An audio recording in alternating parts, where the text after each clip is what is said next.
Добрый день, дорогие друзья.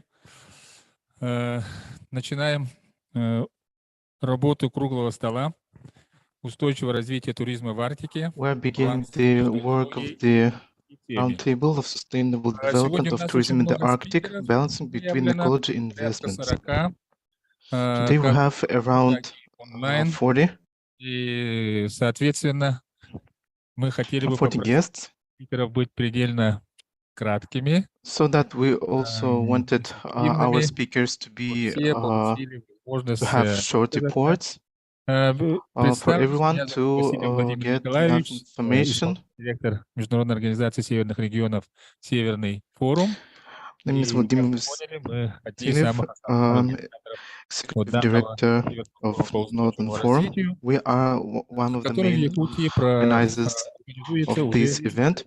В этом году мы планировали, как и всегда, This year we are planning, но по ряду объективных причин but for the objective reasons, о переносе. this event has been delayed. Это, наоборот, даже хорошо. For our roundtable, this is an opportunity. Идет одновременно туристические фестивали. Зима начинается с Якутии. Because it is coinciding with touristic festivals. For example, the winter starts with Yakutia. Отрасли. And there are other major events in the field of tourism. So you can see the potential of our republic and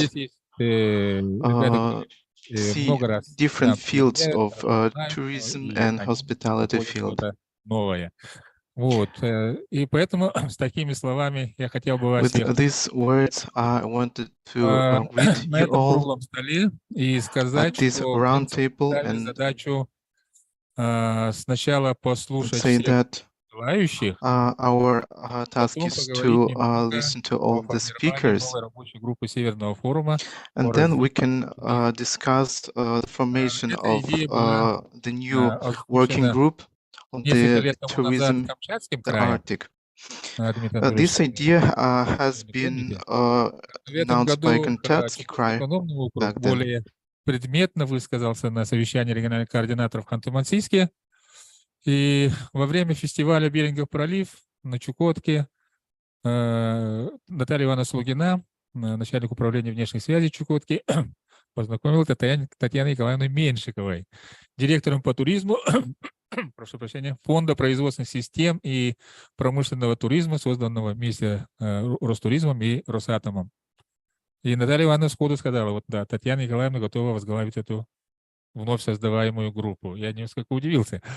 Мы никак до этого друг друга не знали, и смелости был поражен, но мы видим, как она смогла столько людей пригласить, привлечь внимание, и наш круглый стол практически превращается в конференцию. И поэтому еще раз прошу всех выступающих в сжатой форме высказать свои основные наработки, предложения. I wanted to ask everyone to хотя бы немножко времени в конце tell their для вас всех выразить пожелания. clearly, present your reports briefly, so that we will have enough time at the потом посмотрите. Абсолютно честно, что в этом finishing point of today's roundtable. Поэтому будем планировать в декабре или в январе And we will мероприятия. plan holding of the events in the December, the January. Я надеюсь, Татьяна Николаевна так и будет продолжать. And I hope that Tatьяна Николаевна will join завтра in collaboration with the Northern Forum. Tomorrow, with the working groups, we have strategic sessions within the Northern Forum for Sustainable Development, because the format and mechanisms of the formation of working group are not that efficient right now. and the state institution workers has been delegated with their Как вы понимаете, западные страны категорически против общения служащими государственных учреждений. Within today's situation, most of the countries, полезно для нас there are difficulties to communicate with постановка задачи сегодня. The state institutions, and today's У нас 4 часа времени до 6 вечера. We have 4 hours все успеют выступить for the whole session, and I hope that everyone will have enough time to present their reports. Передать первое слово and let me pass the opening word Vladimir Vladimirovich Мищенко, first deputy chair at Murmansk Oblast роль арктических регионов в развитии экологического туризма. With the role of the Arctic regions for the development of ecological tourism. Good afternoon, everyone. Да, пожалуйста, Владимир Владимирович, а далее модератором будет уже Татьяна Николаевна, будет представлять слова. I will pass the moderating rights to Tatiana Menshikova, and I'm passing the word to the speaker. Dear participants of the Roundtable, I'm glad to greet you all. Now we have different hour field. We're starting to work. Нет, на русском надо звук. Хотя, наверное, многие понимают по-английски.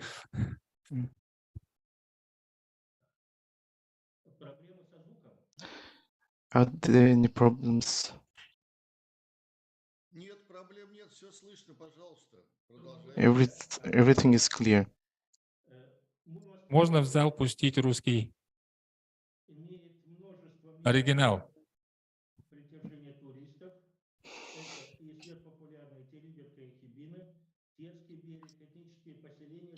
The listed regions of Teribek and Hibina, Tersky region, and ethnical settlements of Sami, and the main touristic resource of the region are the natural lands that are the key factors for 84% of tourists. It is necessary to exploit the natural factors, and this year has been assigned as the year of the ecological tourism. Владимир Владимирович, вы нас слышите? Если слышите, пожалуйста, включите микрофон. У вас микрофон выключен в Zoom.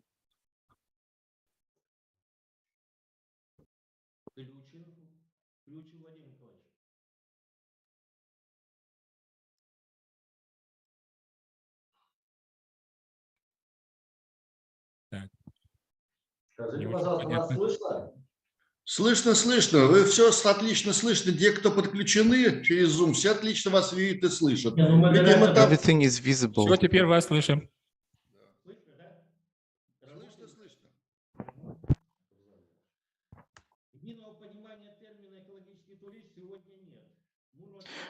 There is no clear understanding of the ecological tourist. Природные территории, которые помогают сохранять окружающую среду, поддерживают благополучие местного населения и дает людям знания о природных и этнокультурных особенностях данной территории. Мурманская область обладает богатой ресурсной базой для развития экотуризма. В Мурманской области сформирована обширная сеть особо охраняемых природных территорий, более 13% от площади региона, среди которых 3 государственных природных заповедника – Лапландский, Кандалакский и Пасви. В регионе сложилось эффективное партнерство, и высококвалифицированные специалисты заповедных территорий обеспечивают научное сопровождение мероприятий года экологического туризма. Уже в этом году заповедники принимали участие с интерактивными тематическими программами в работе всех крупных туристических мероприятий региона, таких как Арктический фестиваль «Тереберка», День туризма и другие. Другими ключевыми экотуристическими дестинациями являются национальный парк Хибины, природные парки Тереберка, полуострова Рыбачий Средний, Заказники, Сьедьяволь и Курса. Региональные природные парки Тереберка, полуострова Заказник уже давно не нуждаются в рекламе. И задача сейчас региона – это формирование базовой парковой инфраструктуры в целях снижения нагрузки на природные ландшафты и создания условий для качественной работы с туристами. В 2023 году уже создан у нас пилотный проект, разработан контрольный текст экскурсии по природному парку Тереберка, а сейчас завершается разработка методических рекомендаций для гидов, официально работающих в регионе на этом популярном эко-маршруте.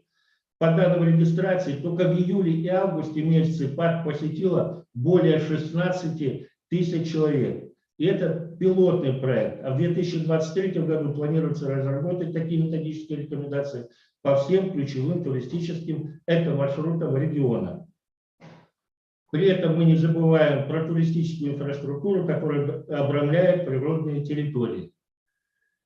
Ежегодно проводится отбор проектов субъектов туриндустрии региона, осуществляющих деятельность в сфере внутреннего и въездного туризма для предоставления им господдержки в форме субсидий. В этом году было выделено из областного бюджета на оказание данной финансовой помощи более 14 миллионов рублей.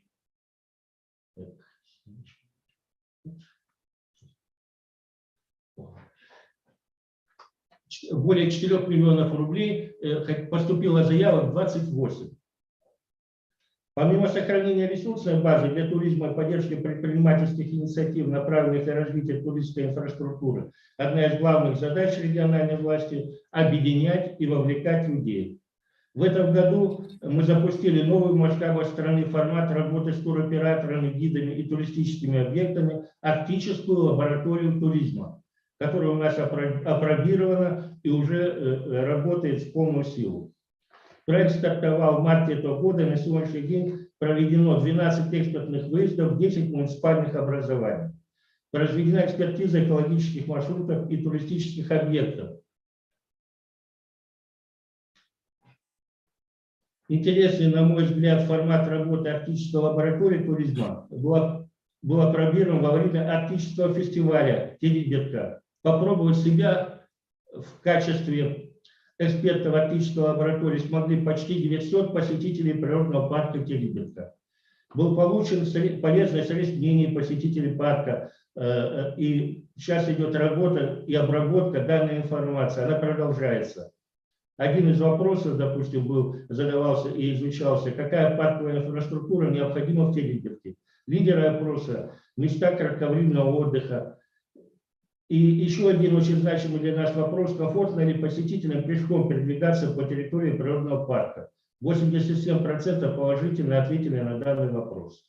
В этом году лаборатория работает с экотуризмом. В 2023 году, следующем, планируем заняться активным туризмом и так далее в рамках принятой в регионе концепции развития туризма. В 2024 году планируется у нас культурно-познавательный туризм, 2025 год – год промышленного туризма, 2026 – год делового туризма. Результатом данной работы, мы уверены, станет расширение линейки качественных и конкурентоспособных турпродуктов, рост туристического потока. Мы планируем вывести до 1 миллиона туристов в год. При синхронном развитии туристской инфраструктуры, интеграции местного населения в туристическую индустрию, формировании мощного регионального туристического сообщества с высоким уровнем экспертности в сфере арктического туризма. Такой у нас план работы, таким путем мы идем. Я считаю, что мы сейчас уделяем должное внимание туризму в соответствии с принятым постановлением правительства Российской Федерации. У меня доклад закончил, информацию. Спасибо за возможность сегодня выступить. Еще раз передаю привет Якутии. Спасибо за то, что организовали такой замечательный круглый стол. Спасибо за внимание.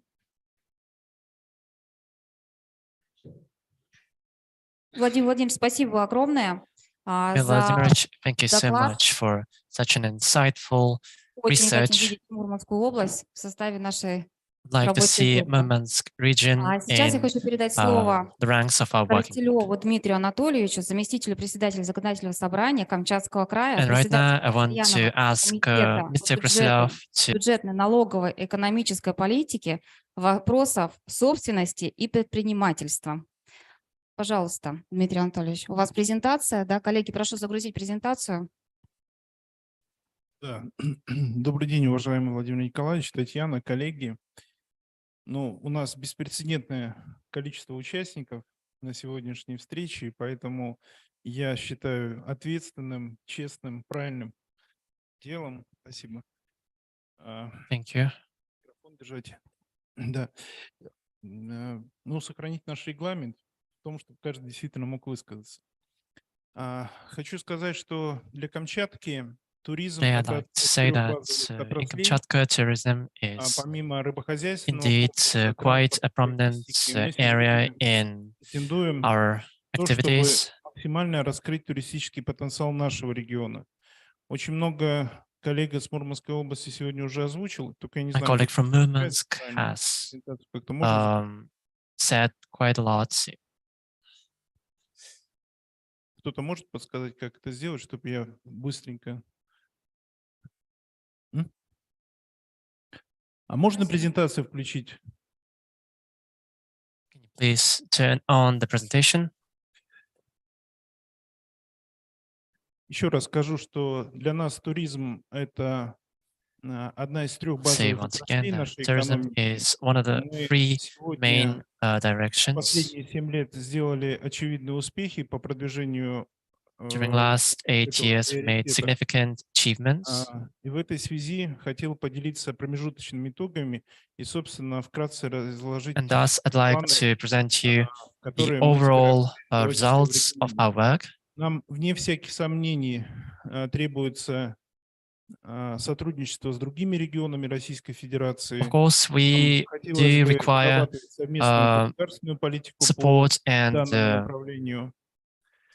И dedication from other regions of Russia. проблемы, которые, собственно, существуют у нас, они And the problems типичны, that мне still кажется, exist для любого региона, который сегодня are пытается quite prominent in в other приоритетном regions. порядке развивать туристическое направление. Презентация не And получается. there is a need of supporting the tourism in all regions of Russia equally. Ну, хорошо, я постараюсь без презентации. Тогда Okay, I'll try to можно, tell you about it without presentation. исполнить паузу. Ну, первое, мы приступили к очень серьезному инфраструктурному проекту. Это дорога Firstly, we have к нашим embarked on вулканам. quite У нас a есть уже проект interesting journey, and that is infrastructure project. дороги к группе вулканов. Это Вилючинский, это Мутновский. We have decided to make a branch, a road branch to Vulkanov. В 2029 году, в 2030 году полностью в промышленную эксплуатацию запустить We're planning to курорт. launch the roads somewhere in 2030. Мы стараемся, конечно, делать ставку на флагманские инвестиционные проекты, крупные проекты, как парк 3 вулкана, но вместе с тем сразу же на берегу договариваемся на старте, что туда будут We're also trying to малого и среднего предпринимательства. accomplish as much as possible with our stallion projects, but also not forget about other minor details. Второе направление мы связываем с проведением конгрессно-выставочных мероприятий у себя в регионе. И здесь наша традиционная гонка на собачьих упряжках, Берингия, знаменитая гонка. Second direction is exhibitions and different dog races. С 2014 года является мероприятием Северного форума. Such events are quite bright representatives of the Northern Forum since 2014. Деловая будет программа обширная. There's going to be quite broad Бельгии working program. сегодня у нас появляются дополнительные проекты, например, как Елизовский спринт, Авачи рейс. And from today multiple events will be added to the program. Elysee sprint, other tournaments amongst youth.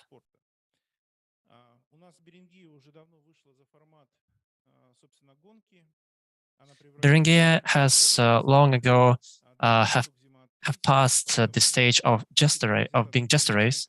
Thank you so much. The presentation is now on the screen.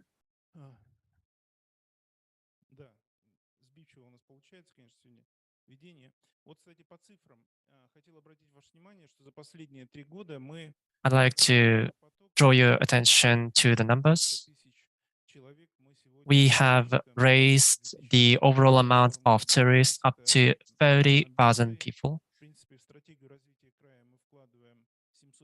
We invest much more numbers into it every year.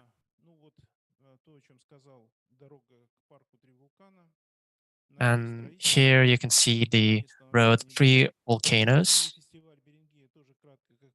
Winter Festival Berenguer, I've also talked about it briefly. It includes traditional race and Avachi race. Avachi race is a 300 kilometers route. It is a race which initially was the original Berenguer race, but now it is much more extended and exciting. We even tried to get ourselves into Guinness record book. My colleague also has exclaimed the overall grant support of the tour business.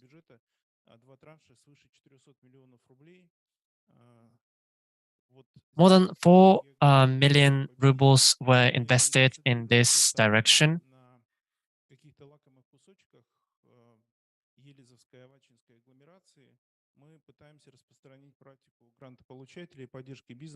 We would like to develop and invest into the winners of different contests and grant programs. It is our priority number 1 because the climate in Arctic is quite vulnerable and it must be supported in order to be preserved.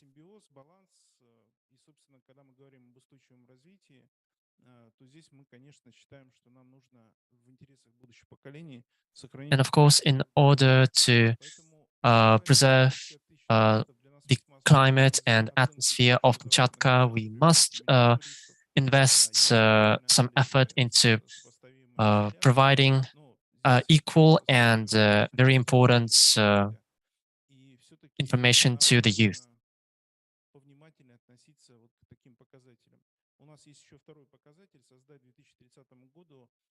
We also have a second factor, and it is to create more than 1,000 highly productive working places.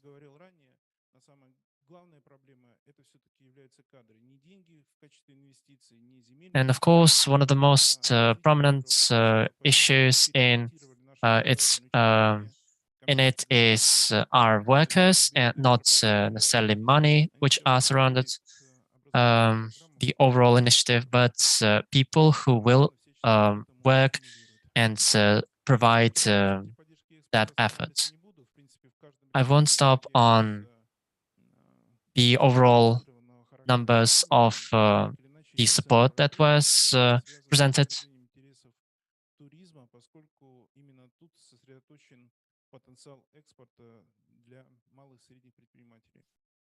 In this region, quite a significant profit and value is held for small and medium businesses.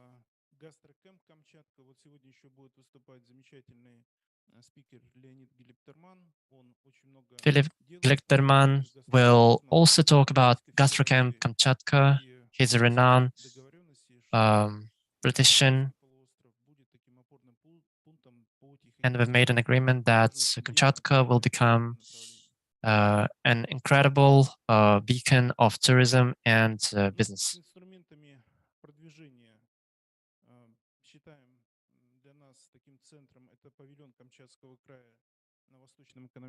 As for PR management, we can talk about Kamchatsky region pavilion.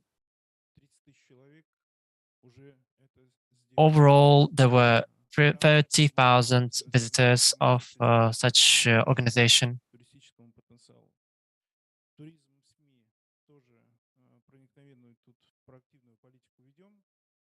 We hold a very efficient politics in terms of tourism being shown on media. Once again, tourism is one of the most one of the biggest directions of our management.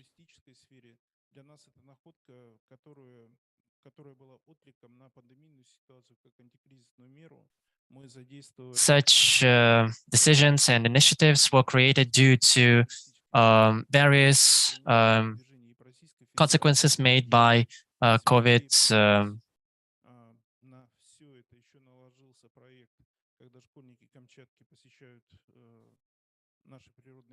Plus, there was an ongoing initiative for our school students. They were taking hike trips in the forests. We also work with the President's Fund of Culture Initiatives.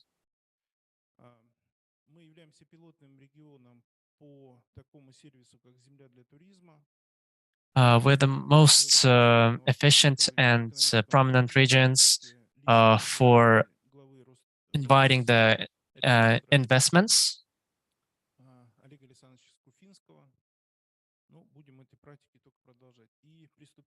We will continue to provide efficient funds for such projects. I don't know if might sound a little bit out of this world, but we've also made a little card for the region, with Kamchatka.ru.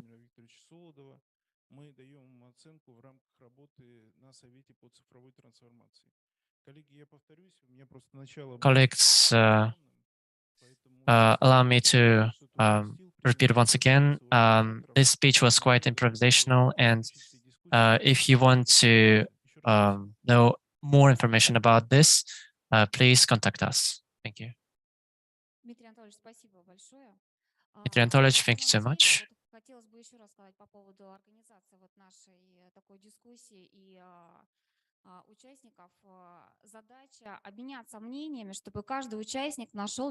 The goal of this event is to either present themselves or to find a concrete solution for themselves. And based on the whole conference, based on the whole roundtable's results, we will submit the overall solutions.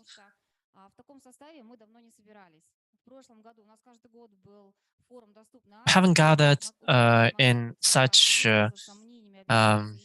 format for long ago.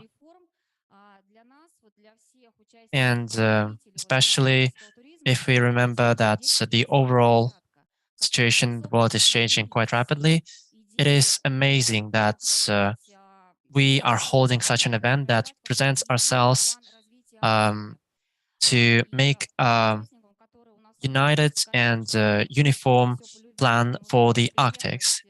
And of course, this initiative is made out of love to the region, because coming here in -40°C is indeed an achievement. And we hope to form quite interesting solutions to harmonically create environment for tourism and develop further relationships with our abroad colleagues.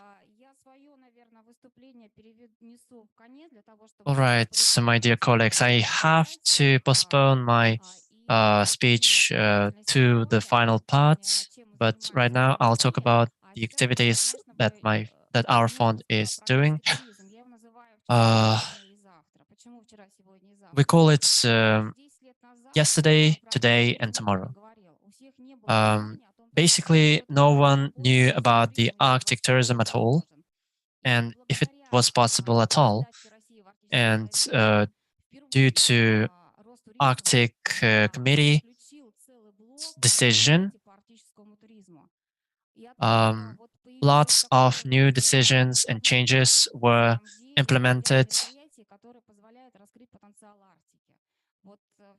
Those changes definitely help to realize the potential of the Arctic.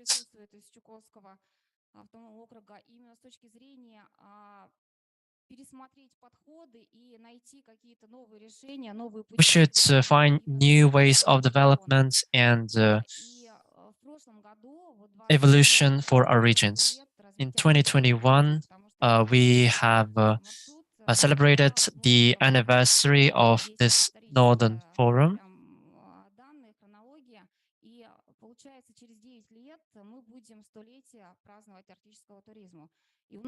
And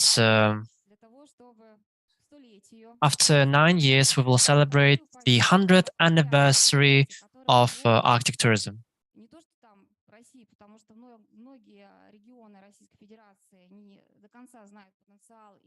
We hope not only to make it clear for everyone, not only in Russia, but also to our abroad colleagues that Arctic tourism is possible and quite efficient.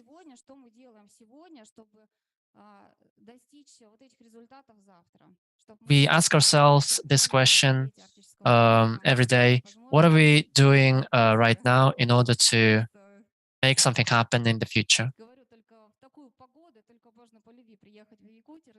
And once again, I'll say that only out of love you can come here during -40. It's unfortunate that not all of us can connect right now because Mr. Korneev was supposed to make his speech, but unfortunately, it is not the case. I'll give the word to Mr. Bozekin.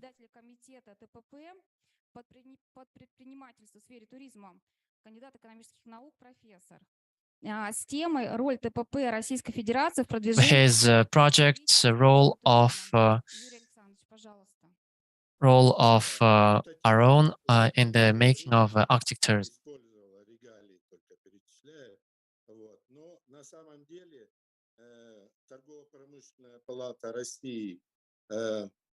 Принципы развития устойчивого считает приоритетным направлением. The development of such direction is definitely quite prominent. Our Committee of the Sustainable Development is aiming at the Chamber of Commerce and Industry has 150 branches in all the regions that are represented and underrepresented in the Arctic zone. And for all the issues, we are collaborating with them. Moreover, more than 300 organizations of the entrepreneurships are our partners. The main fields are organizational and technical and expertise for projects,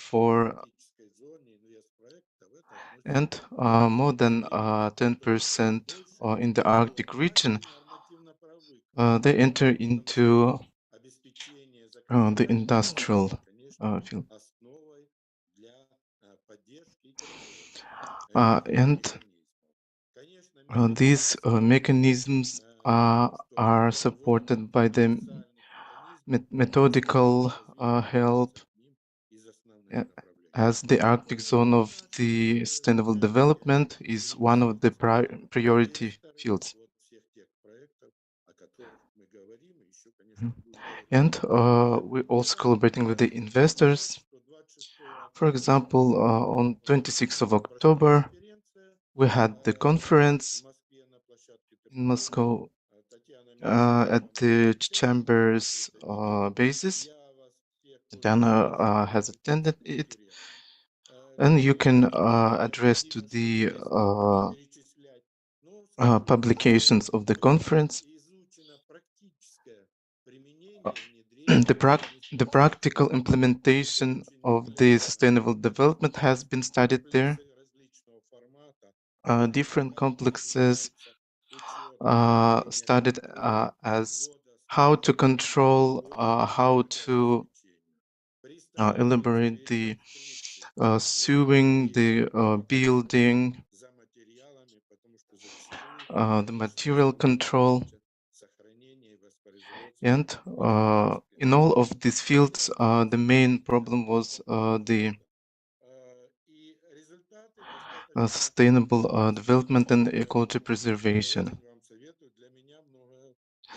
Thus, these materials of the conference have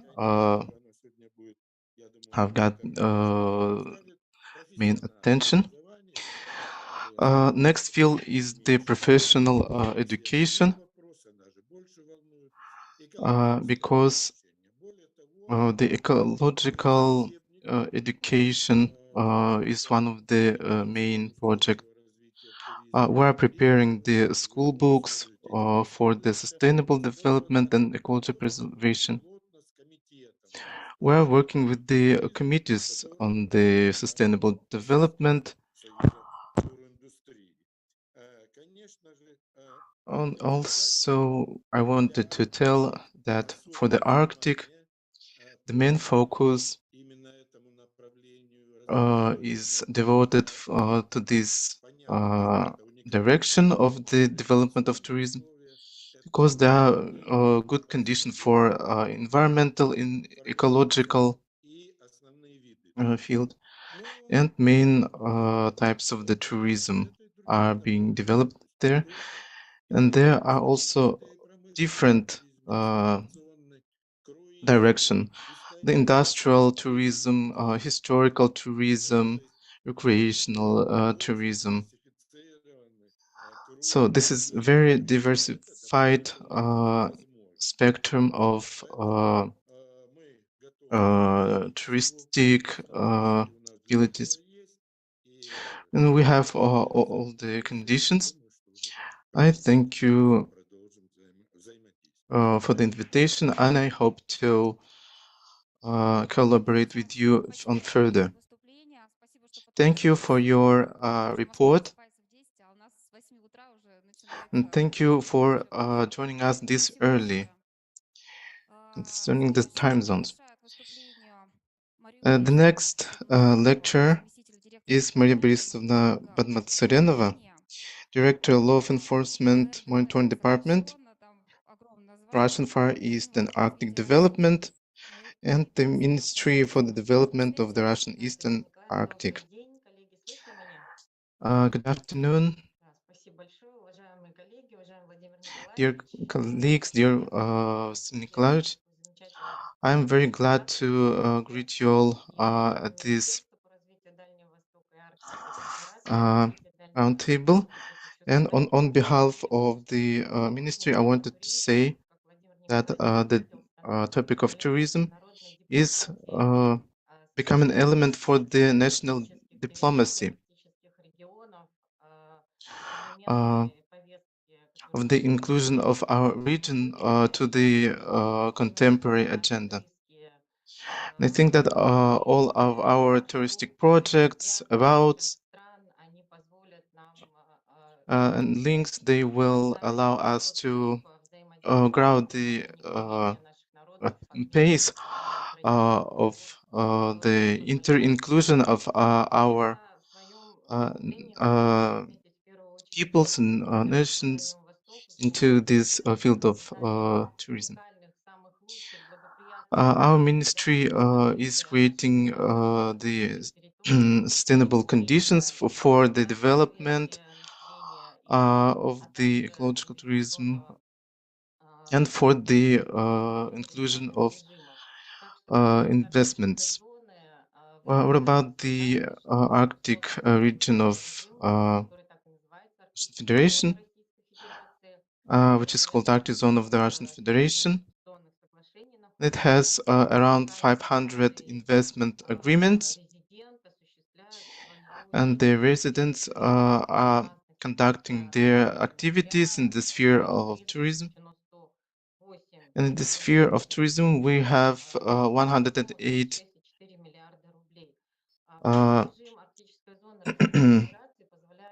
agreements with the total sum of more than 3 billion rubles. There are different conditions as the place for holding the contracts.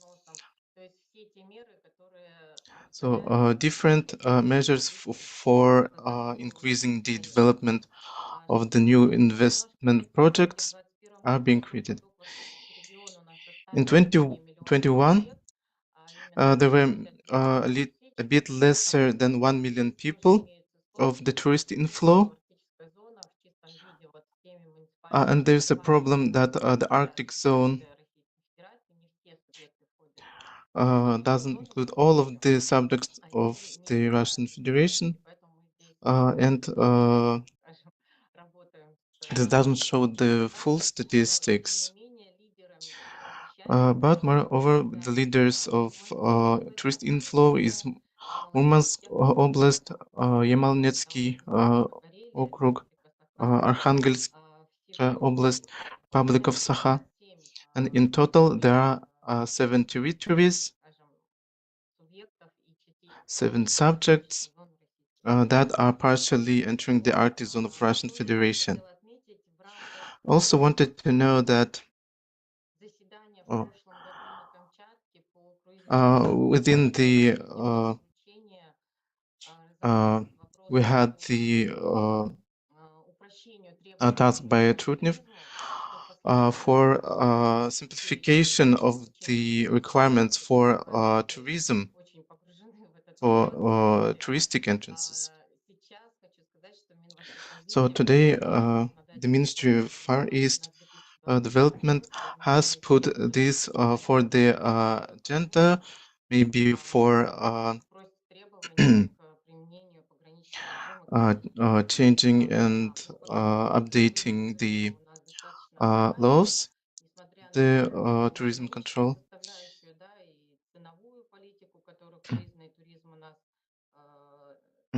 So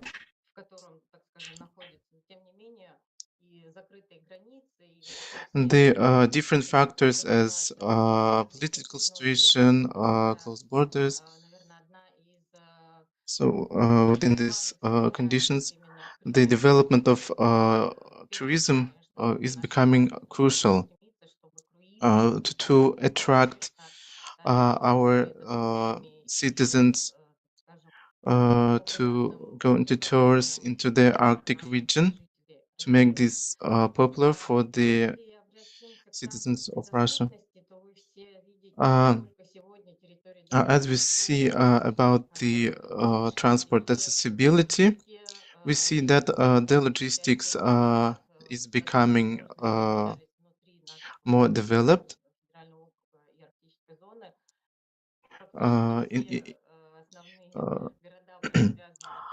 So all of the 10 years ago, all of the routes led through Moscow. The transport accessibility of the Far East has become more and more accessible. There have been many routes that are created. Many routes have been created. Thus, people are able to join the short routes, and the investment attraction is one of the main objectives.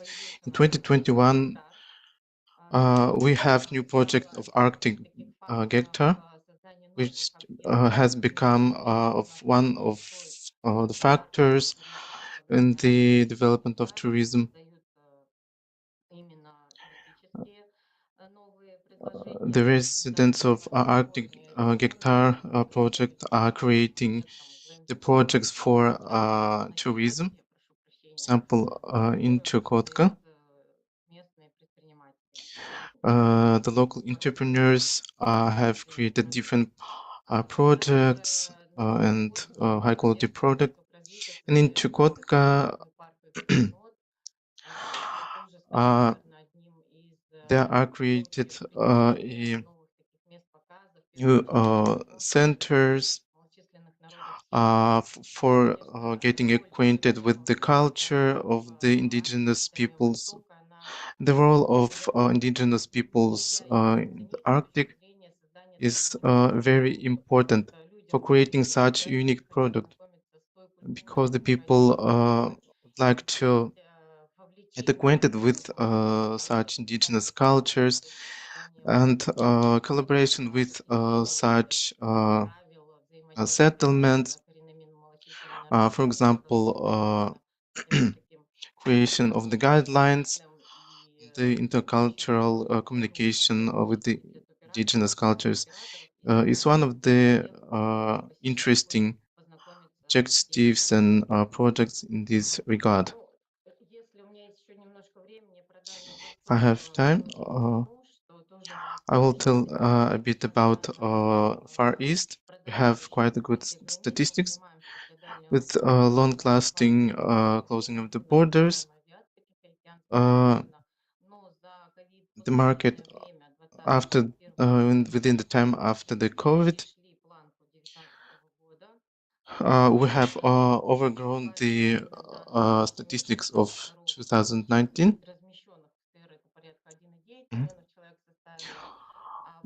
1.9 million people have been settled in here, and the tourist inflow is around 3.8 million. There are preferential modes for the territories of the exceeding development. Different regions, 274 projects with this total sum 106 billion rubles have been conducted. Colleagues from the Kamchatka noted the master plan with Primorsky, Kamchatsky, Sakhalin region creating the areas for this kind of tourism.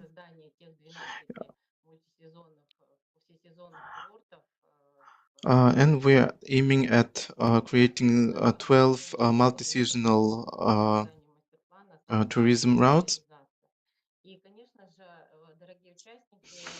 And dear participants, I also wanted to point your attention on the contest that has been initiated, the initiative of Trutnev. The contest will last until the September of 2023, and get acquainted with our unique cultural, natural cuisine.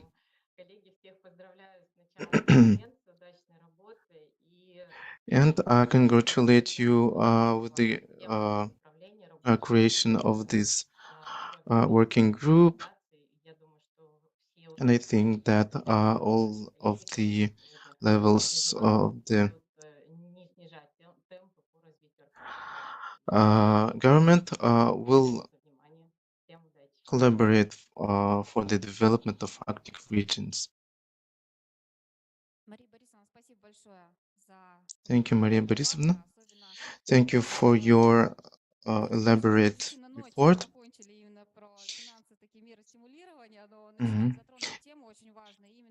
And you have touched upon the very important issues, such the mechanisms that will spread the information. I have worked with Maria Borisovna. There are many administrative resources. So quite old mechanisms, the regulation of tourism. And within that, we can exchange our opinions and become one of the regulating institutions that will allow to spread the information in the right way and control the processes. Thank you very much. I would like to invite next Vasily Ivanovich Kujalin, head of the Department of International Geography at Tourism at Lomonosov Moscow State University, Geography Doctor, Professor. Staffing of the tourism and hospitality industry, its current status. Thank you very much for your invitation to take place at this roundtable. I would like to inform you that last week we had the meeting of expert council for the HR development, and we had the question how to transform the strategies of the tourism development within modern realities. And today we wanted to say that the Arctic tourism has what place the HR development, which niche does it have in this field? And Arctic tourism is becoming one of the basic activities of the social and economical sustainable development. What is to say that you will agree that with the academic and expertise staff, we can't imagine these spheres without the qualified staff.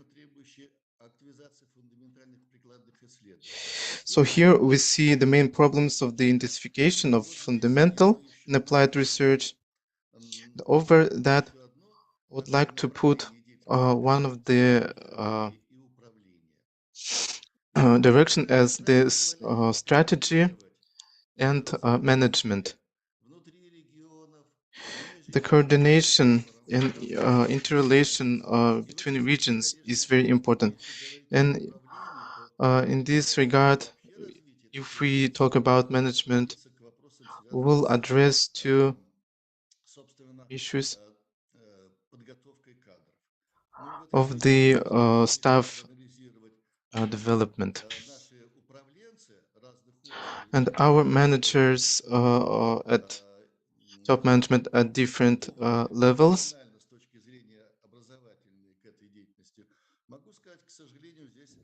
will say that it's not much good. Many of the staff that is working at the different levels of the tourism government has a basic tourism education or secondary education. So today we have the question of creating the master plans, and billions of rubles are budgeting this field. And as an expert, I have looked at these master plans, and they are very differentiated. Whereas it is the fundamental for the development of tourism. And in the scientific and methodological plan, these questions are not well discussed. And it is connected with the investment projects. There will be thousands of such ones. And there are many different investment projects. They also need to go under the expertise. And these issues are not that very well solved. For any region, the staff development and education is a crucial problem. And in this slide, you see that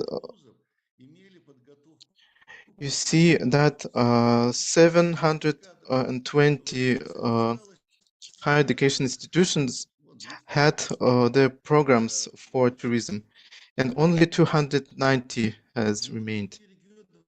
190 programs. Many of them have lost the ability to prepare the bachelors, the specialists in the field of tourism. This problem seems to be crucial to me.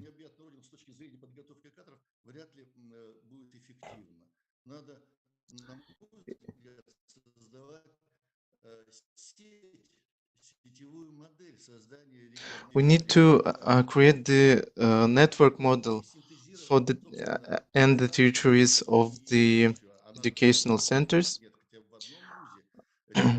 that will curate the remaining study programs for service and tourism, the vocational education, the centers for the additional education, and it should be synchronized with the needs in the human resources. It will be crucial because we're creating the tens of thousands of the workplaces. Then this project, this amount of places. And in this slide, you see that how many specialists we create. And 35,000 students are studying at this field. It is not quite much. The only ability is to recreate the system of the additional education. And many top education institutions could prepare the staff for such hard-to-reach regions.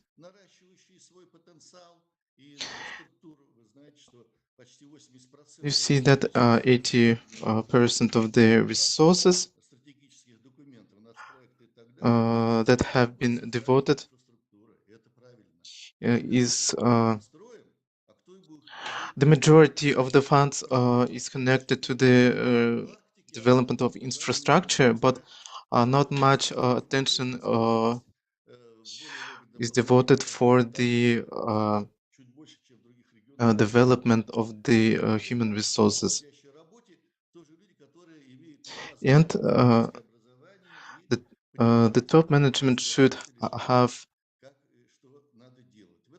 the basic education in tourism and service. And I recall you to reconsider the focus on the education in the field of tourism, the field of management, the sphere of business, of creating touristic products, and I noting that it can be done through the additional education programs. One should effectively use such resources. Different preferences in different fields, they're also practically absent in the field of tourism. These problems should be solved now. And we need to take the concrete actions. And in this regard, it is necessary to implement such idea of creating the center of federal center that will control the curriculum, and that will be responsible for creating such center, to create such centers.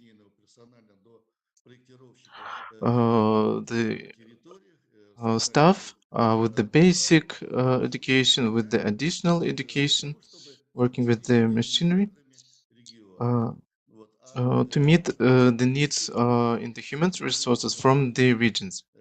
The Arctic zone also needs the staff that will be working in this field.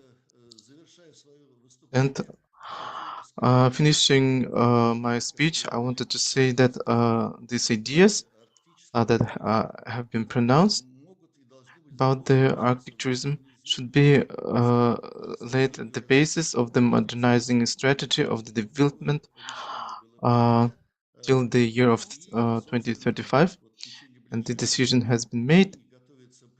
And in current days, we're preparing the proposals for modernization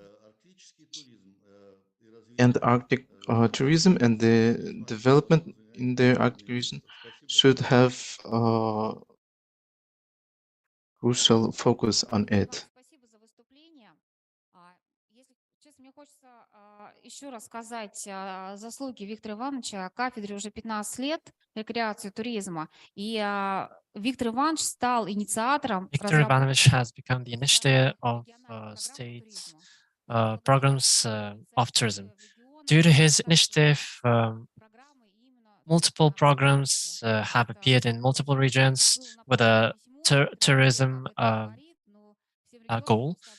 Of course, Mr. Kruzhalin doesn't really talk about it, but his achievements, his dedication towards this goal is indeed a blessing for us. Thank you so much, Mr. Kruzhalin, and for your work, for your speech. Of course, employees are important. If there are no qualified employees, then of course there isn't going to be any quality service, and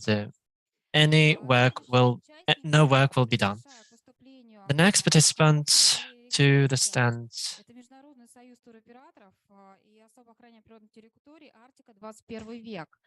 Тема выступления мультипликативный эффект туризма. Multiplicative effects of tourism, such as cruise, in terms of social and economical state of the Arctic. Yes, of course, we can hear you. Excellent.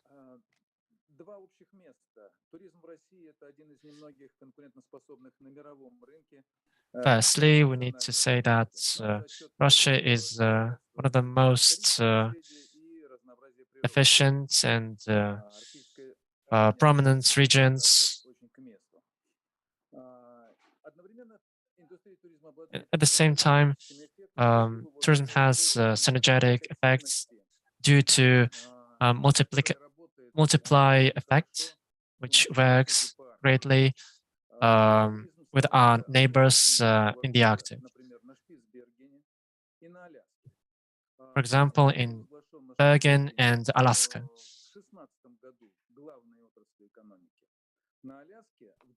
On Alaska in 2020, if not COVID, tourism was #1 in terms of profit.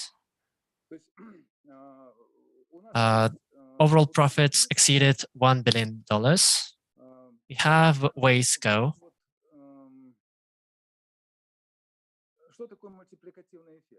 What is a multiply effect?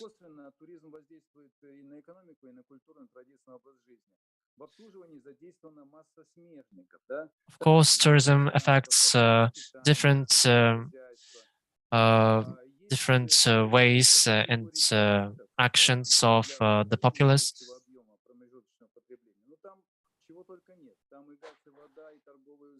It affects different services, gas, water, construction, etc.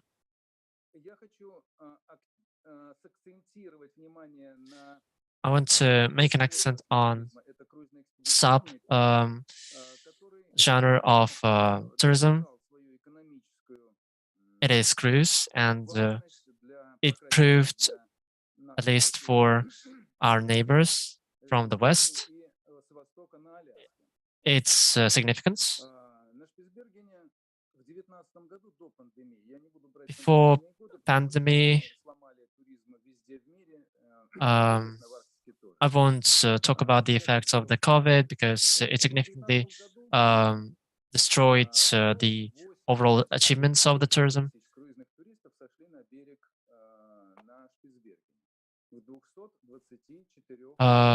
More than 9,000 tourists have come to Spitsbergen, and each tourist leaves approximately $10,000 each. The expenses of the tour organizers, expenses on supplies, and Norway has counted that on Spitsbergen, the expenses of a tourist on an Arctic cruise spends much more than an average tourist on a regular cruise ship. It is much more profitable for the country to develop its Arctic cruises.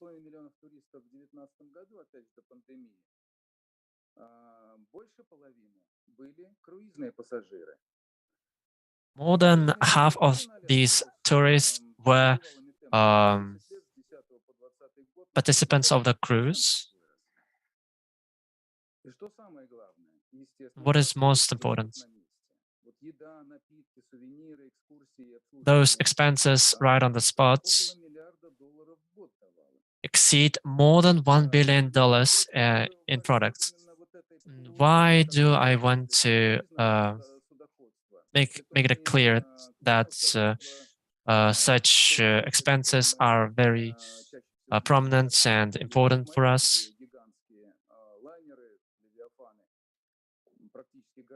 Because comparing to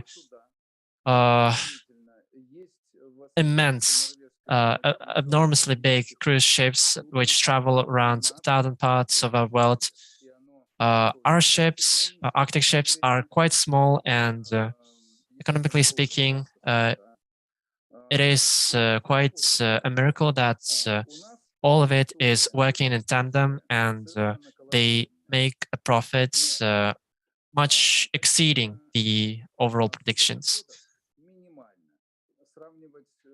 The amount of trips from one place to another is quite minuscule.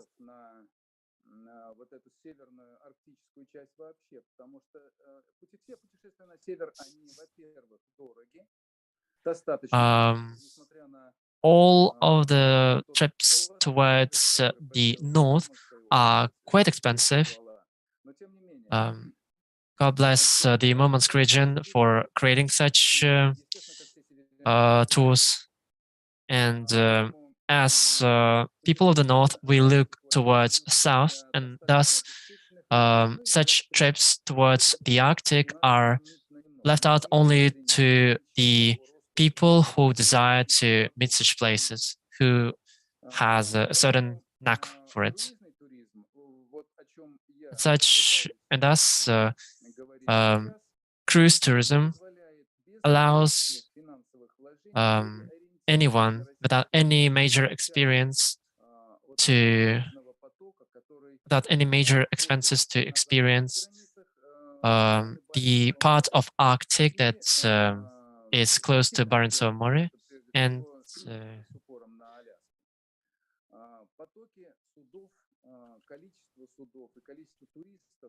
the amount of tourists is colossal.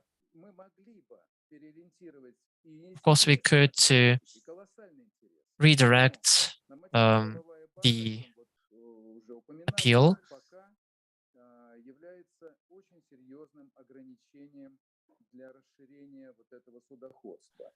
but as you know, multiple factors limit the Arctic tourism, such as limitations towards abroad tourists.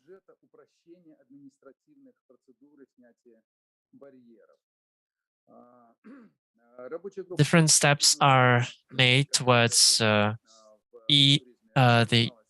overall measures towards taking them down.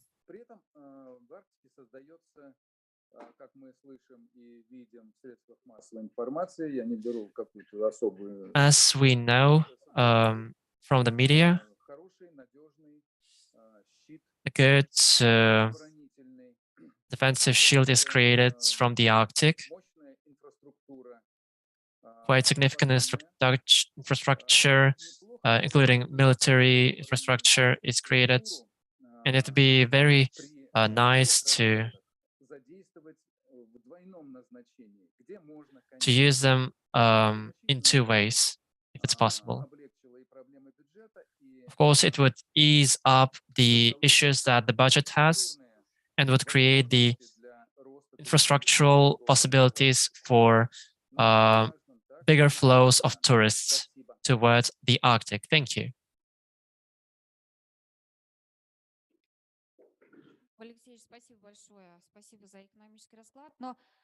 Thank you, Mr. Krzyzalin.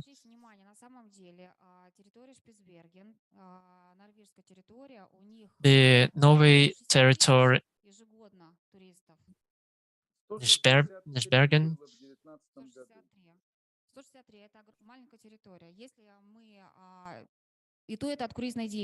it is quite a little territory. If we count the capacity,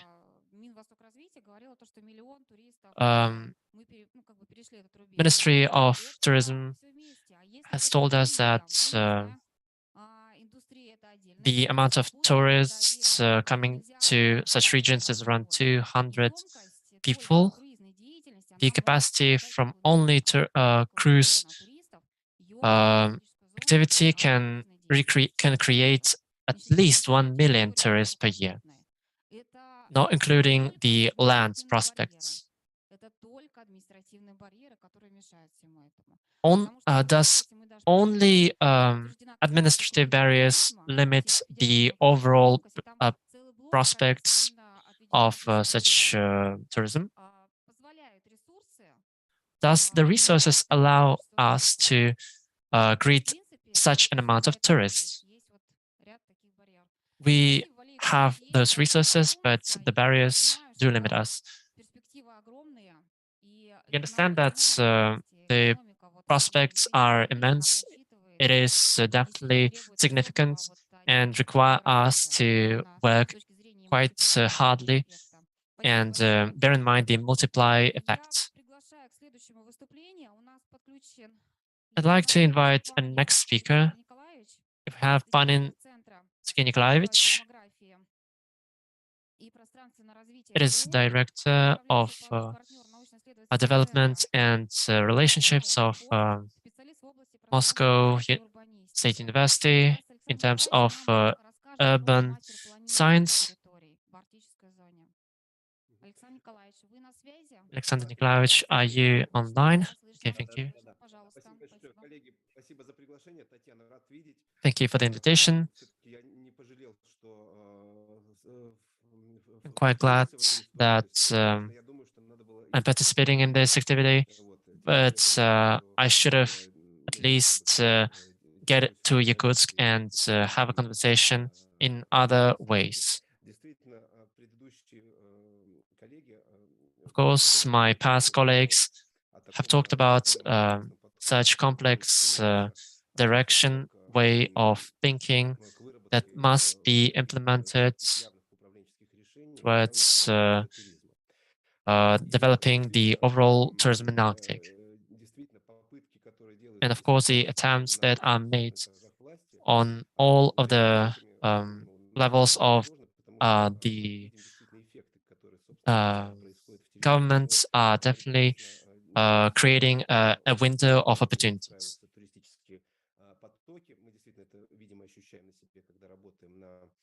Clearly see the results of such changes on the territories of the Far East and Arctic. And perhaps the overall agenda is changing, and an experience is being accumulated on in all regions, and it is quite positive change for us all.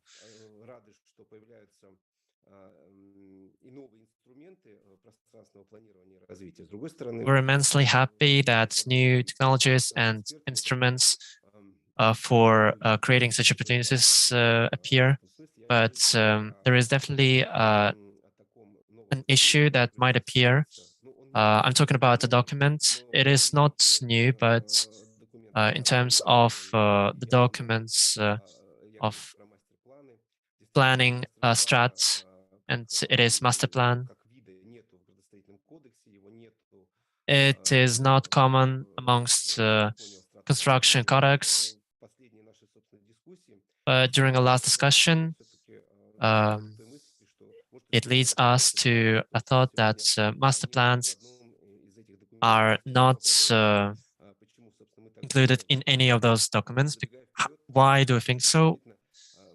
Of course, we do think that master plans gives us an external view on the whole territory. I've heard during the speeches of past colleagues about the flow of the tourists, but when we try to dig in terms of the science and economy, we clearly see an issue. And of course, I wouldn't be happy how Rosstat is counting numbers right now. And if we poorly imagine ourselves the landscape and the real situation which is going on in the territory, it is quite hard to make any predictions and plans. Of course, I'd like to express my gratitude to the participants of this initiative.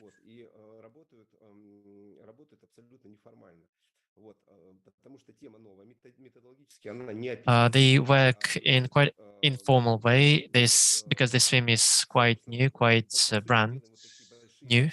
We make quite important and expensive exercises, but I do think they hold great importance. What is the main difference of this document? Well, formally, it connects two different documents: scheme of state planning and scheme of economic development of the region. But I think that the story is much thicker than it seems. I think it allows to manage the situation of creating such a complex program in much sensitive way. In our manager DNA, there was no practice of asking the inhabitants how they personally see the ways of developing the region and what their prospects are.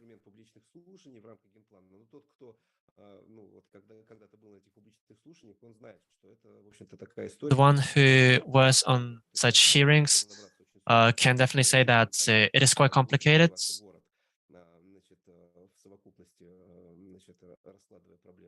And when we talk about irregular populace and regular inhabitants of these regions, it is impossible.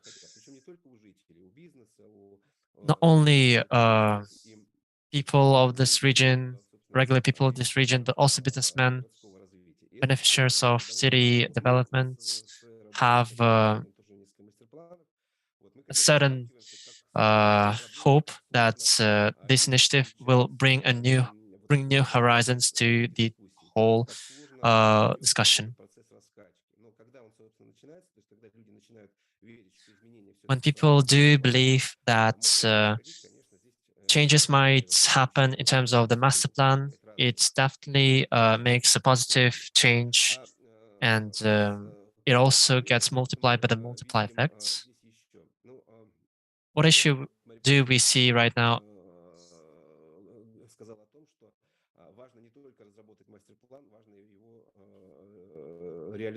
It is important not to just develop a master plan, but to realize it. It is important for our far eastern cities, which we, while we try to evaluate their current state in more a positive way, we should face the fact that we need to make certain changes to break the mold.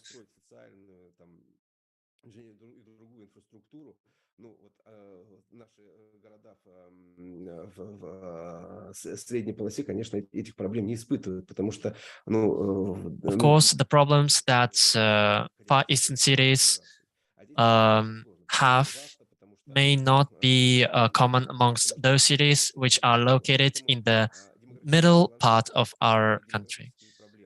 Demographic landscape and issues stand in one row, such as natural issues, ecological problems, etc.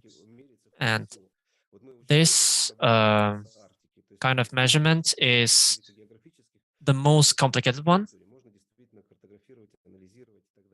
because in terms of ecological issues, we can make a map and circle the most problematic regions, while we talk about the former one,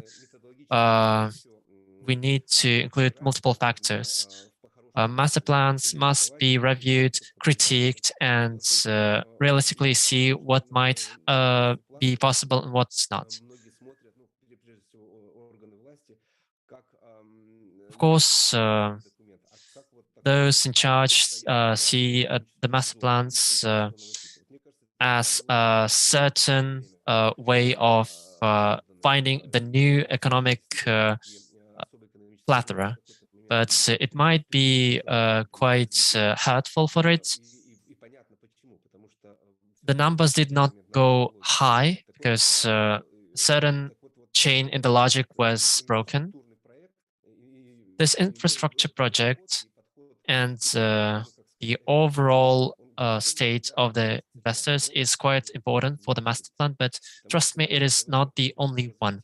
When we talk about the overall development of the cities of the Far East and the Arctic, and of course the Arctic, where the overall damage to the infrastructure is immense,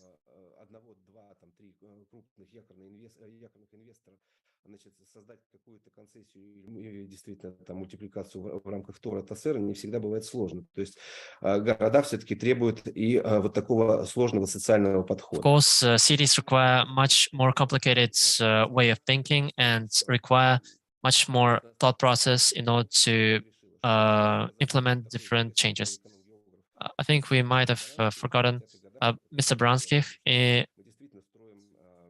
His words from the 50s have explained that the difficulties of the difficulties of changing the cities in terms of social and economic aspects. And of course, it is important to see a person. We need to manage the infrastructure, environment as a quality, as a immense trait to boost our populace quality of life.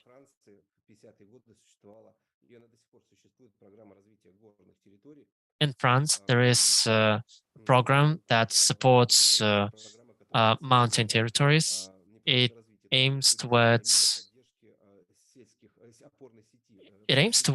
the rural areas, and the tourism and other factors of economics just simply provide stability to this region. When we implement this type of thinking, not just investment one, it can definitely bring grand results. If we get the result, if we get the issues, if we ask the issues from the populace, we might reach certain results. Thank you. Александр Николаевич, спасибо большое за выступление. Спасибо. Здесь хотелось бы еще дополнить. Буквально вот недавно было заседание в Госдуме. Thank you so much. И мы как раз говорим то, что упускаются именно транспортно-логистические схемы. В мастер-планах. But I think we might miss out that there are no логистическая схема, когда идет комбинирование авиа, ЖД и автотранспорта, чтобы это было удобно для людей, чтобы это было. There are no forecast analysis. There is nothing to be combined. We are unable to forecast. We cannot adapt. And why is tourism is so poor performing in our country? We do not understand our own audience, and there is no understanding of the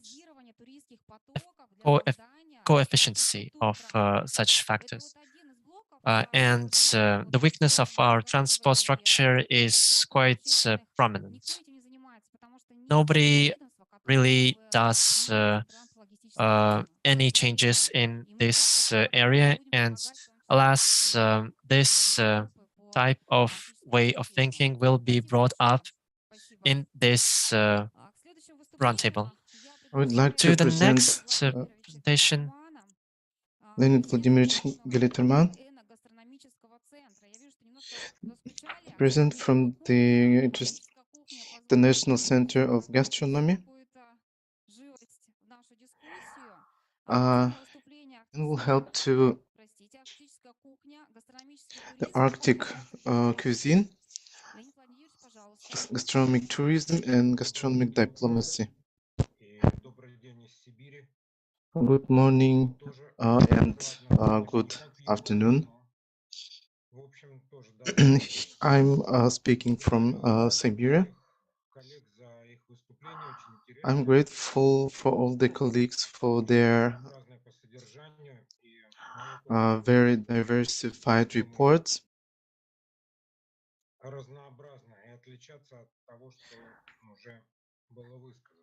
And my report will as well differ from other reports. And I would like to open my presentation.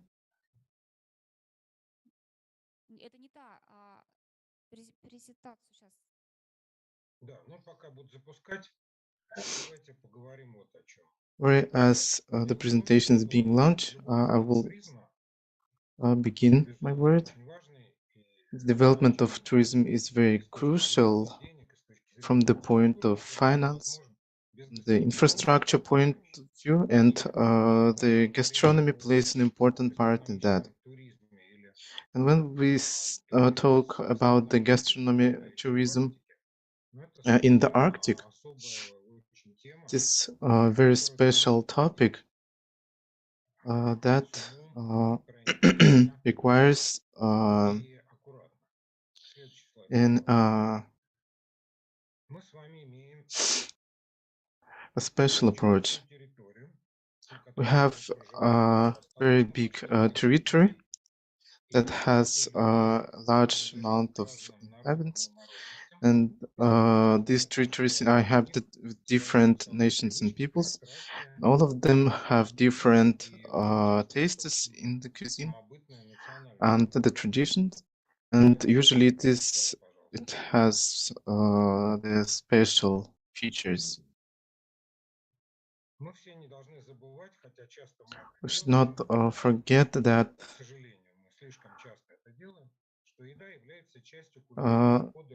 the food is the part of the culture code of every nation.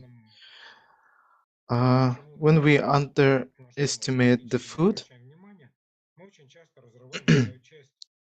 we are delinking our connection with the culture and forgetting that the food is the part of the cultural code. And it is prohibited to do that in relation of the indigenous cultures and the food in the Arctic. Everyone should know that it is part of the culture, part of the fragile natural balance, part of biodiversity, and part of that we are discussing when we talk about the sustainable development.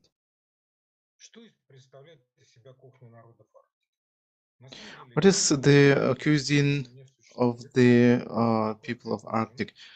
But there is no single answer. We need such answer when we discussing Arctic tourism.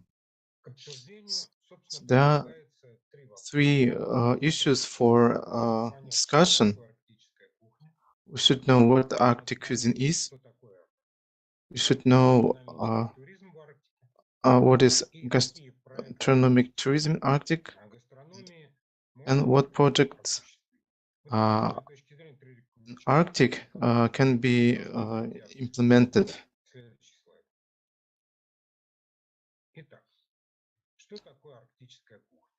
What is Arctic cuisine?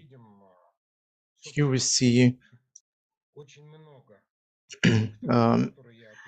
many points that I have described, and all of these questions we will need to find the answers to these questions. It's very crucial. The working group that will be formed need the specialists that will find the answers in the field of gastronomy.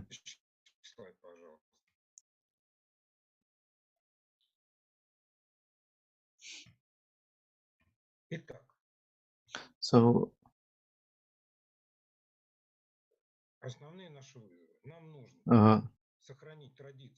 we need to preserve the traditions, adapt the modern conditions, need to work with learn how to work with local products, solve the issues of service, and the promotion of the Arctic cuisine, example as the Mediterranean cuisine promoters do.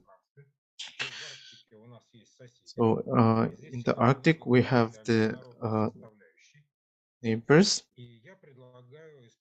and I propose to collaborate with our neighbors that are interested in the promotion of Arctic cuisine through gastronomic diplomacy. In Russia, the contemporary gastronomic diplomacy is developing. In other countries, this question is quite well developed. And I'm very happy that the Russian Academy for Public Service has the course which is called gastronomic diplomacy, we are preparing the students from December. It will begin as the course of the additional education program,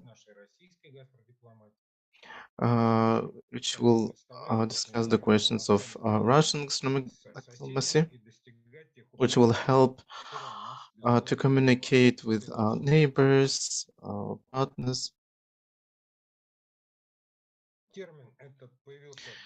This term emerged in 2002 in the Economist journal when describing the program Global Time. Today in the state policies include the specialties in gastronomic diplomacy. The Russian regions need to develop the field of gastronomic diplomacy and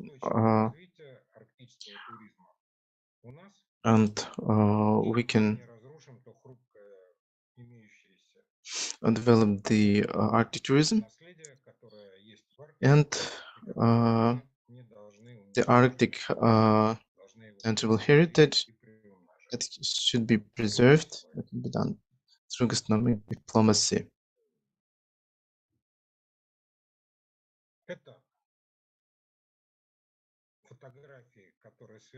The photographs with the creators of the gastronomic diplomacy and that how we're going to work that. With this, I wanted to finish my presentation and special thanks for Kamchatsky region for the creation of Pacific Ocean Basin scene. This is a very good initiative, and gastronomy is the beauty that will save the world. Thank you, everyone. Thank you, Leonid Vladimirovich. We hope that you will become the part of our working group, because gastronomic diplomacy is the way for the international harmonic development. Everyone knows that the different diplomatic meetings, the attributes of gastronomic etiquette have the influence on the further operation. And I hope we will teach how to develop in this field. And I hope you will enjoy the Yakut food, and there has been a start for the gastronomic diplomacy. Next participant is Zadeyko Mikhail Konstantinovich, Deputy Director General of System Concessions, System of Corporation. The theme is Arctic Concession, creating of port and berthing infrastructure for the development of cruise and yachting tourism. The concept has been developed on the Arctic tourism. Is it the turning point for the regions to create infrastructure projects, to give applications, to get financing? So, Mikhail Konstantinovich, good afternoon, everyone. Jan Nikolaevna, thank you for an invitation for participation. Would like to tell a little bit about our project. At the St. Petersburg Economic Forum, we have discussed with the government of Arkhangelsk Oblast about the implementation. And this is one of the most interesting projects. Through this time, we have created the working group that includes the governmental structures and the organization from Arkhangelsk region interested in the realization of this project. It is the Center for Traditional Aircraft Engineering, and the structures in the industry of watercraft building that are interested. The Center of the Traditional Watercraft Engineering is creating charter watercraft of the with the historic construction, which is adapted for tourists, and around 7 tourists will be able to join such routes. And it's not only historic watercraft, but also private yachts, and touristic companies are also interested in creating new routes. We're moving from White Sea Channel to Arkhangelsk Oblast. And we guess that from all over the country, we will have the clients in the yachting field. Of course, the touristic cluster will not be oriented only on the short period of navigation, but such high budget tourism will also aim at the different types of transport, aircraft, the railway transport, auto transport, and the main points lay through Onega, Berdiminsk, and North Arkhangelsk regions. And thus we have all year round accessibility for the transport.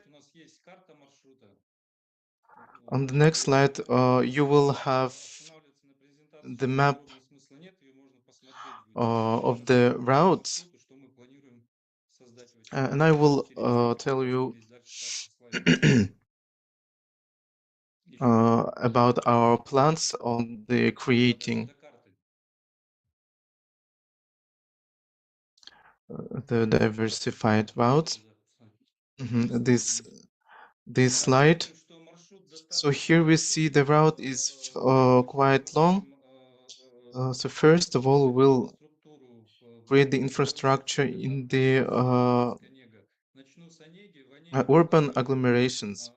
For example, as Arkhangelsk, we have chosen the placements, and we're creating the master plans and concepts.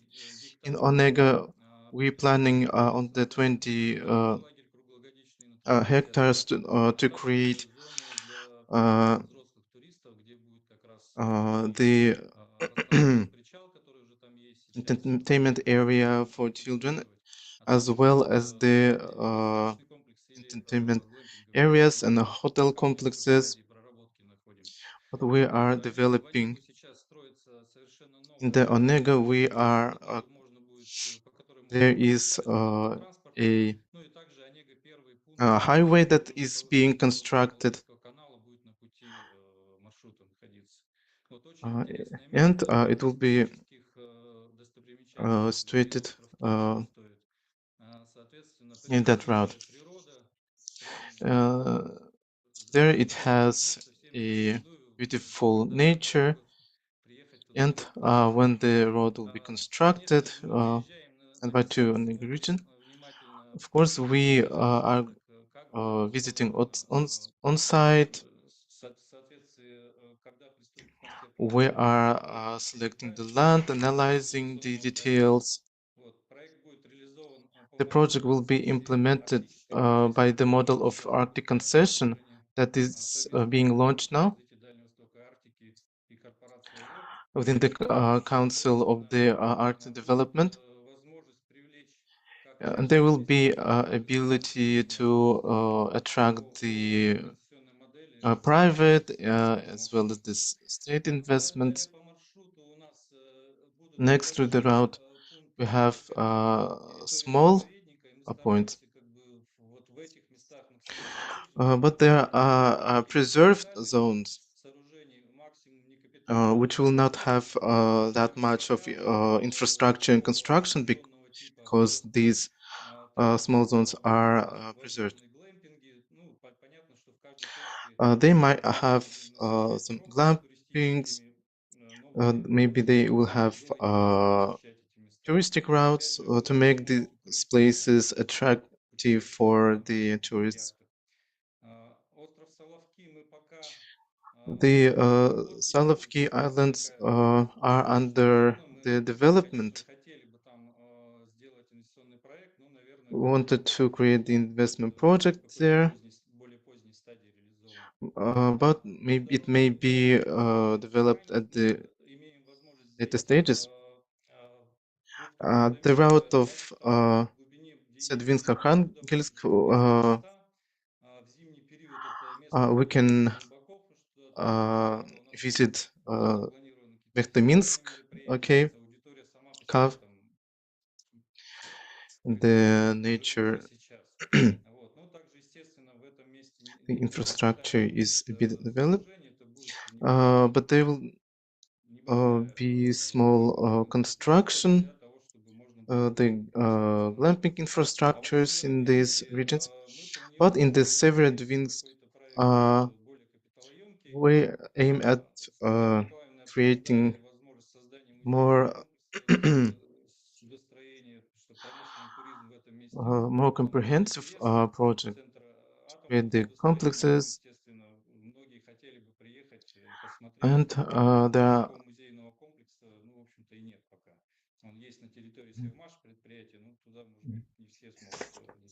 the museum of museum complex within the infrastructure of Yarkina of atomic construction, and maybe several gastronomic and other recreational will be created. In Arkhangelsk, we have the biggest project and the land that will be devoted for the creating the cluster of the aqua park.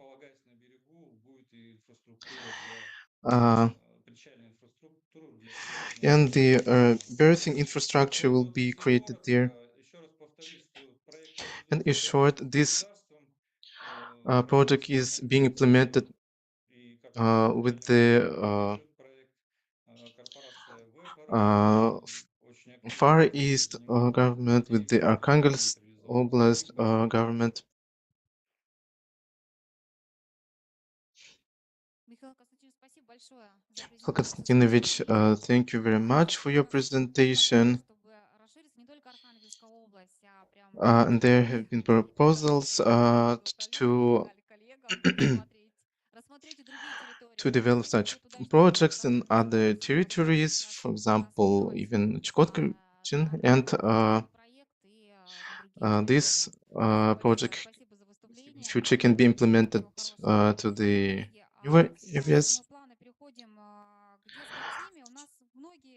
Пока не подключились, я с ними на связи, как только будут подключаться, и Корней Сергей Евгеньевич, он тоже подключится в ближайшее время, тогда будем давать им слово.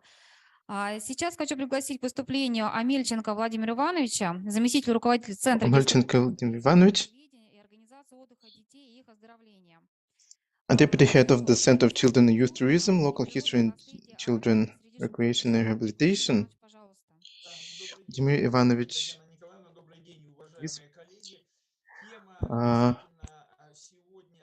the topic of promoting cultural natural heritage of the Arctic among school children is very crucial. And I wanted to clarify that the children tourism, we only discuss it from point of view only of the getting to the place. But the questions are not on the fact of the tour itself, but how want to educate children, how we can educate through the children tourism. There are strategies of development of growing of children, and the laws for the children education are through the prism of Arctic, through the engagement of children, how through the Arctic agenda we can attract the attention of children. We have organized the Arctic dictation because of the COVID restrictions. It has been developed in another format. So 20,000 school children have participated in this dictation. The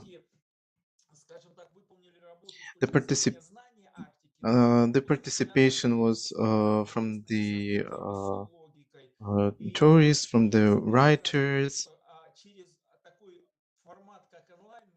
and through the online format we can also popularize work with school children.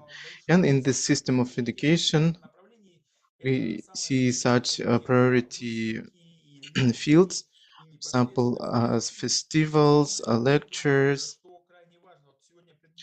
professional orientation fields, expedition, international cooperation for popularization the Arctic and Russia among children. And it is important what results we have gained in regard of educating the children. We need to develop children, we need to educate children through the natural objects. Important is the role of the school museums. For example, in the regions of the far north, there are different unique expositions in the museums, which is will be interesting for the grown-up population. For example, the School Museum of Dixon, which is connected with the expeditions of Second World War, the exploration of Arctic, and it is working with the state museum. And in the Republic of Yakutия, there is a network of interesting school museums. For example, a museum in Chertopchinsky Ulus, and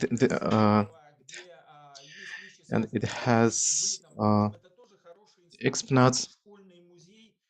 These are very good instruments for popularization of the heritage of Arctics. And we are collaborating with educational programs of historic fields. And the touristic visits are very important for school children to communicate with nature on how to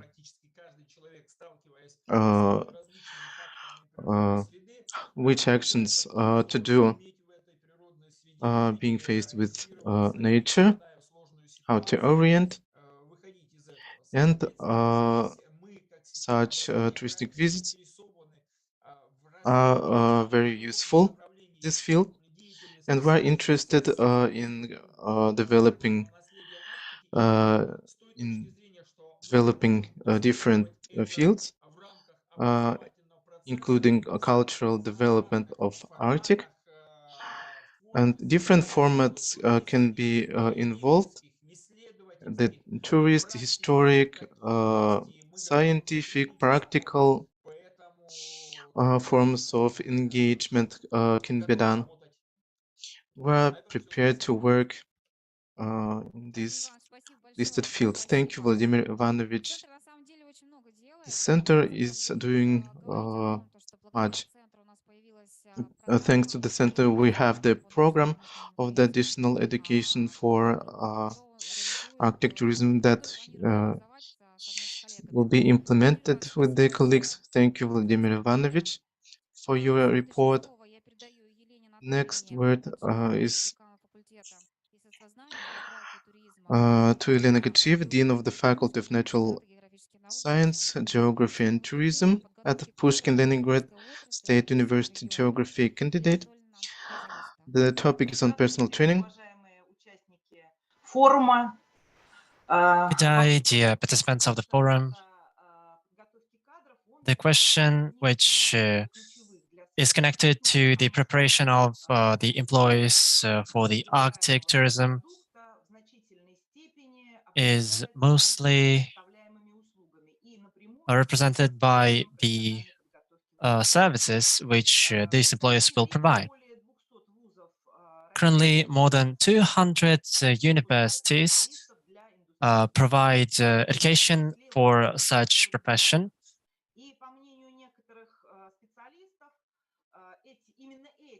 And in some specialist opinions, those universities that are located in the Arctic will mostly provide the overall basis of the employees that will be present.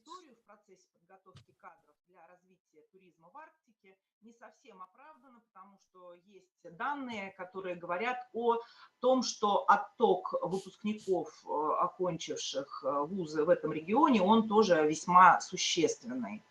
Вы вот видите... It is not true to say that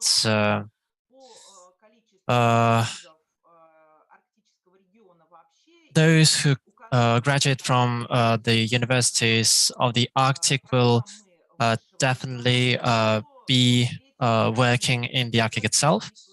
This table provides the information that only 5 universities provide such educational programs.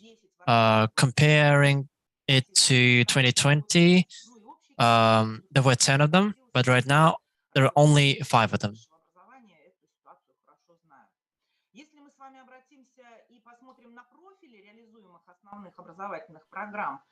If you look at the profiles of realized educational programs in universities, we will notice that they are not touching the tourism in Arctic itself.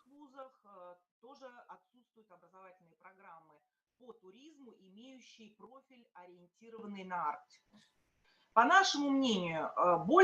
our opinion, the biggest significance, rather than its connection to the Arctic, is that the whole complex of exercises and educational programs that might develop multiple professional qualities amongst graduates.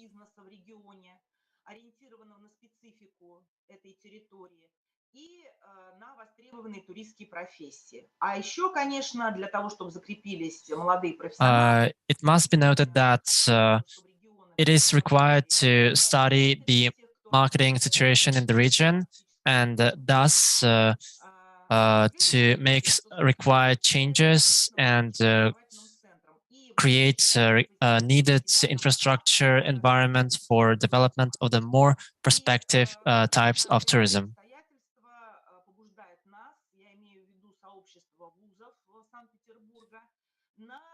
It pushes us to create such educational programs and think about how to prepare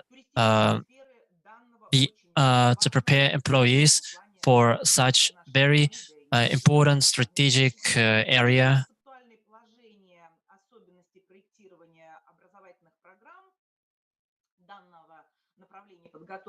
And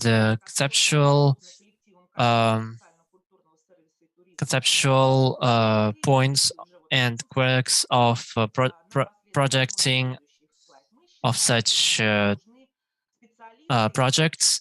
There must be a variety of specialists. Those people must be efficient in tourism. They must provide interesting information to tourists.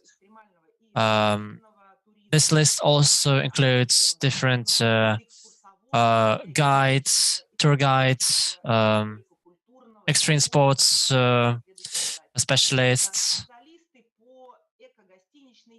specialists in terms of eco, hotel activity, glamping, camping, eco hotels, etc.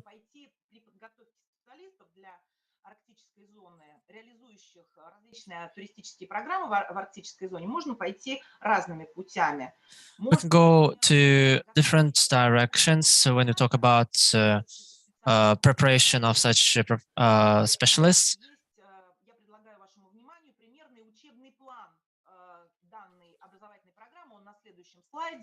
on the next slide, we have an example of such educational program. It represents the overall state of the whole requirements and need in such tourism.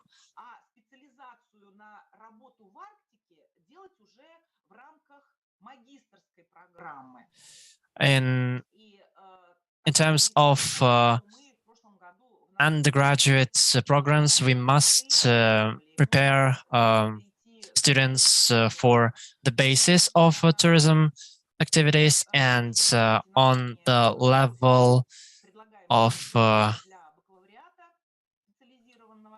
magistrates, we must prepare them for the unique traits and quirks which are only for the Arctics. We have quite a little time, so I'll be brief. I'd like to draw your attention towards the possibility of creation of different pacts and contracts between different entrepreneurs and tourism and tour organizations. In this exact area, it would bring lots of results. The fastest way of solving this issue in terms of lack of employees is to provide those who have already passed undergraduate programs and magistrate programs with re-education programs. It consists of 3 modules. The retraining takes 160 hours of learning hours. которые были сформированы в недавнем прошлом. And on the basis of those infrastructure that was established during the decades, will definitely provide required experience and effect in quite a short term of time. Thank you for your attention. Елена Анатольевна, спасибо большое за выступление. Antonio, thank you for your speech. Следующее слово я передаю Сафону Людмиле Валентиновне. The word is given to Елена Валентиновна. Создавал технический комитет. Эксперт по сертификации. She has made great achievements in Russian tourism.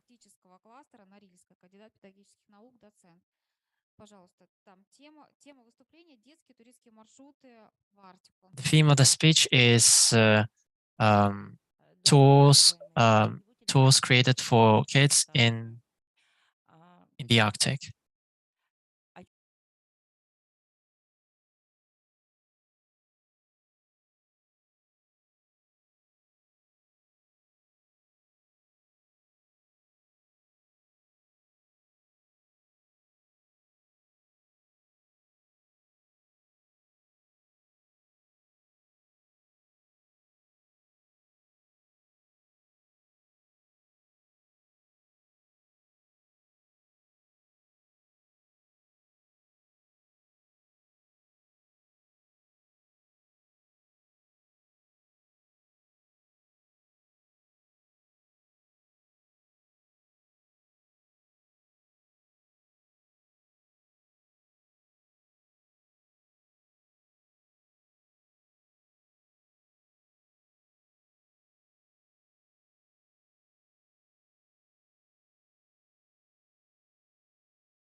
теплоходные туры, где цена вопроса в пределах 1–1,5 миллиона. Но какая семья сможет ребенка отправить в такое путешествие? It is quite hefty for parents to send their child to a cruise on a ship, which costs around 1 million or 1.5 million rubles.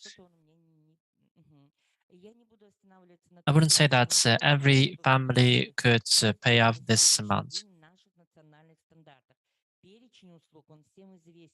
The list of services which are presented on kids-oriented tourism routes.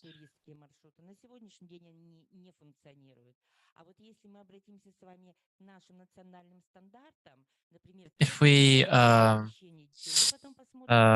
try to have a look at the standards, these standards which exist nowadays meant for the polar lane.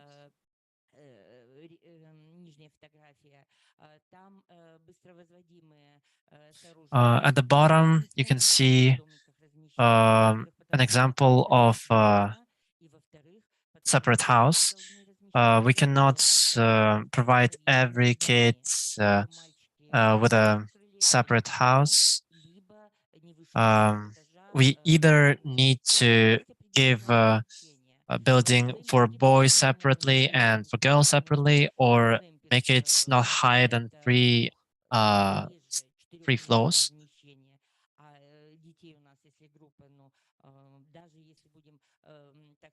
By clamping standards in one building, there is no more than 4 people in one building. But nowadays, there are at least 12 people in one building, and thus it creates a dilemma of the quality of such surroundings and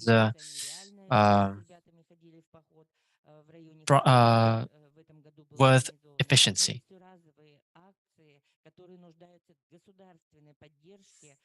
Different initiatives surrounding kids tourism are quite rare and supported only by different funds.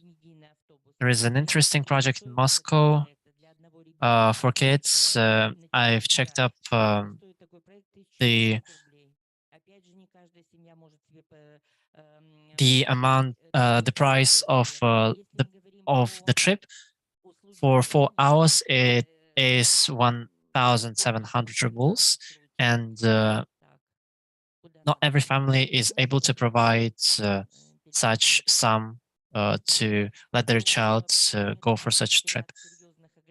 There are also a list of limits surrounding rations. They include different sanitarial limitations. It is quite hard to achieve high quality and efficiency for kids, especially for long-term trips.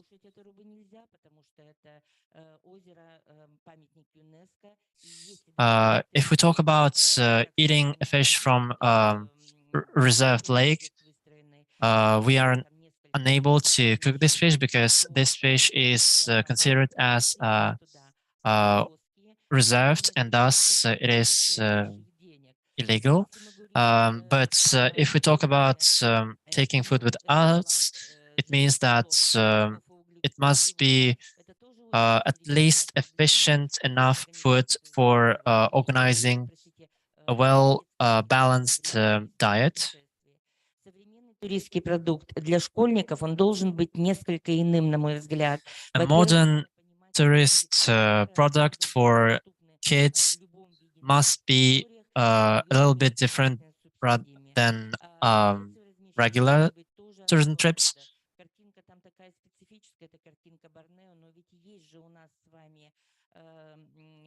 The last picture is Borneo. Although it is different from the Arctic, we should also take in mind that for such that we can only send to such harsh conditions only those kids that are around 14 years old or older.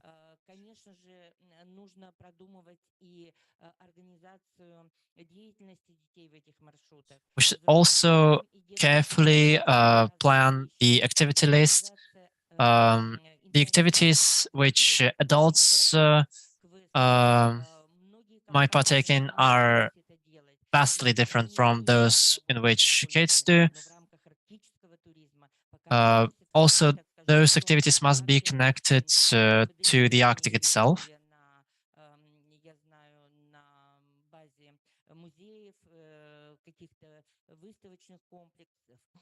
I know that different museums have certain virtual exhibitions and multiple virtual museums, but this is not enough. This is not sufficient.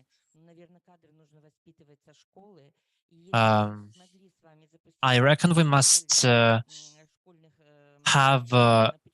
a certain direction of Arctic tourism right from the school days. If it is possible, we might implement it and create a well-sufficient tourism environment in the Arctic.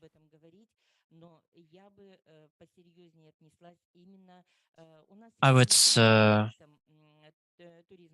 look with the utmost attention to these criteria. We must improve the quality of the tour product, we must increase its availability, and then we must improve the management of this product.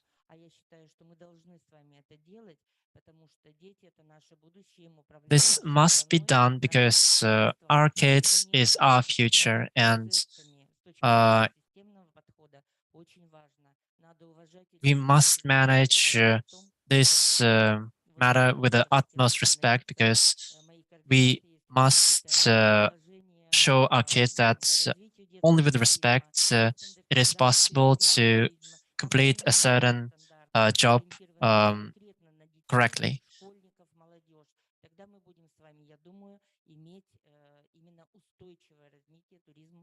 Only through developing employees since early childhood, we might be able to create a self-efficient environment for tourism.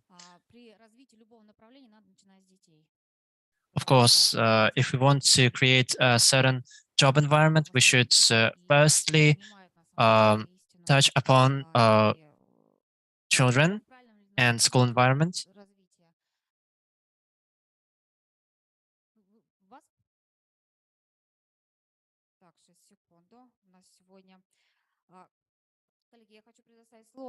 Colleagues, I'd like to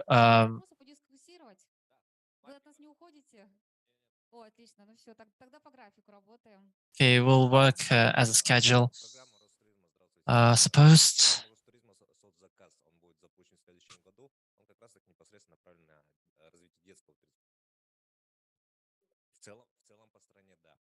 Ни один пока арктический регион, да, не подключился под данный проект, пока пилотно, 23 региона. Not a single Arctic region hasn't joined this topic at its fullest. They only make pilot runs. Yes, you're right. We have certain trips which are connected to World War II and history of our republic, but it is not possible to create such trips to Arctic because it's quite heavy, quite hard to realize in terms of the budget. We've discussed it for quite a while, and we've realized that there is definitely a movement in terms of private trips, private services, but there is no system for realizing such services.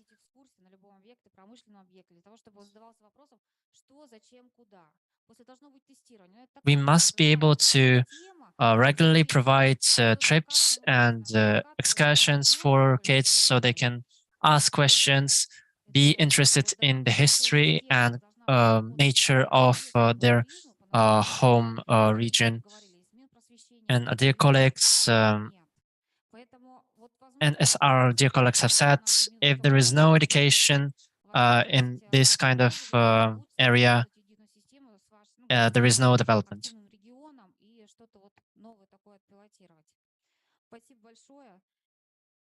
I hope that those regions that show their dedication towards this agenda will provide those trial runs and make them permanent.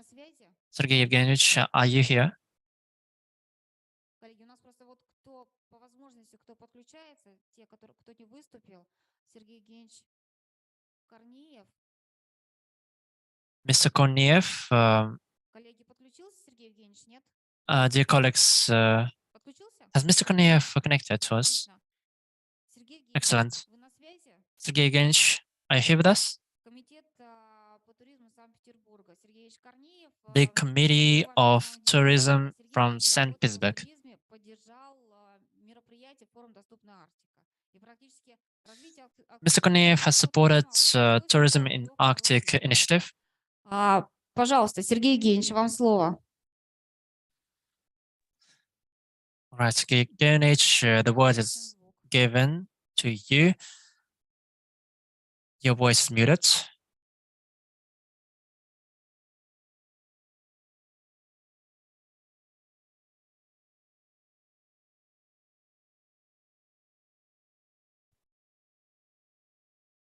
Сергей Евгеньевич, у вас микрофон не включен.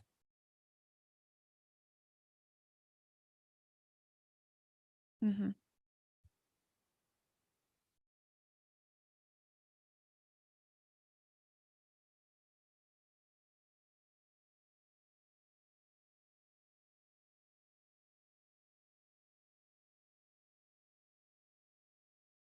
Коллеги, тогда если не подключается, Сергей Евгеньевич, я думаю, что вот как сможет, выйдет с нами на связь. Давайте тогда, я думаю, что если презентацию... Dear colleagues, if Mr. Korniev is unable to show his theme right now, we will give the word to another speaker. Пожалуйста. Да, вы рядом. Ильдар Юнусович, вы на связи? Mr. Mamatov, can you hear us? Камчатские экспедиции 18 века.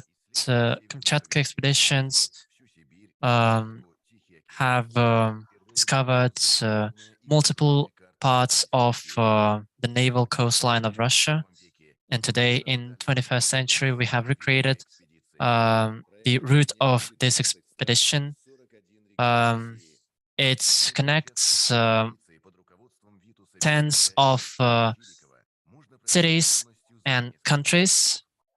It can be completed throughout multiple months. Also, those trips can be completed in parts and partially.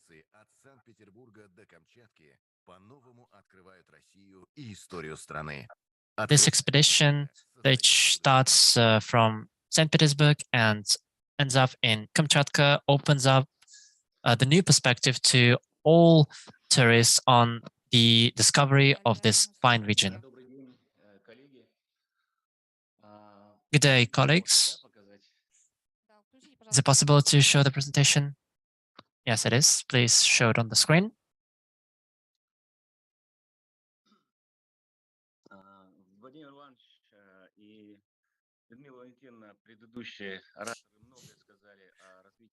Two past speakers have said quite a lot in terms of kids tourism. My speech is going to be a proving point of those theses, and I'd like to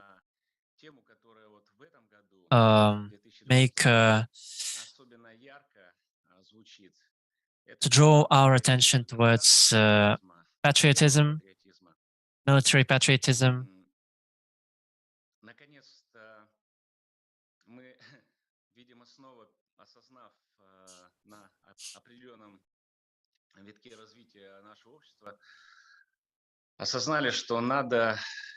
On a certain time of history, we realized that we must learn our history, learn how it got formed, and give us this so-called love towards homeland or patriotism. I have worked quite a lot with children, with students, and since when I worked as a teacher, there are different advantages of modern education, and I'm talking about digitalization, but some process caused me to sadden me quite a lot. When I talk to kids, and those were cadets,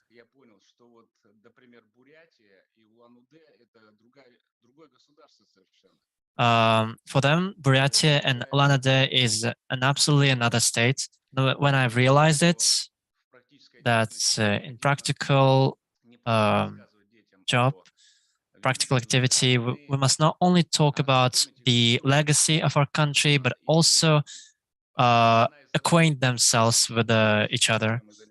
The main goal of such classes is to talk about our country, not only to show it and tell about it, but also make joint exercises.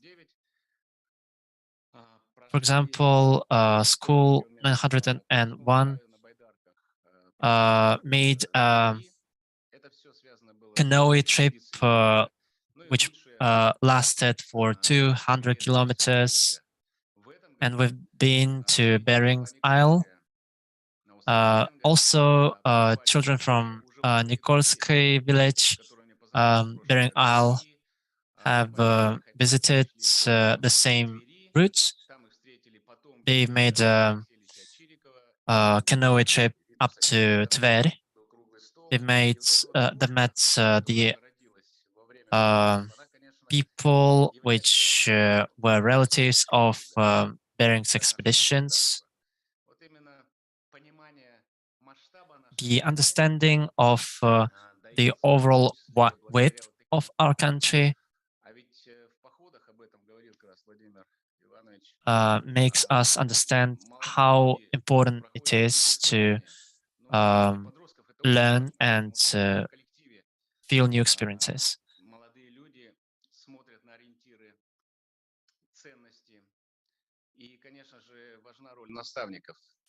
Young people have quite an important role of young people have tendency to rely on their goals and their worldviews, which are given to them by their curator, teachers, parents. My own example of this is, if you look at the map, the coast of northern Arctic Ocean 300 years ago, people who traveled there described the overall landscape of this territory. We've been there with my students.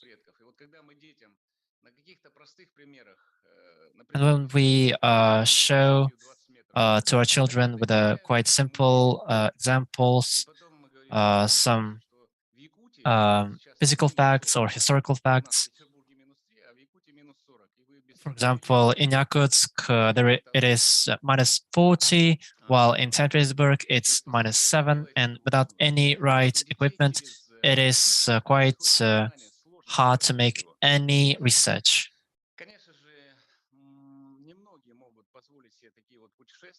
Of course, not everyone can purchase such a trip. Of course, when it comes up to Arctic, it is quite hefty. But in 2024, we have a plan to send the winners of the contest on the road of grand achievements, which is organized by Department of Science of Moscow City.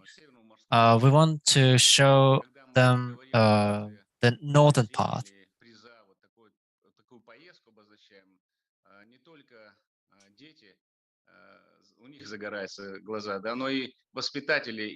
Not only kids show eagerness to win this prize, but also their mentors.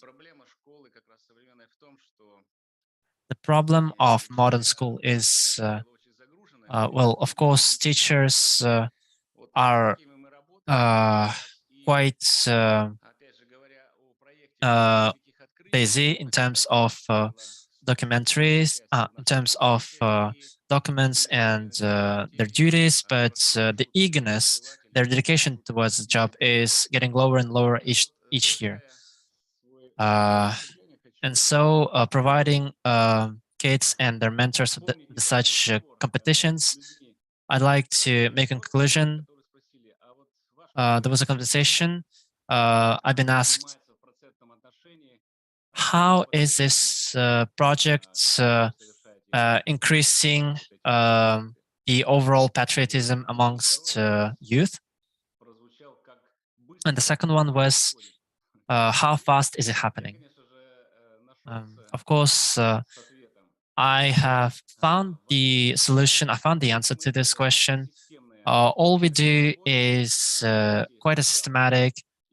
Children, of course, firstly, make some researches, make a hypothesis, then they complete the overall routes during their summer holidays. They do it with a goal, and then they make conclusions on their hypothesis, is it right or not? And when a young person completes all the stages of this trip, I might definitely, I can boldly say that the patriotism amongst our youth will increase significantly.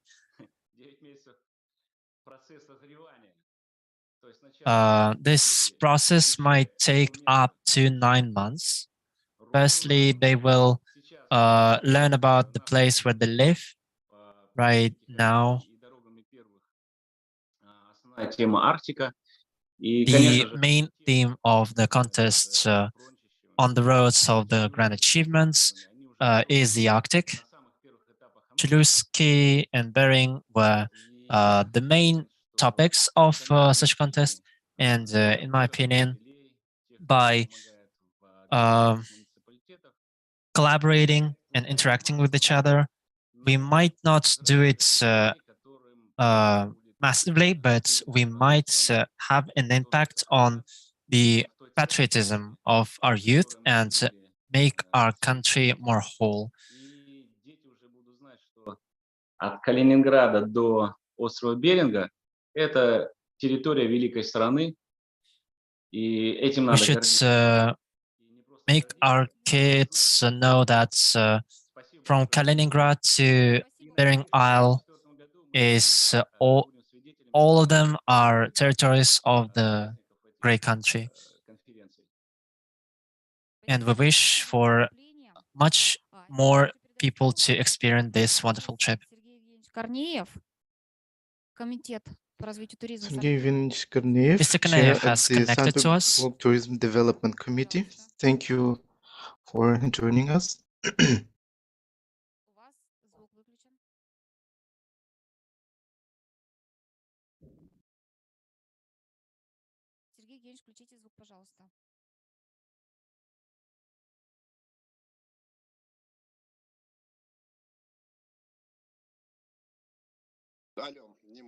Здравствуйте, коллеги. Слышно?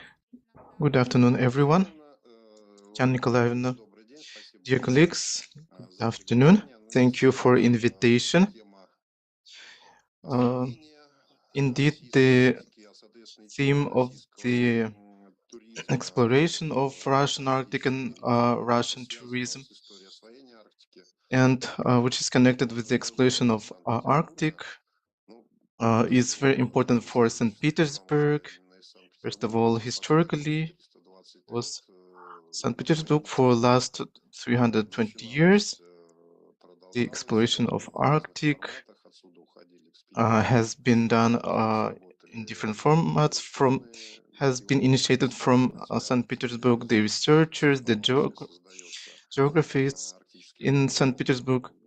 There are different Arctic ports, and there is a vast history that connects St. Petersburg with Arctic.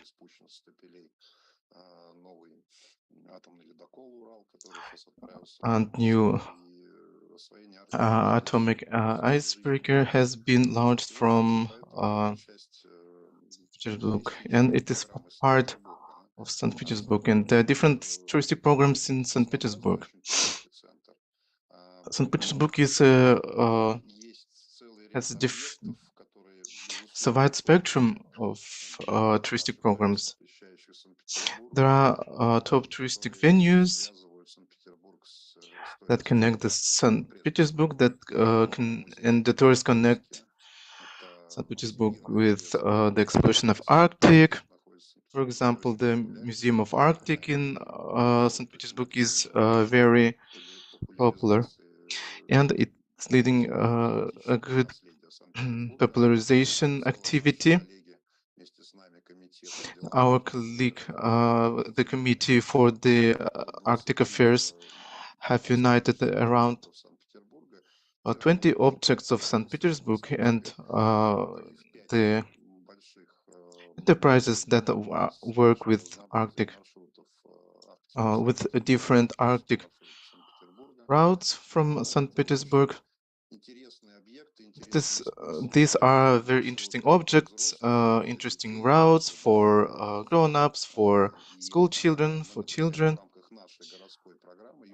Within our city-state program, the Young Explorer, that has been developed for school children of St. Petersburg and has been included into educational programs. The visits to the Marine Military Museum that educates about the participation into the World War II. St. Petersburg is the harbor city, and the project, the history of Arctic exploration is being developed.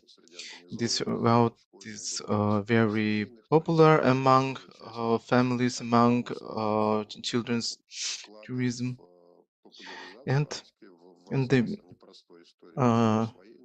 Petersburg's contribution for Arctic population is great. There are enterprises, industries that work in the watercraft building. That will be interesting when we look at the history. How had this been projected, how the expeditions started from St. Petersburg, how the card builders have, the map creators have worked in St. Petersburg. Moreover, St. Petersburg, among its own Arctic routes, which can be found in the Visit St. Petersburg portal. Among its own routes that cover different stages of history and geography, and that covers geographically differentiated areas. It has interactive material that you can find and that you can have a look at. Other than that, the St. Petersburg is also national touristic hub in the north.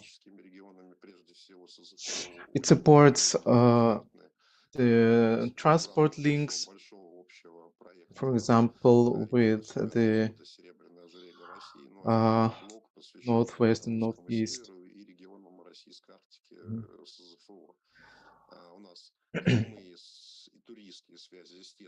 We have direct touristic links with Karelia, Archangelsk Oblast, with Vologda Oblast, with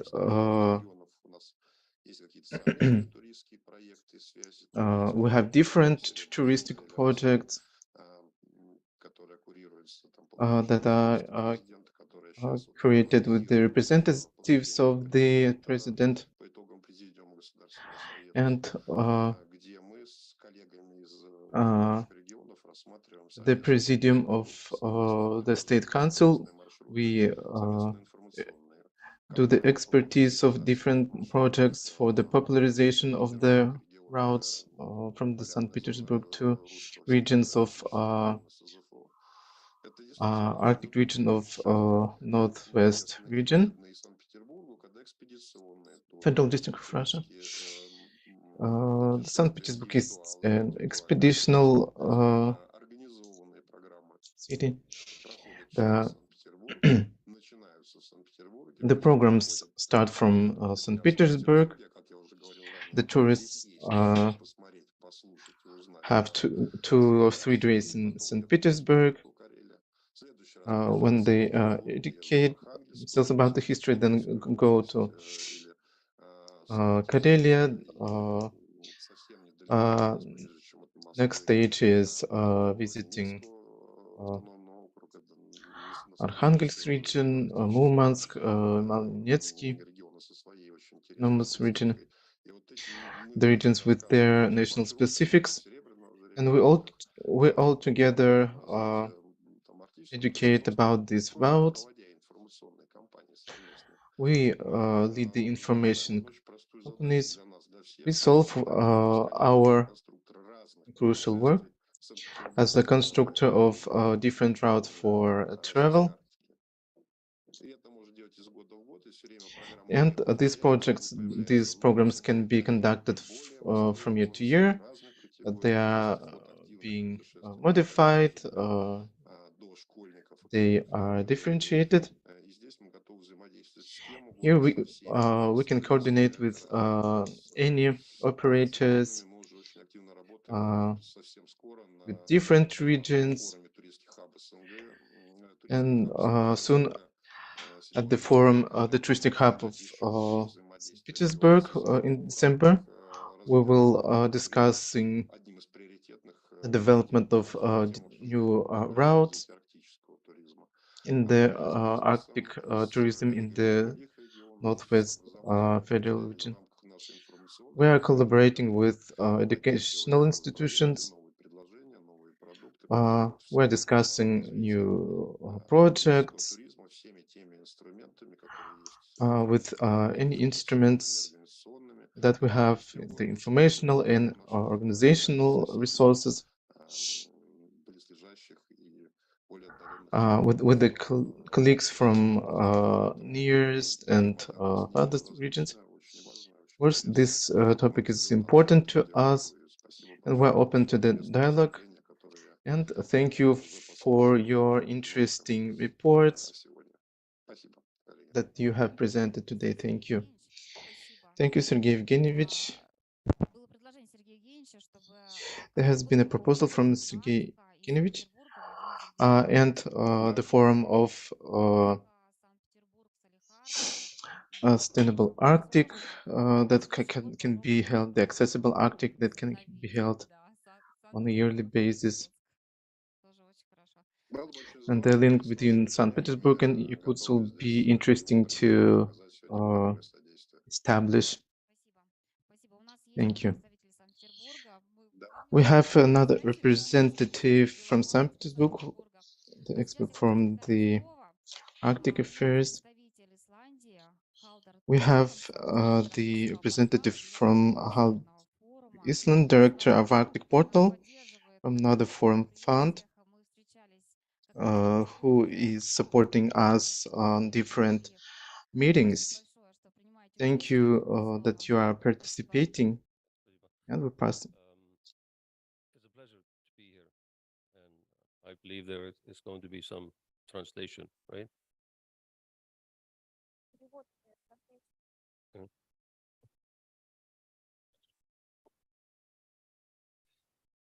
So I've had the pleasure to travel very, very widely in the Arctic. To most of the Arctic cities of Russia.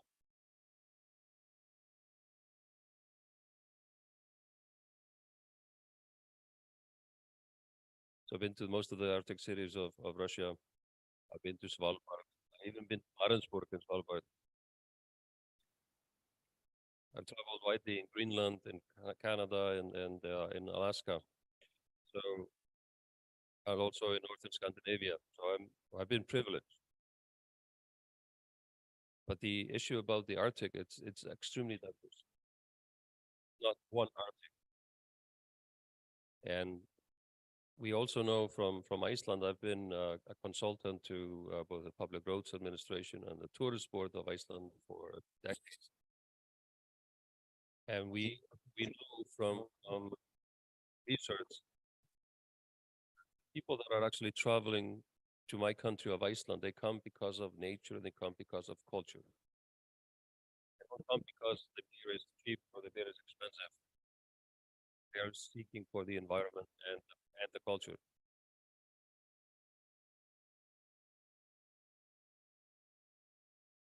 And this, of course, also tells me, because I have had the privilege of traveling quite widely here in Russia, in Chukotka, in here, that there are incredible opportunities that are still untapped in Russia in terms of tourism.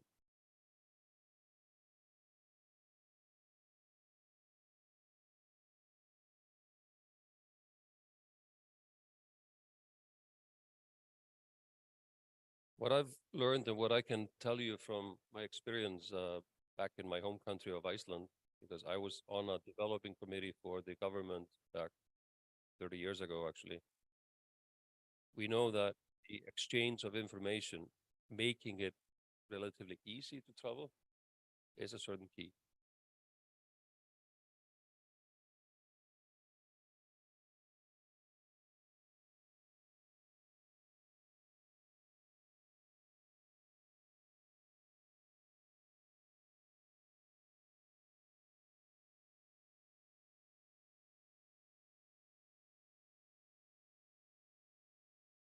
So we developed a plan back in 88 to 95 to make it easier for tourists to come to our country and travel within our country.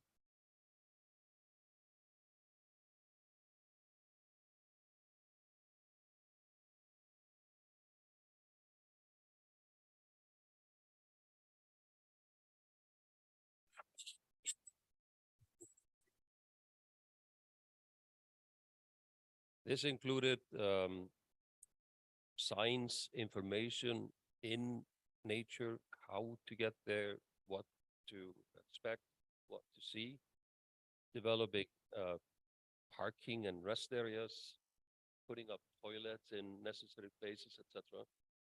And this has developed into supporting tourism in an incredible way.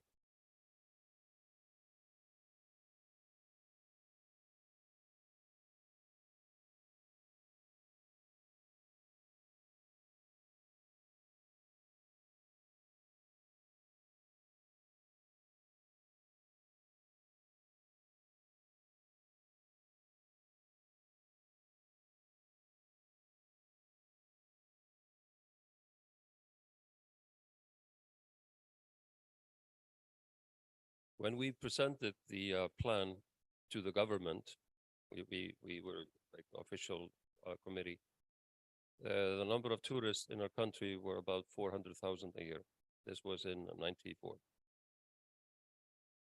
We predicted in our plan that by 2005, 2010, we would go up to 1.5 million. This was based on sort of international studies.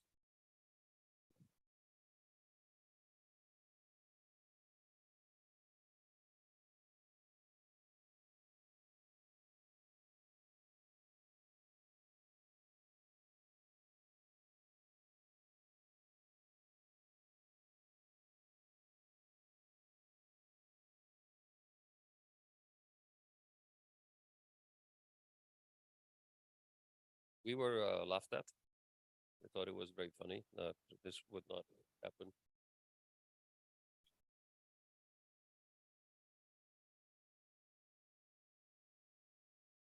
We were at 1.8 million in 2015, and we're at 2.5 million now.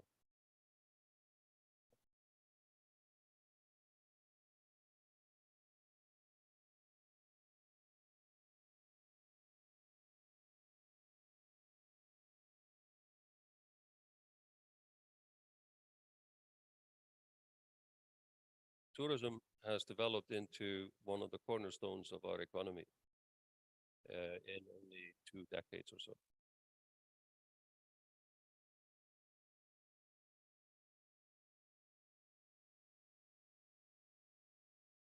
And the interesting part is that people are not just going to the Reykjavik area, the capital, they're actually traveling around in the country.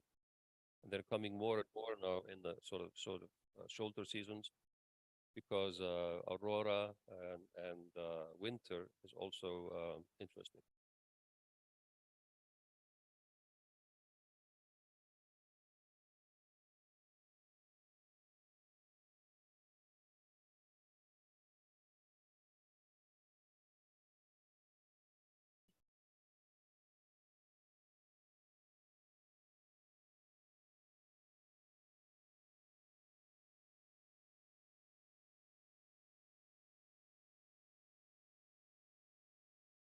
It's also, of course, the traveling habits of people have changed. People don't just take one summer holiday anymore. They tend to go on more trips, shorter trips, but more trips over the year. And this is something that we are seeing in a very substantial way in Iceland now.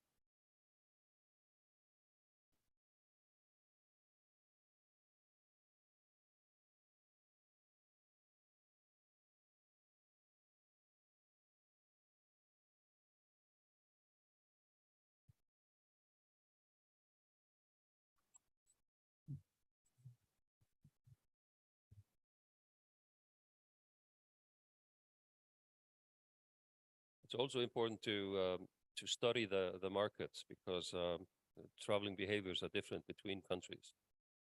In the summer months, we are predominantly seeing people from UK, Germany, France, whereas in the fall and the winter, it's much more Asian people.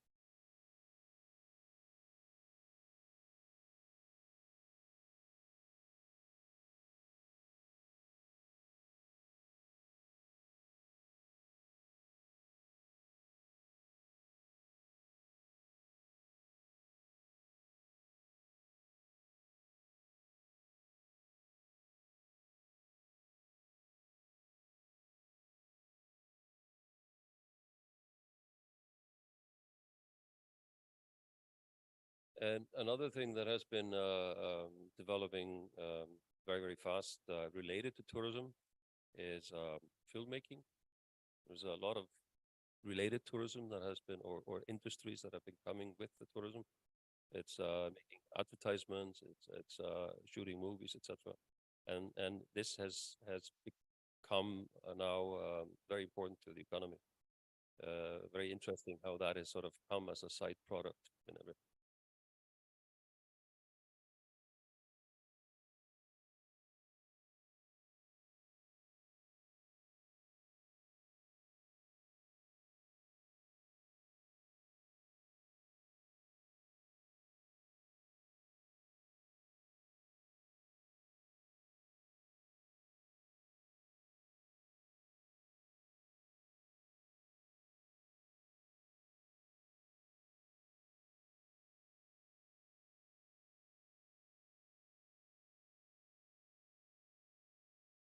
We're also seeing a huge increase in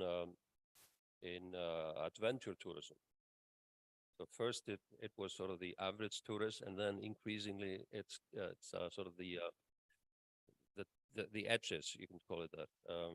For example, in the northern part of Iceland now, there are 3 companies running heli skiing, and they're solid.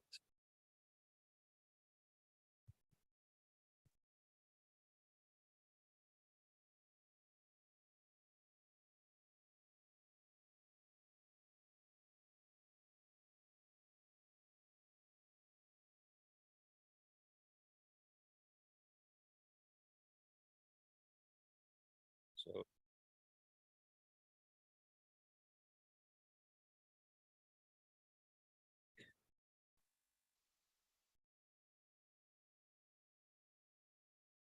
extreme tourism is paying high prices. So it's valued customers. It's customers that spend a lot of money. They don't usually stay long, but they spend a lot of money. So it's been extremely profitable for many. And the other interesting part, of course, is that these are people that don't want to be in the main cities, so they are more in the countryside. So we are now seeing luxury hotels being built in places where you a few years ago would not have thought would be possible to run a hotel, but it's turning into a very lucrative business.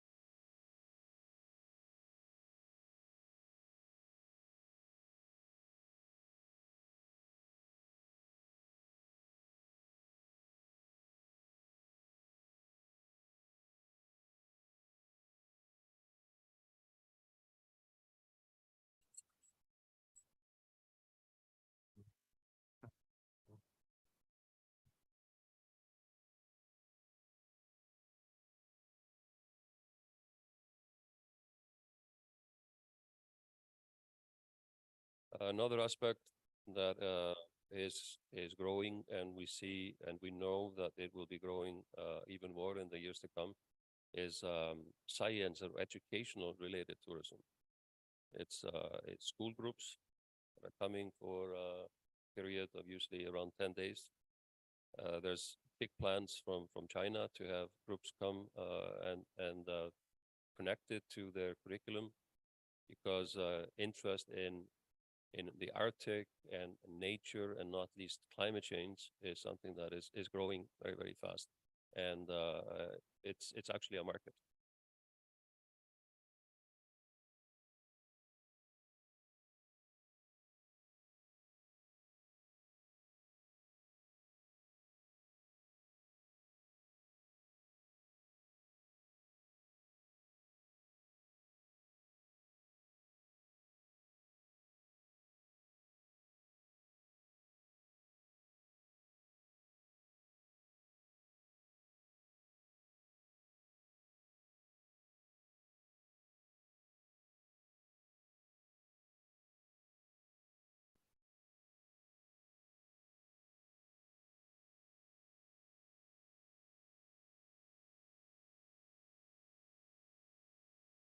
In this context, I have been working personally with the Polar Research Institute of China.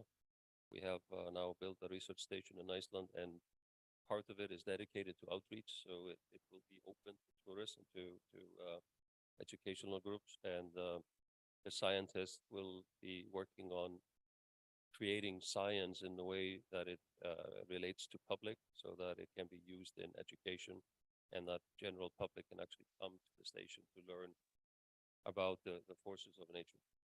This is something, of course, that could be very, very well done here in Yakutia as well, of course.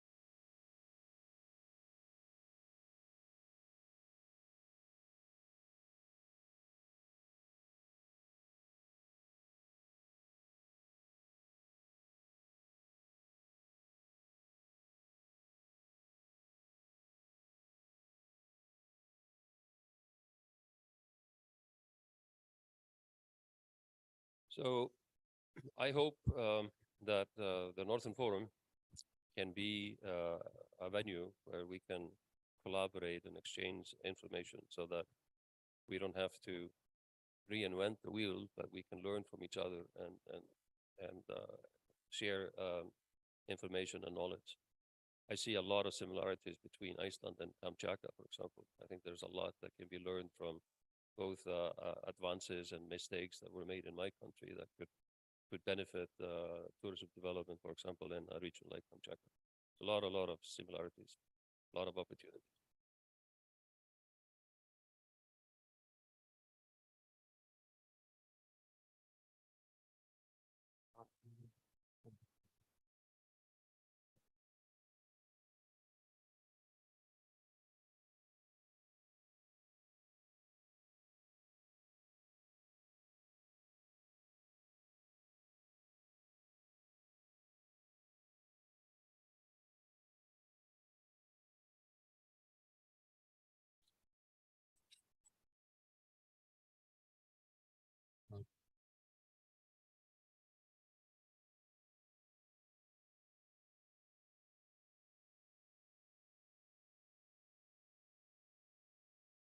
But we also have to remember that the Arctic is an area of opportunities and threats. It's very vulnerable, and we have to be very careful as to how we approach it.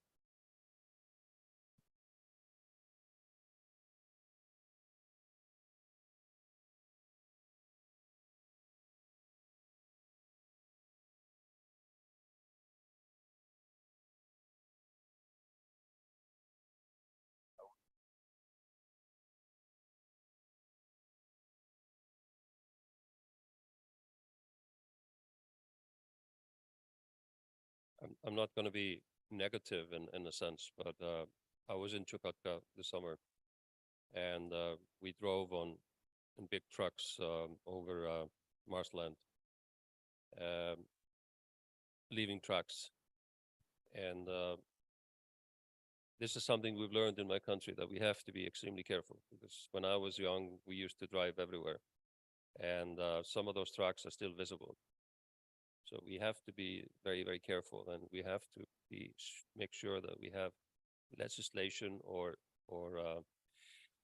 code of ethics for tourist companies to follow, so that we don't damage the jewel that we have in front of us.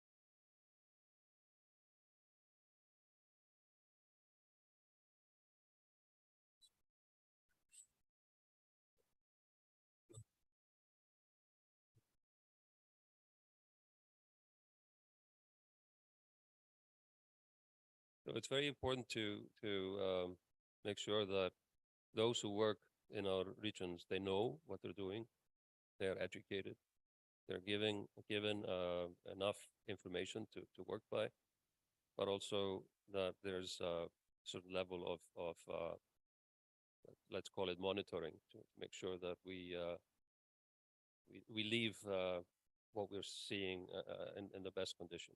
I can point out many mistakes in my country where too many tourists have been invited into an area and damaging it.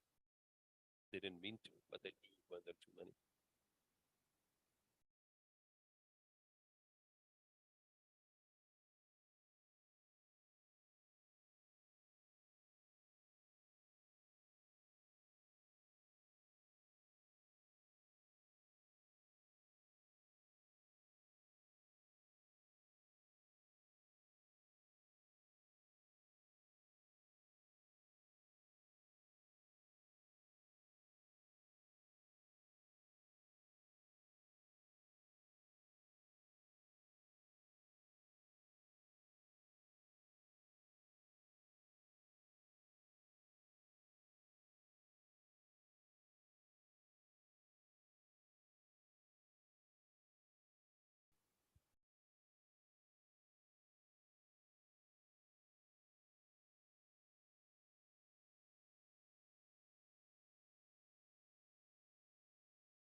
So my message is in principle, you know, there's a saying, less is more. And I think this is something that we have to think about when it comes to Arctic tourism. We have to make good plans. And we have to make sure that we don't invite too many people, because that's gonna basically damage the jewel that we have in a way that it's reversible. It takes such a long time to reverse it that's the biggest mistake we can make. So tread carefully, but steadily, because there are huge opportunities. But again, remember, there are also threats if we go too far. It's like with the fish in the ocean. If we fish too much, it's gone. If we tread too much on our sensitive nature, it's gonna just turn into mud. And who's interested in that?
I could talk all day, of course, I'm sorry about that, but it is very important that when we're looking at tourism, that we think both top down and bottom up, because tourism requires people on the ground to work and accept the tourists. But at the same time, we need the government and the funding agencies to understand that tourism is a long-term thing. It's not something you make you rich overnight. It's a long-term. It's a long-term investment. It's a marathon, not a sprint. And that's how it needs to be addressed, and that's how we need to think about it.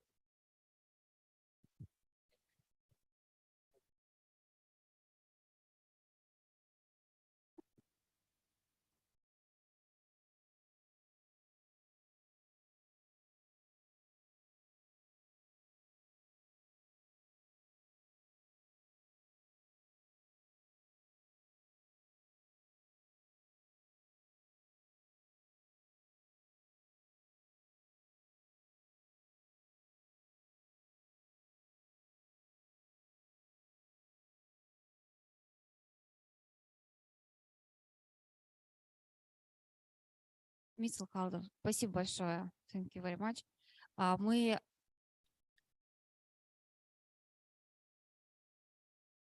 действительно придерживаемся той концепции. Нам очень интересен опыт Исландии. We are very interested in the Iceland's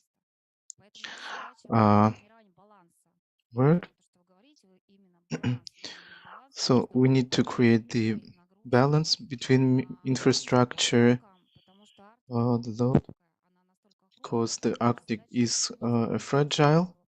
Our aim is to preserve. We have different points when we can collaborate. Because we are a bit over the.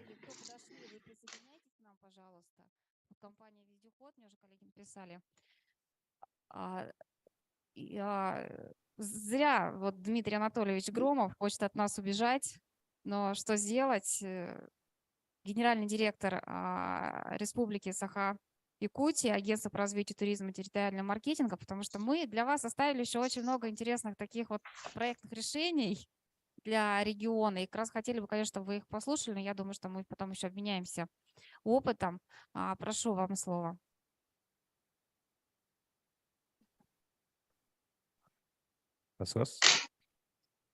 Нарен Want to? This is the greetings of Yakut people, and indeed, welcome to our wonderful region. 5 reasons why people make a decision to come to us.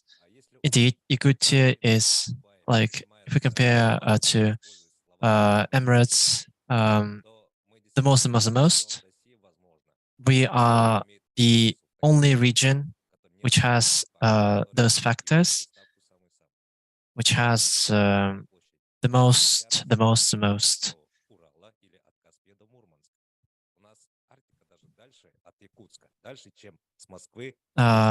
Even the Arctic is further away from us than from Moscow or Murmansk.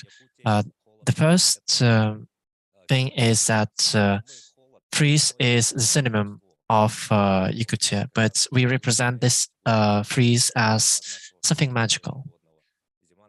As you know, there is a festival which is named Winter Starts from Yakutia. And yes, indeed, winter starts from Yakutia first.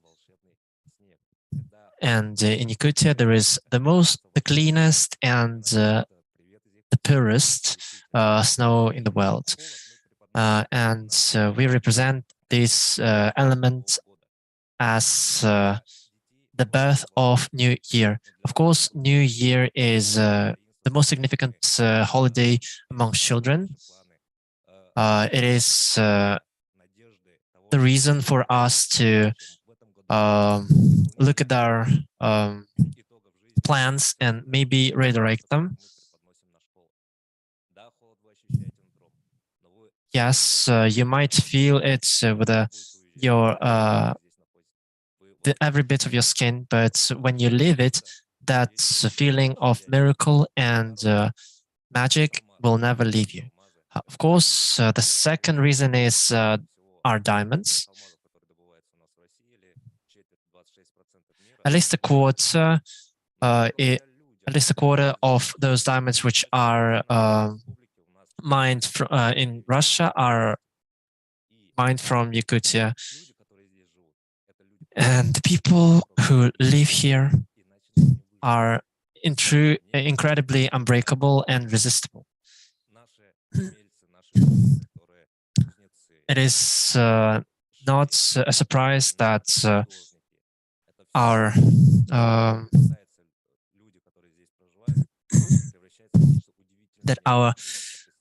masters create truly magnificent art. And of course, people go to people.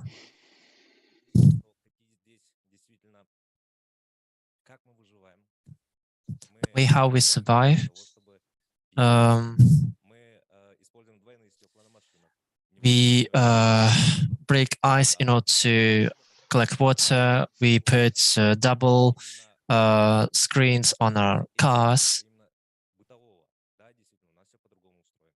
And of course, the differences of our daily routine is significant.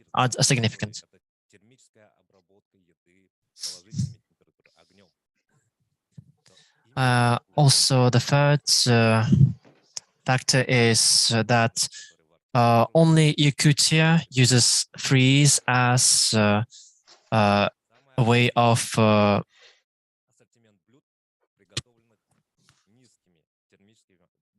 cooking food, while the whole other world used fire.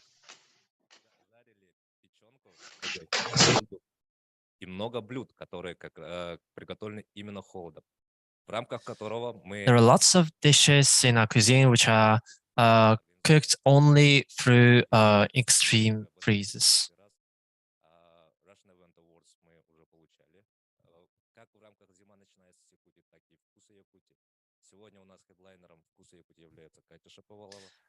Our main headliner on current events is Katya Shapovalova.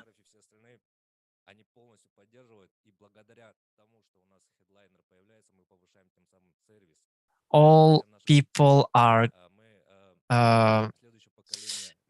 extremely thankful that we have a headliner that truly provides us the required clout and fame that our cuisine truly deserves.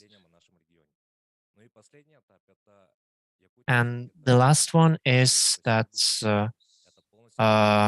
Yakutia is truly a story of strong will. No matter your religion or your race, Yakutia is it's going to be the place where you feel an immense space of your soul. Our rituals, our culture, our daily routine, all of this shows to you your limits. Not everyone will go here, but the ones who will truly feel themselves real. And if we speak about administrative parts, there is a little provocative question.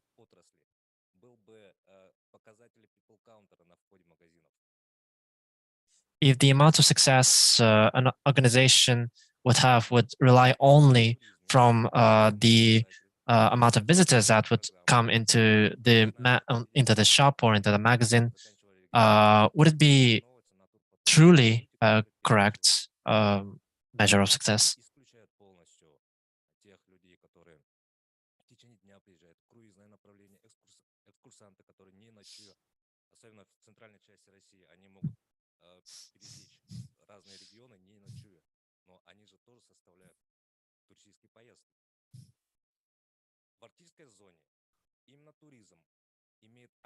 In central parts of Russia, it is quite possible to go through lots of regions just by transit, not staying in them for a long time. While in the Arctic tourism, every region will get all the values, all the profits from from the business, because if we orient ourselves on the GRP, it is going to be a headliner at a start of the new direction for such regions. And the history of Ministry of Economics is about GRP. Yes, Yakutia is an Arctic zone of Russia. We will never reach the same flow of tourists such as Western parts. We have another goal. And Iceland proves their point. They are making tours for another incentive.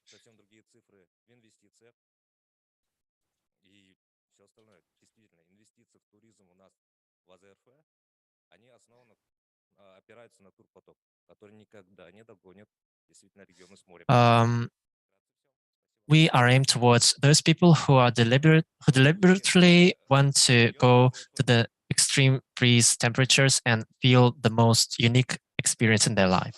Thank you. Дмитрий Анатольевич, спасибо большое. Коллеги, я знаю, что все хотят выступить, у каждого тайминг. Dear colleagues, I know that everyone wants to give their speech, but right now we have an online speaker, which also deserves attention. And so I would like to remind you to not exceed 5-minute limits.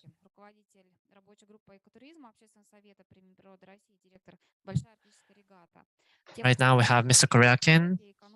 The theme is Ecology, Economics of Center Parts of Russia. Thank you, Tatiana.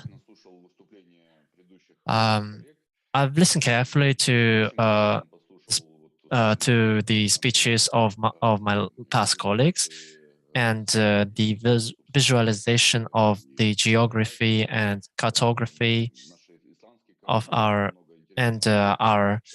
Icelandic colleague told us quite a lot of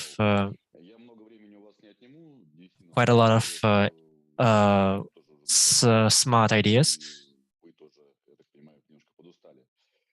And I realize that you're quite exhausted right now. I want to say a few theses.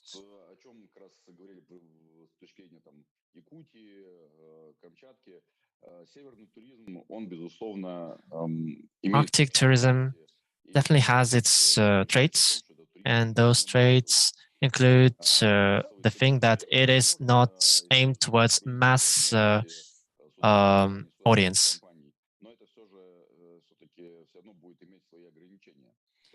And even though the transportation is not as limited and private, it is still has its limitations.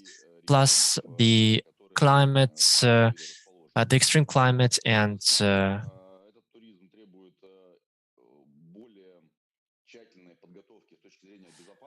harsh temperatures require much thoughtful preparation for it. Plus, it is required to create such services that can make it possible for those tourists to come back safely from their trip. We try to find a middle point between ecology and economics.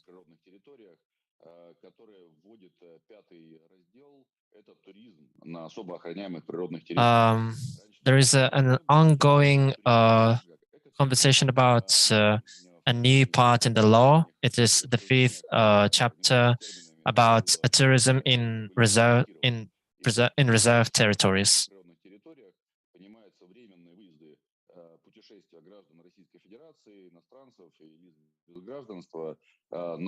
Such trips on reserved territories are considered to be short-term trips for the people who desire to watch the overall nature of such territories.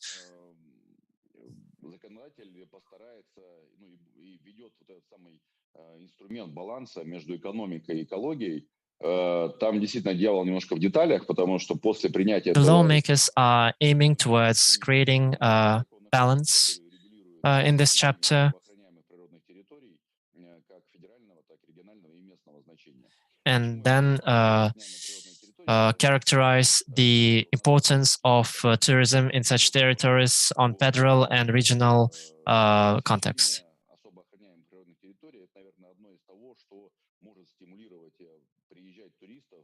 The tourism in such preserved areas can incentivize people to go to the Arctic,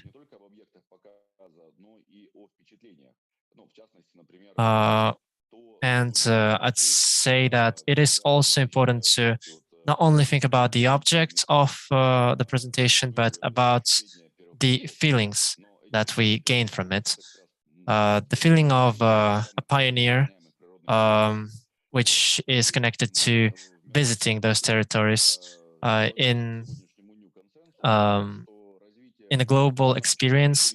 There is a consensus that ecotourism, and as our laws would say, tourism in preserved areas, would call this only a reason.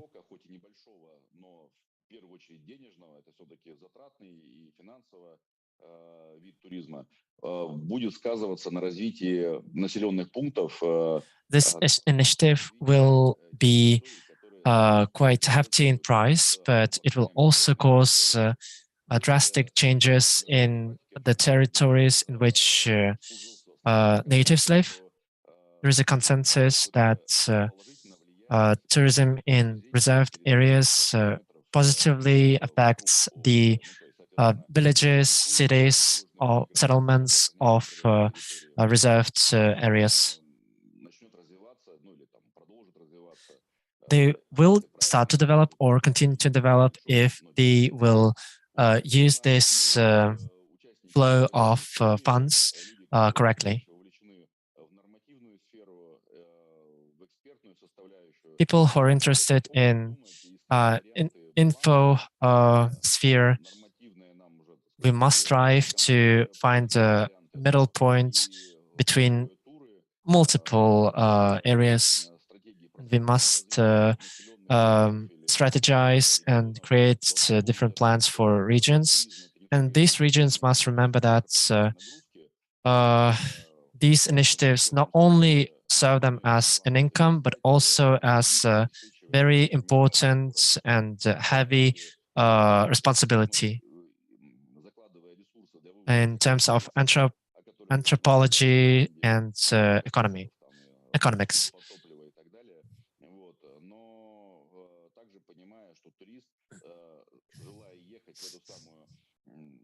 If a tourist desires to reach this, if a tourist desires to visit the Arctic as it was 1,000 years ago, he would like to see it not wasted by those other tourists which visited it before him. And a few theses before the end. Tourism in the Arctic is not aimed towards the massive audience. This type of tourism must be prepared. The area must be prepared for tourism as it is. And the fourth point is that the organizer and all those who are invested in it must find the balance between economics and ecology. We must find the solution towards not wasting the treasured nature and atmosphere of the Arctic, and present people the experience and the job opportunities. Well, I hope this is well enough for you. Thank you so much for your incredible speech. Next speech is Mr. Железняк.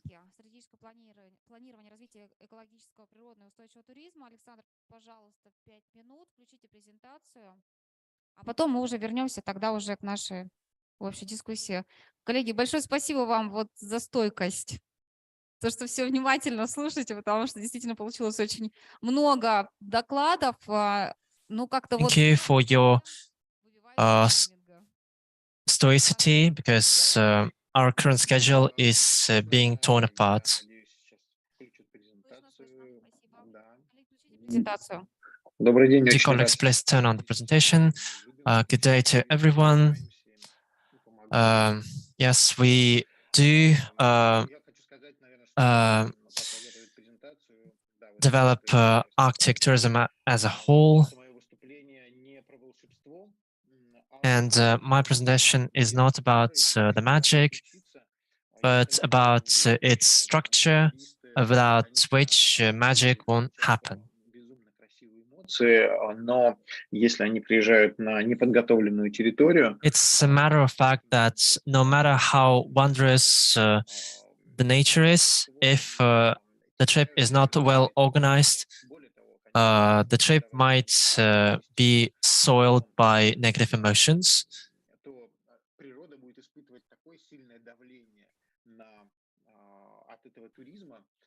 Plus, if no measures won't be made in terms of preserving the nature from the tourists, we might as well lose it as a whole.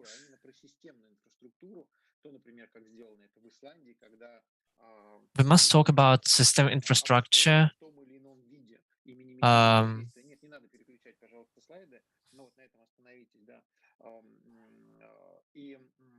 Системной инфраструктуры в наших арктических российских регионах очень мало где наблюдается. It is quite uncommon to see system structures in the Arctic territories of Russia. It is quite sporadic, and thus we must take required steps to design the territories.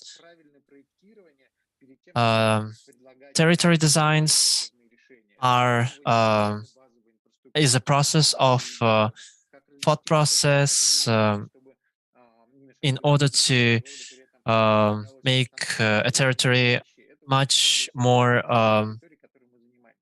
pleasurable for not only tourists but also for the nature itself.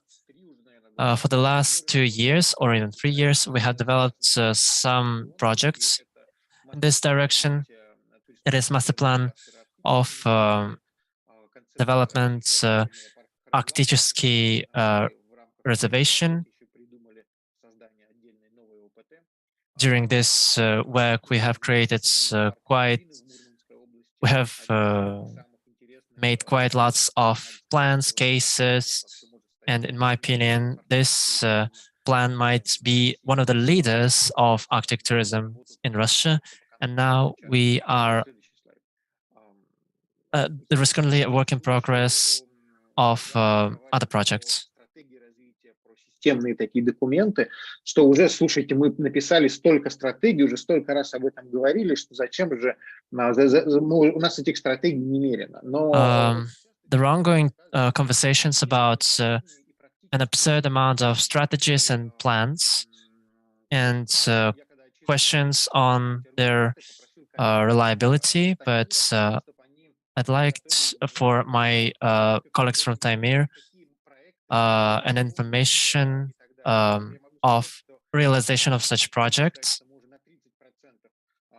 And my colleagues think that the realization of such projects is currently on 30% threshold.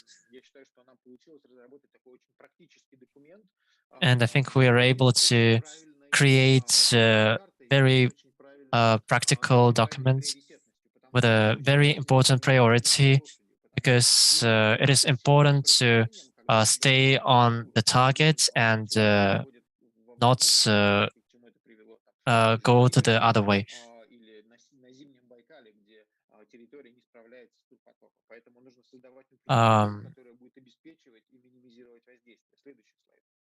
We must be able to have a territory which will be able to have a certain amount of people and develop itself further. Туризма на территории, и если там, в масштабе Таймыра это может быть какие-то ОПТ, а может быть и не только ОПТ, то в масштабе... If in terms of Taimyr, there's going to be some sort of reservations and areas for living, we must have priorities on how to place different organizations and territories for maximum results. A very important moment. I get excited by the colleagues' claims that show how their market is structured, how they research the market share, how they research their tourist base, their desires, the products, their expectations from the territories. It is quite an important task which allows us to develop furthermore. We need to hurry up. And on this slide, we see a quintessential example of Park Hebin. The system, the basic carcass, which we suggested for creation of the national park, which could contain more than 10,000 tourists per year. And I hope that if the base would be created in here, the overall goal of accepting those people will be completed. It is also important to create financial measurements and roadmaps. Without financial measurements, it'd be impossible to create favorable and possible economic plans.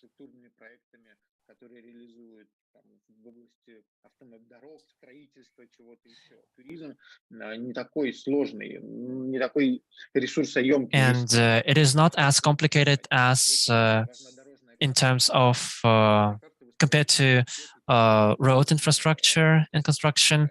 It is much simpler and requires less effort. I was asked to briefly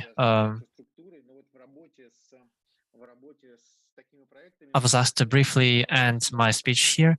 We have faced major issue of lack of information and statistics, and even data from big data, which are presented by multiple banks such as Sberbank, which represents some data in terms of tourist expenses. It does not allow us to understand the overall behavior of the people tend to make expenses without any plan which Sberbank would present.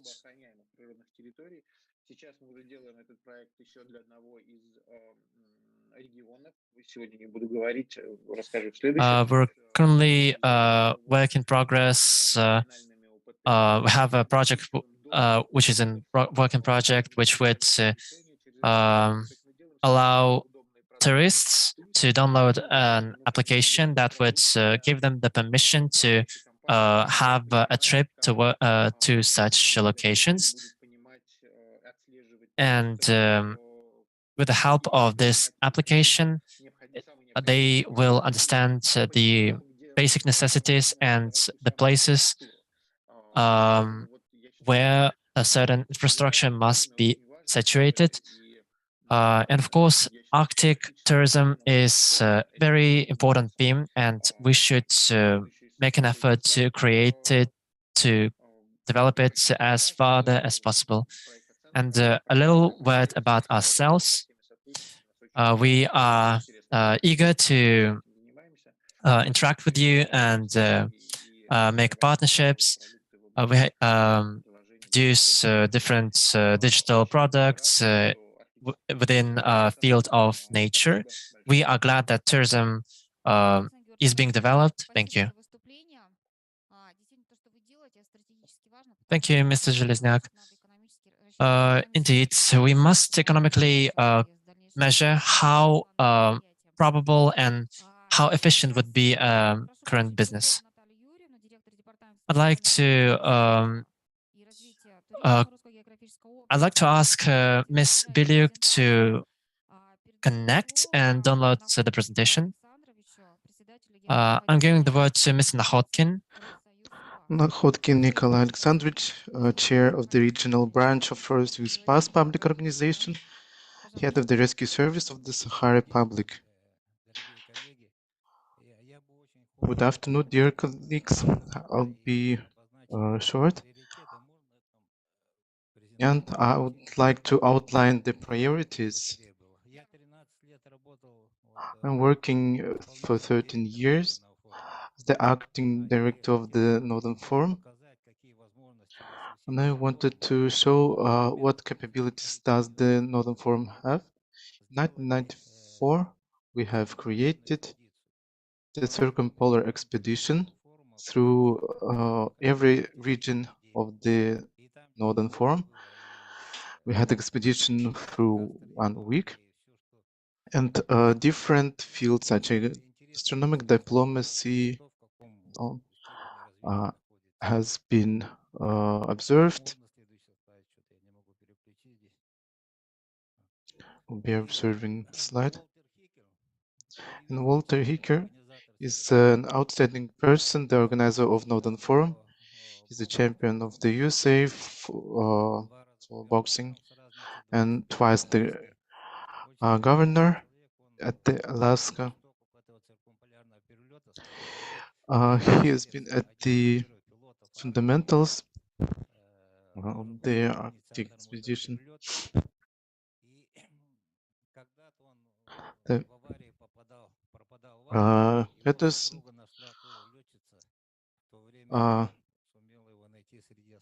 has also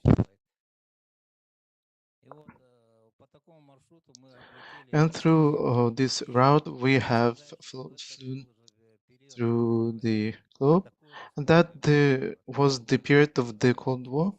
That was quite a difficult time.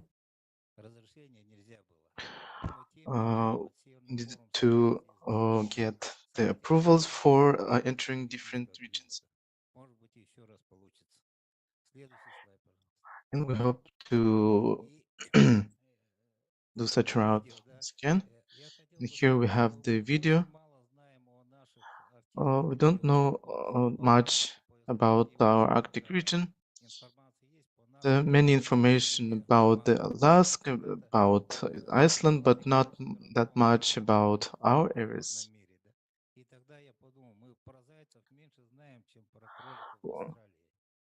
So, and I thought we do not know much of the local here, less than about the students. And from the Okhotsk to the Arctic Ocean, we had route, and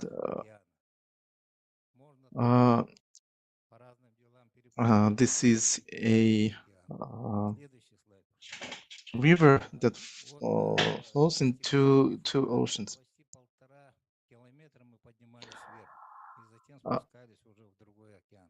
And here we see the sign of Russian Geographical Association, the bifurcation place. Here you see the expedition for the inflows through the extreme tourism in Arctic and the scientific tourism are very important areas. And every expedition aims at being of use for the climate, and the new knowledge is very important. This year we had the expedition in the Bennett Island. We saw the polar bear. This island is located in 1,000 kilometers from the Arctic Ocean. And we got there by the inflatable watercrafts. We we expedited through different islands, and we observe the global warming, and many bones of the ancient animals are being found. For example, like mammoth bones. And fortunately, such artifacts are not observable much to the scientific community. Such intensive thawing is being observed through latest years, and maybe we could organize the tourism there, and the tourists could participate in the ecological searches. And here you see that first in the world on the inflatable catamarans watercrafts, we have reached the islands of Большой and Малый Ляховский archipelago in New Siberia. We have reached of all our aims. I think we performed our task for 200%. Here you see the Bennett Island. It's a very miraculous area. It is a very hard to reach area. It's situated far.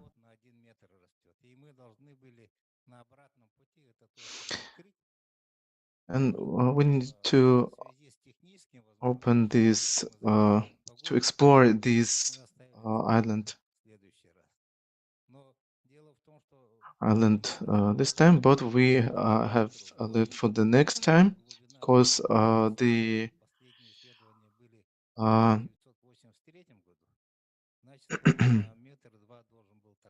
the bottom of the sea is thawing by 1 meter every year. This island is 400 meters high, and by 20 kilometers we could not see this because of the fog. Here you can see the fauna,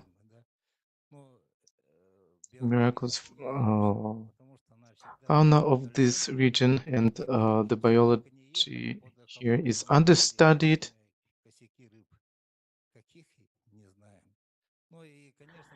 So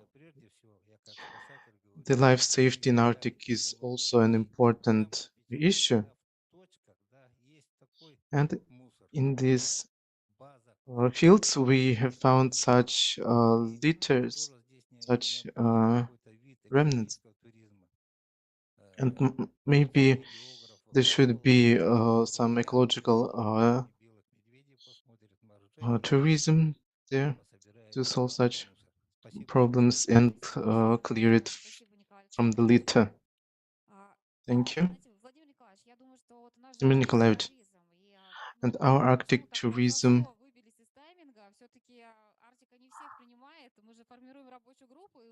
forming the Arctic working group, and with whom will we form our working group?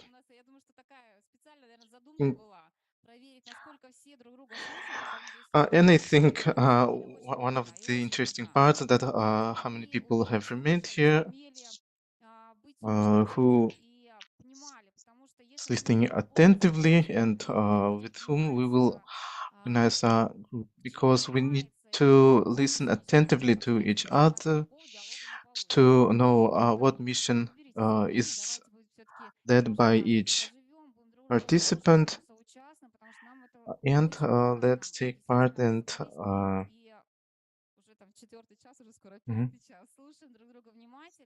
and we here attentively listen to each other attentively to elaborate the unified agenda for Arctic agenda. Now we'll connect the Russian geographical. Белякова Natalia Юрьевна,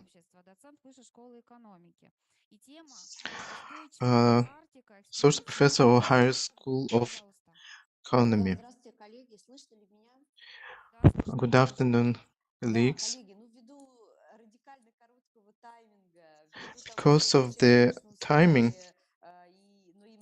and you might be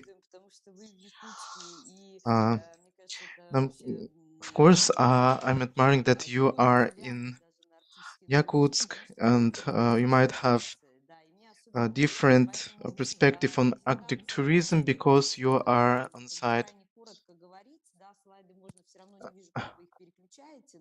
And I would like to present my reports in short.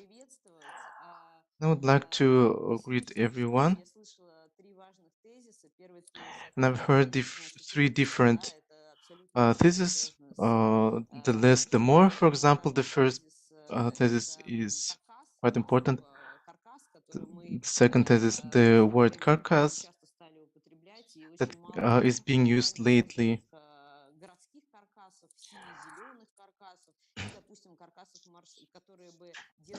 that has been used in different fields for constructions carcass. And the third word from Nikolai Alexandrovich, who is from 2015, with whom we are collaborating and doing the expeditions.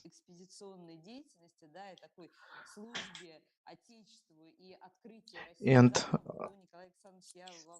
for exploring the Russian, the new Russian sites, very grateful for you.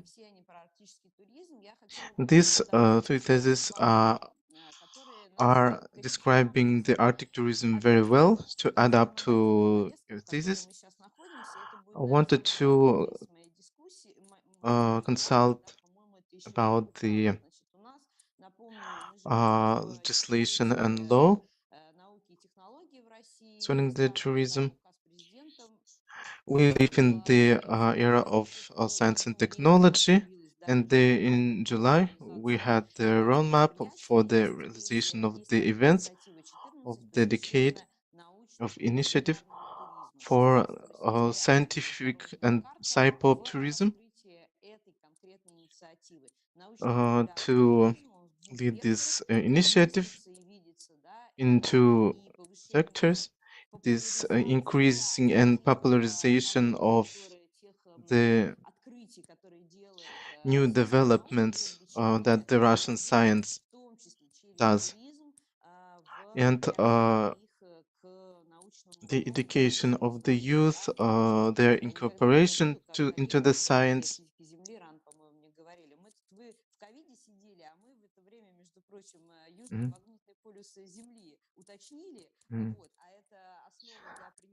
So our colleagues said that while everyone was during lockdown during COVID, we have opened the South magnetic field. And so that the science would be accessible to everyone, to every generation. The scientific and popular tourism is one of the most important instruments for the implementation of such national aims. We have two concepts: scientific volunteership and scientific popular tourism. And this is a network program. We didn't know such words before. And since 1947, the Russian Geographic Association has launched the program to attract non-professionals into the collection of data. And the big data has been collected to maybe finding different breakthroughs. We have different projects that we are implementing in Arctic, including and to different types of tours. We are including the scientific and educational tourism.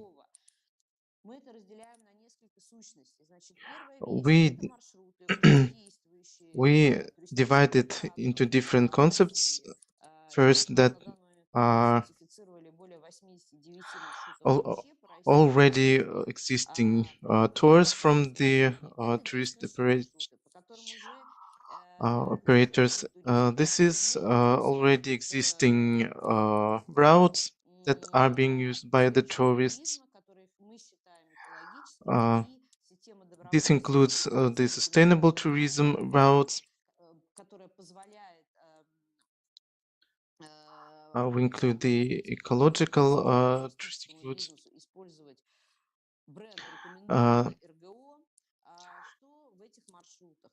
What do these routes include? The top notch is the attention to the nature. Do not have zero waste tours, but we have sustainable exploration tours.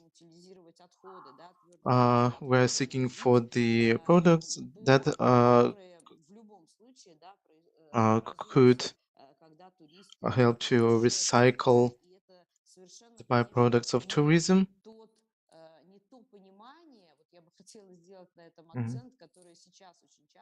Wanted to put your attention on that. You will have an ecological tour. And for example, there will be the volunteers that would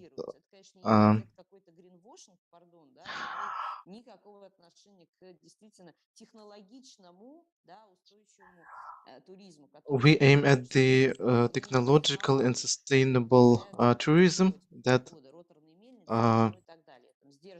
employs the technologies for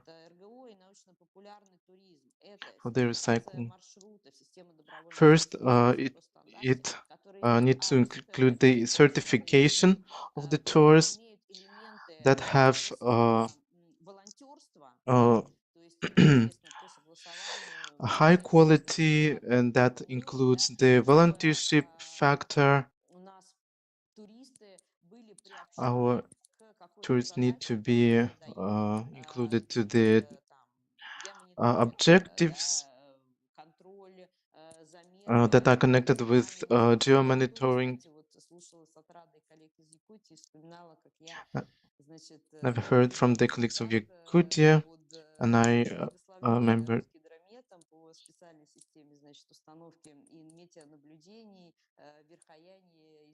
I have visited Verkhoyansk and region and estimated the lowest temperatures in Verkhoyansk regions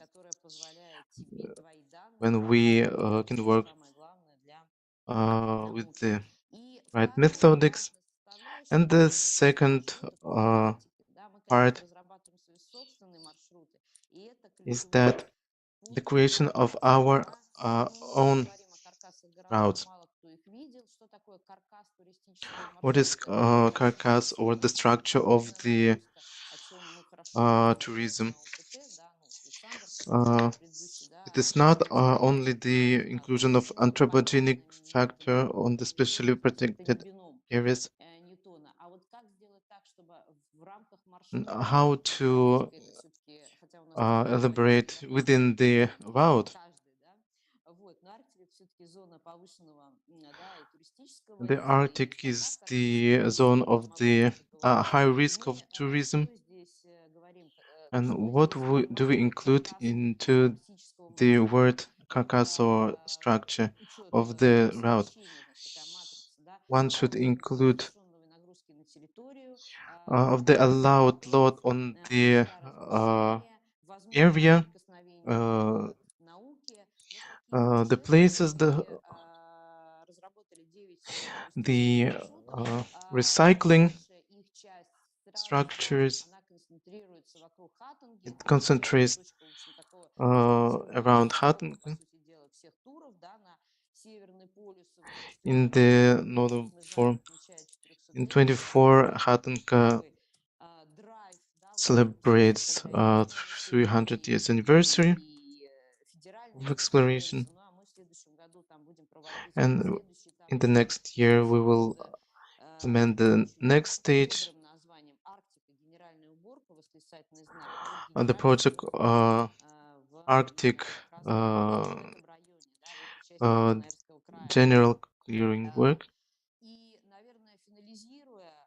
And finalizing my speech, I would like to thank everyone for your attention.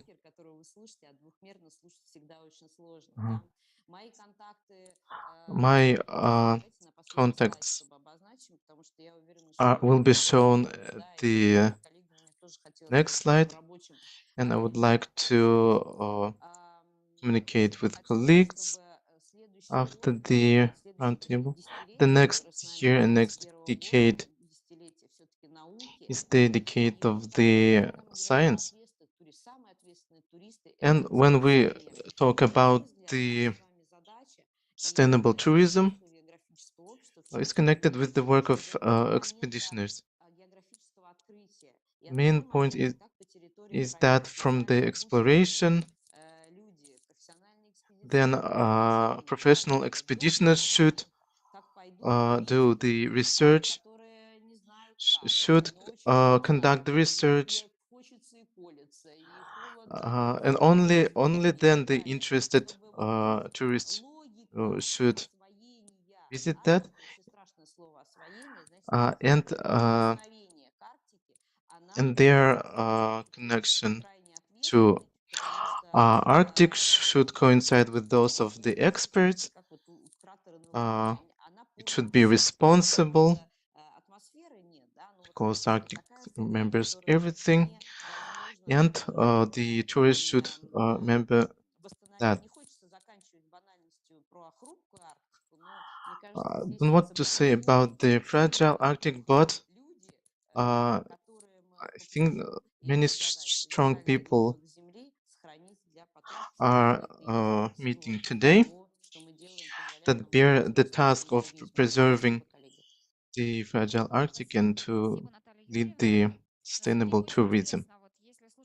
It's very interesting to hear, to listen to your reports about the anthropogenic factor in the tourism.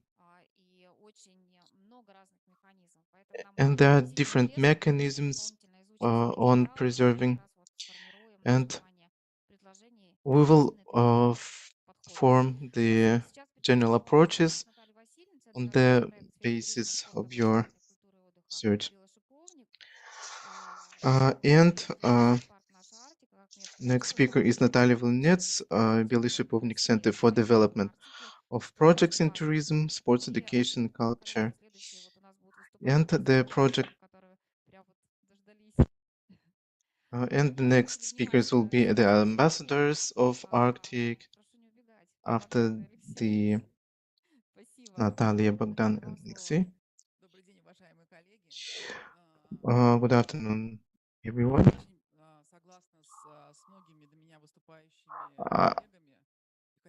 I do agree with the colleagues that I have heard. We need to think about our young tourists who are the tourists of the future.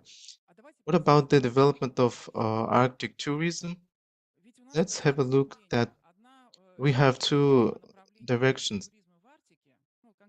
First thing is the development of tourism in Arctic region. Here we have a question. What is the target audience? For example, for Kamchatka region, we have volcanoes, geysers, and we think that everyone will visit Kamchatka, but there are 9 Arctic regions in Russia, and there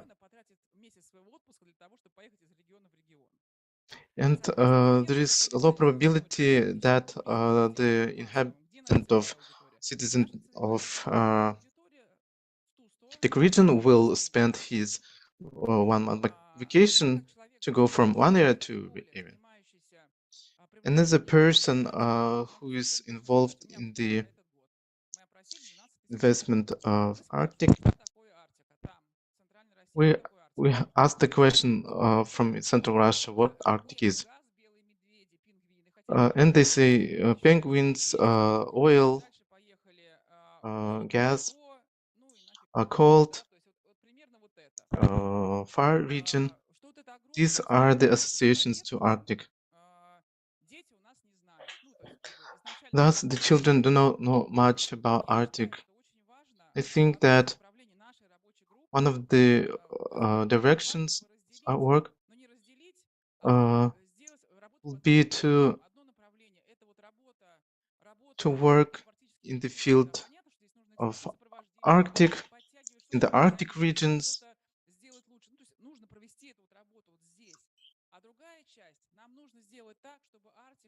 We should do that. The Arctic should become a part of Russia.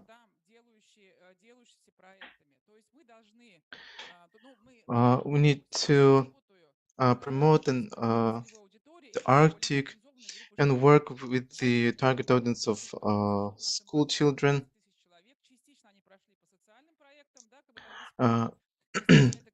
We have asked 20,000 respondents,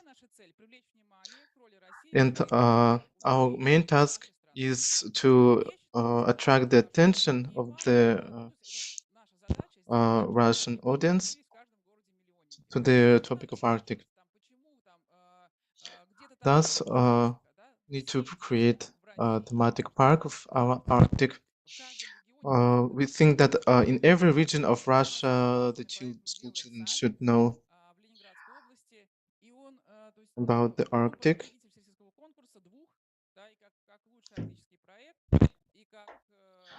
And it has been awarded as the best Arctic project. It is the project of Russian graphic organization. The importance of our project is very well noted. We have the thematic park. It is doesn't need that much investment.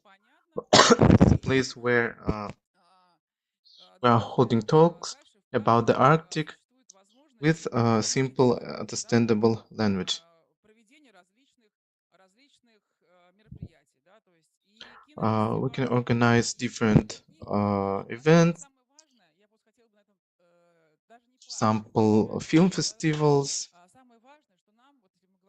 The most important thing is to focus at the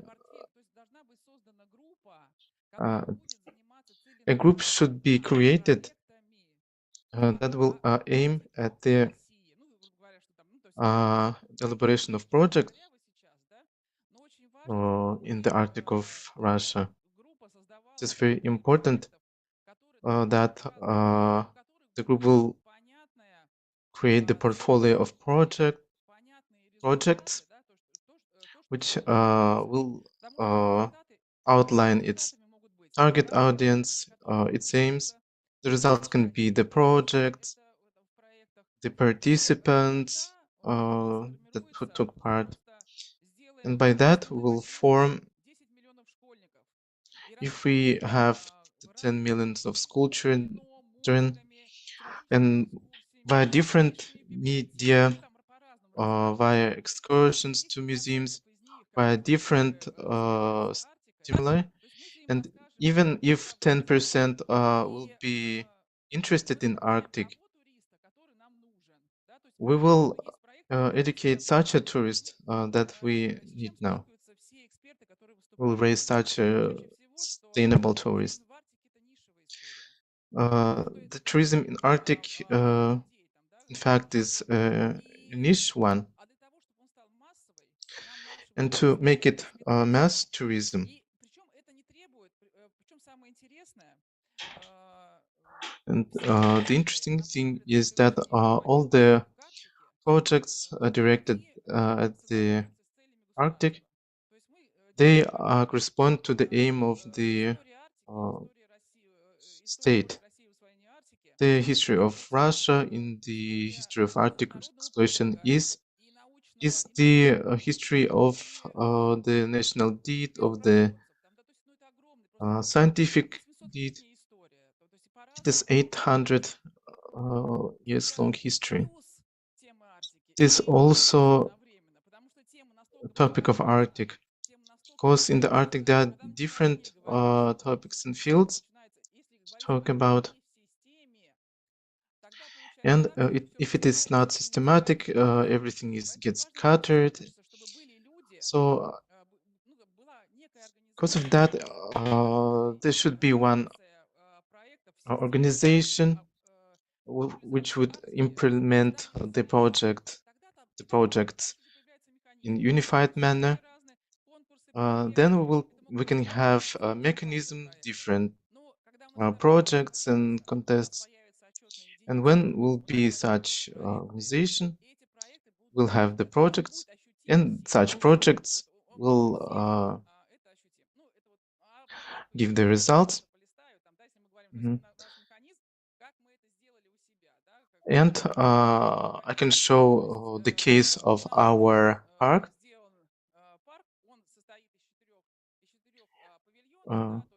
It consists of 4 pavilions.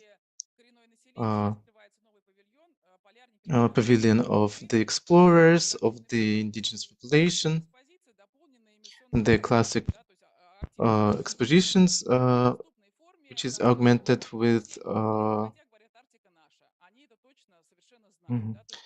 and our visitors now know about the Arctic and say the Arctic is ours. And we think that such form works very well. And through this year, we have accepted in our park 12,000 people.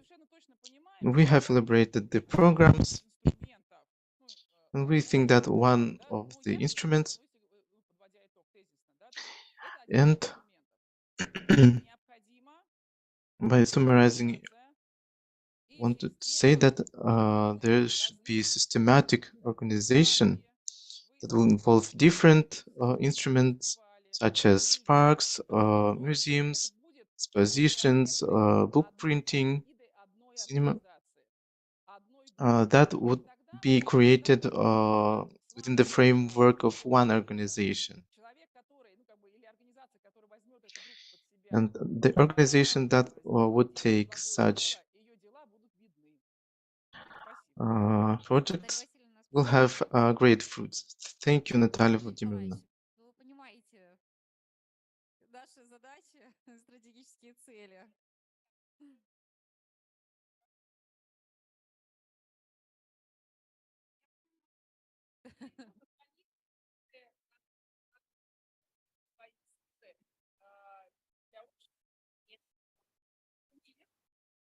Нет, нам нужны такие, нам тут нужны такие же болеющие, больные, наверное, энтузиасты, влюбленные в Арктику.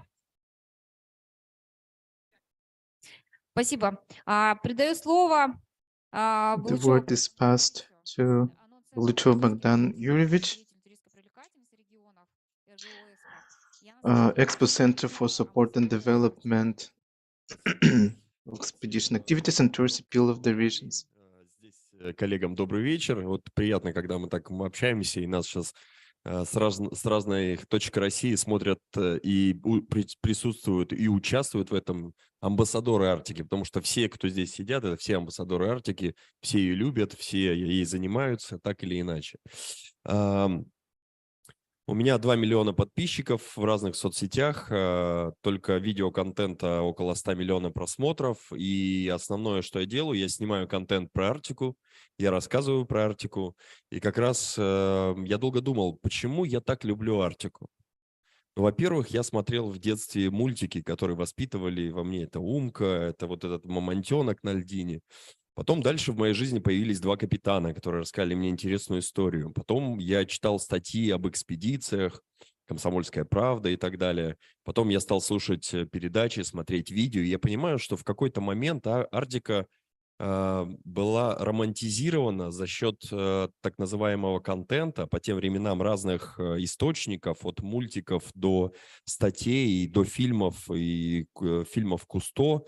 И в какой-то момент я поймал себя на мысли, что в 90-е и в 2000-е мы потеряли вот эту романтизацию. In one moment, I realized that it was popular for us to be managers, economists, and the profession of Arctic worker is something out of this world. And I've decided to talk about the Arctics and since forth, we have traveled from the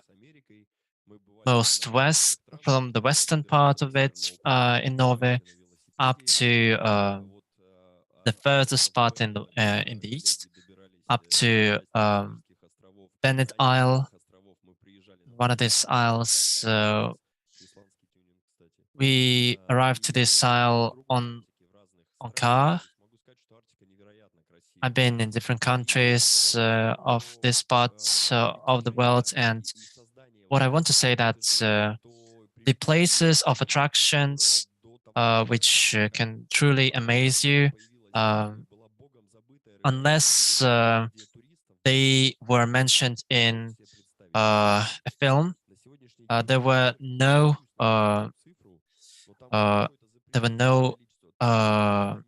known information or ways to get there. It is Tiberg. The amounts of hotels and restaurants meant for tourists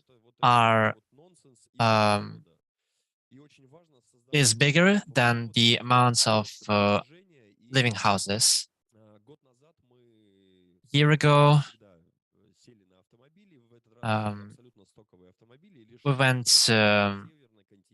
we decided to ride in a car, the most stock one.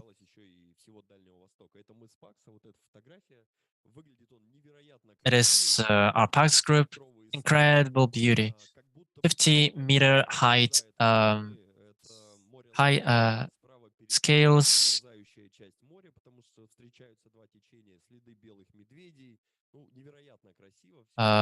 White bear sprints are also seen. The similar place in Norway attracts a large amount of tourists. There is a stela there, and we decided to make a goal for PAX quite similar. We have written a letter to the head of the region and decided to invite tourists there.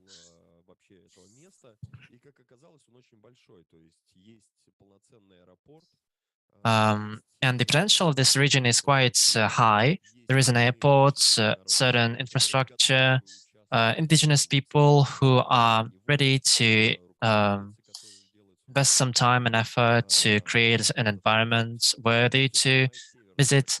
In there is almost everything which is connected to the north. It is there is also the most northern polar station. It is quite near. There is a winter house. It is possible to go there by any means, by helicopter, by car. 80% of my audience live abroad. And by the way, Chinese have learned that in a certain myth, dragon went straight to north and pretty much disappeared. But they have compared this isle to the dragon's head, and they have made a conclusion that a dragon is sleeping over there. And in order to make this isle visible for any tourist in the world, we must take steps to change infrastructure and make it much more comfortable for those who tend to spend their time by partaking in extreme sports. We're planning to make a stela in there. It is going to be a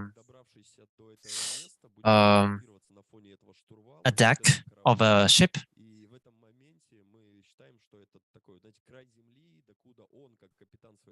We're going to plant it right on the edge, and there's going to be a phrase.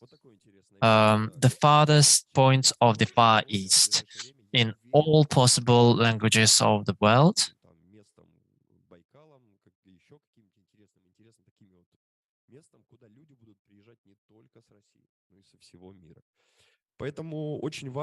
And thus, it is important to create rules, but we also should remember that popularization and media coverage is also important.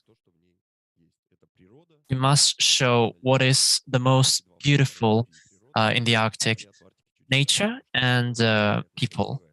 Nature is immensely beautiful, but incredibly harsh, and people are incredibly kind, open, and able to help you in any minute.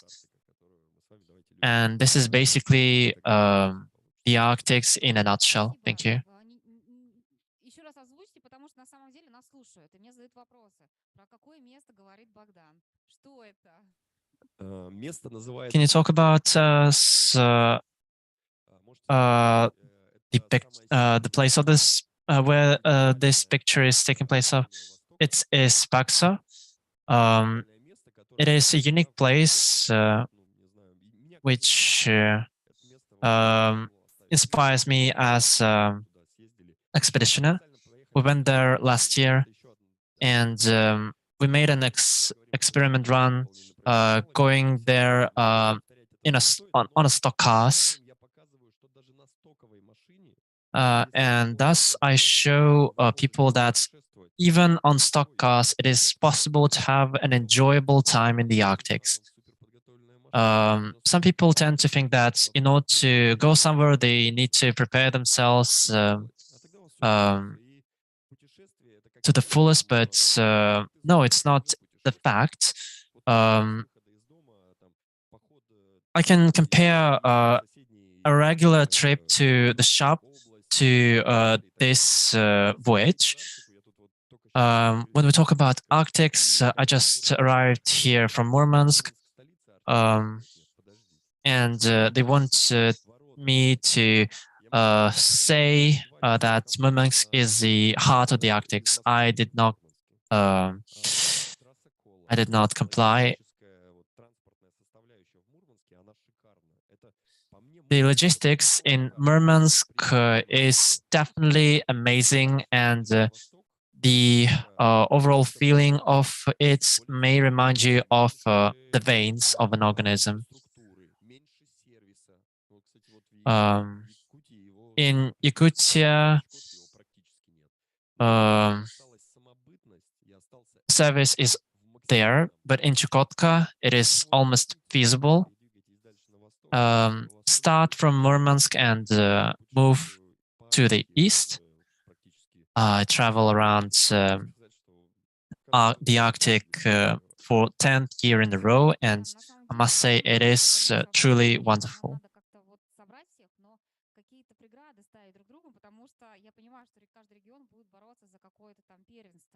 Я тоже думала, потому что день начинается, вообще Россия начинается с Чукотки. Потому что день начинается с Чукотки. The day in time in Russia begins from Chukotka, because of the time zone. About Yakutia, we can say that Yakutia is the heart of the Arctic. Even geographically, by the accessibility, need to get to the heart. And here we need to have a joint efforts. I would say that the Sakha is unique. This is the peoples who monetize the cold and do it very craftily. And they say we have two cold poles. And which pole of cold have you been? Noimiko, Novikhiansk. I think that's and we have different objects, example Pterana, Spitsbergen, that has been carried. And there are different places that can be included. And we need to rethink and look higher. The second ambassador of the Arctic is a blogger, Alexei Sergeyevich Zhirokhin. Thank you for joining us. Good afternoon. When being asked, where should I go first, and I answered that I need to travel to some new place, whereas I have been to Yakutia for the 5th time. There are different places in Yakutia that are very interesting. For example, ice for drinking water, the Kristiansky market in Yakutsk. And why Arctic is an interesting topic. I have traveled to Arctic for 16 years. I have traveled through car roads. I have visited different places and this with my friends we have decided to visit such interesting places. We had the standard car from the north of Yakutsk. We had the plans to go to Tixi, to go to the old place Yana, and we met a foreigner who had traveled by foot to Tixi. Here we are at the coast of Laptev Sea, and we have filmed videos. We reached the Tixi within 4 days, which is quite a short period, and we thought that's quite quick time, because we planned to get to have 2 weeks for this travel, but we reached the Nizhneyansk, and we thought that we go somewhere else. And we traveled the ice routes. Have met people who extracted mammoth tusk, who did ice fishing. We received the gift of a big mammoth tusk, and we also decided to visit Русское Устье.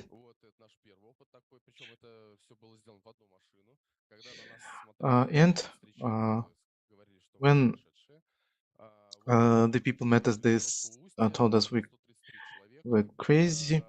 In Русское Устье is inhabited by 1,033 people. We will film different YouTube films about this. And I decided to post the videos about the beginning of our travel, because we need to share such unique places. And we have got into the puddles, to the water with the depth of 1 meter. And we want to visit more of interesting places in Yakutia. Thank you, Alexei. I see that the public is interested by that. Nikolaevich. Nikolaevna, our session is very interesting. think this is the coolest section throughout our forum. But as an organizer, I'm called to sign the agreements. Right? And we need to live with the regional coordinator. What can we do?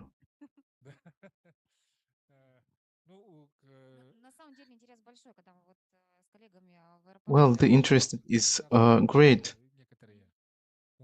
I know that some of you will leave, and with those who remain here, we can continue our talks. You can send in December we can do an online meeting. We'll discuss with colleagues, and we know that we need to create the working group. We need the strong, long-standing people who are actively participating in the sessions. But we are called to another session.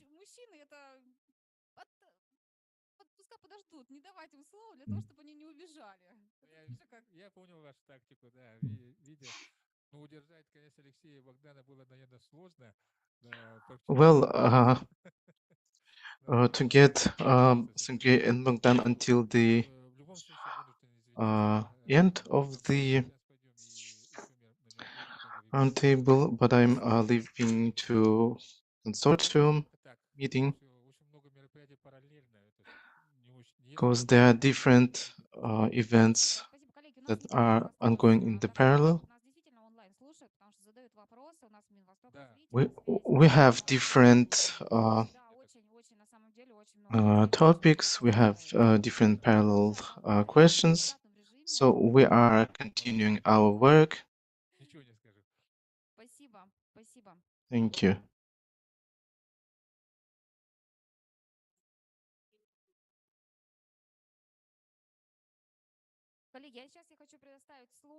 Colleagues, my next word is given to Sergey Nikolaevich Gan.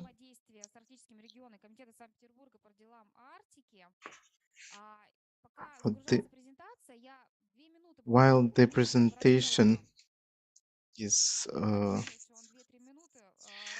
being launched, Grigory Dobromelov, head of the State Consulting Department, will tell us about strategy.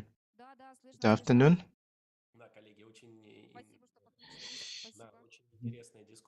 It's a very interesting discussion and interesting reports, and I will be talking short with about the most crucial points in tourism. Different colleagues touched upon this in their while discussing about conceptions, about the plans, and I wanted to talk about the management, where we see how the management in the tourism is changing. The federal agency is being closed, and has been delegated to the Ministry of for Management Business,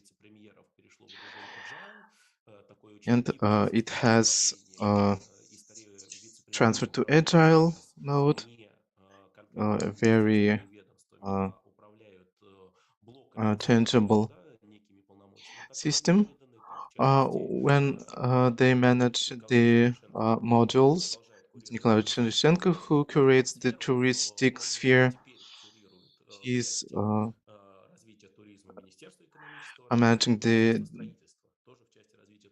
development of tourism within the Ministry of for the business and for the construction, and it creates different difficulties for the regions because I have seen how the system is being conducted in different regions.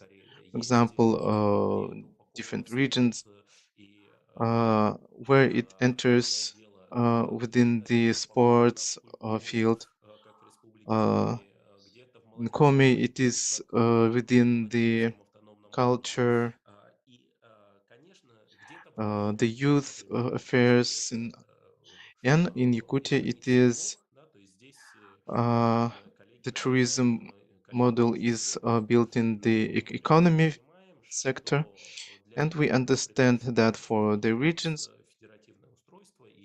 we have federative organization, and the regions are quite independent while deciding the system. But for example,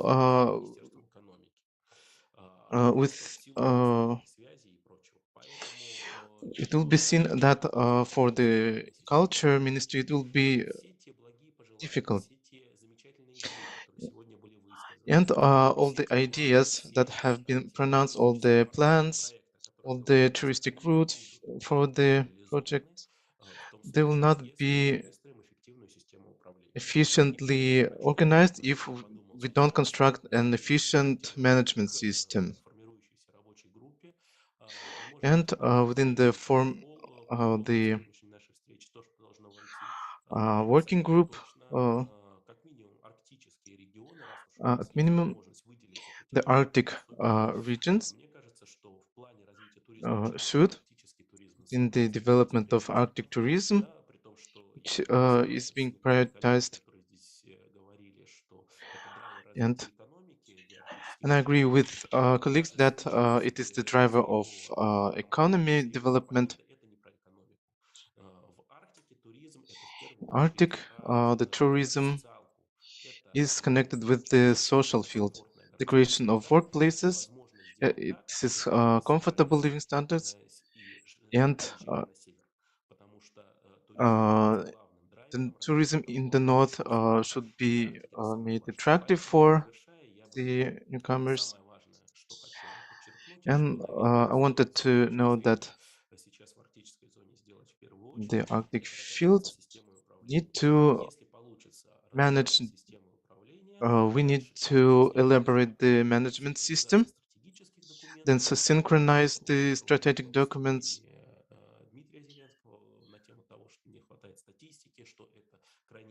We need the statistics for the development of the Arctic tourism field. It is understandable that the regions could not do the same as the federal legislation, but they can implement, maybe can be under the jurisdiction of Ministry of Ecology, and maybe the issues of tourism be under their jurisdiction. Thank you for your words. Word for Sergei Sergeyevich. Thank you, Tatiana Nikolaevna.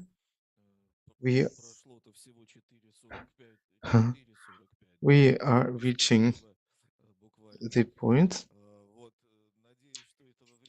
I hope that this time was enough for me to present.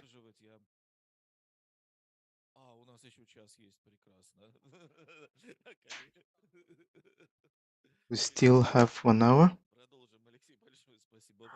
We will continue. So, Vladimir Nikolaevich has,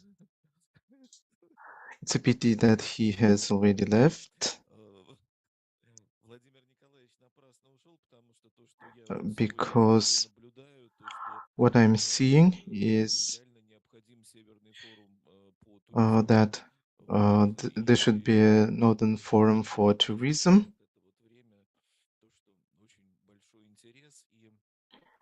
And see the great interest in this field that requires special understanding. See that St. Petersburg is not that much of an Arctic region, but as the colleague said, told, this the region without which the Arctic could not be explored further. And I'm happy that today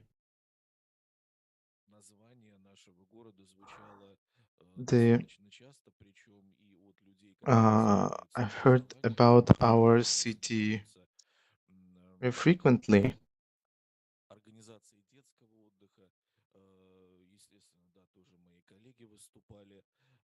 We had the speeches from my colleagues from the Committee for Tourism. Petersburg is very well pronounced in the Arctic agenda. And I wanted to direct our attention on that and the work that we are conducting under the jurisdiction of our. So there are several points that what we have done through 4 years. Well, we have our committee within the Committee of St. Petersburg. In 2020, the Department Project of Arctic Tourism was initiated, and the project goal was the establishment of St. Petersburg as a national center of excellence for Arctic tourism, including positioning the city as a starting point for Arctic tourist routes. Within our framework, we have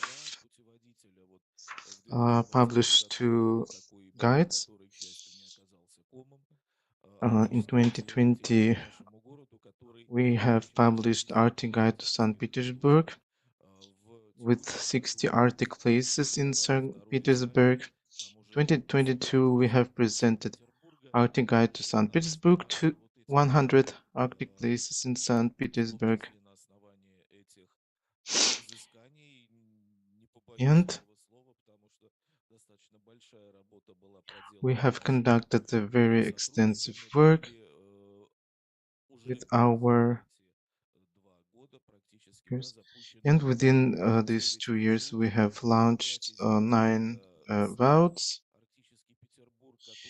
This is the cycle of the Arctic Petersburg, which has already been noted. Beginning from the starting expedition, which is called Expedition How the Arctic Was Explored. The connection with the Second World War, with the watercraft building. Other than that, we have created numerous routes, and I'm glad that in the 100th anniversary with the Republic of Yakutia, we have celebrated the tour that was connected to the links of St. Petersburg and the Republic of Sakha-Yakutia. And analogous tours, there have been launched for the centennial anniversary of the Komi Republic. One of the important elements points is the interregional connection. we have launched the interregional route dedicated to the 150th anniversary from Karelian Republic to Arkhangelsk Oblast. And my colleagues will tell about this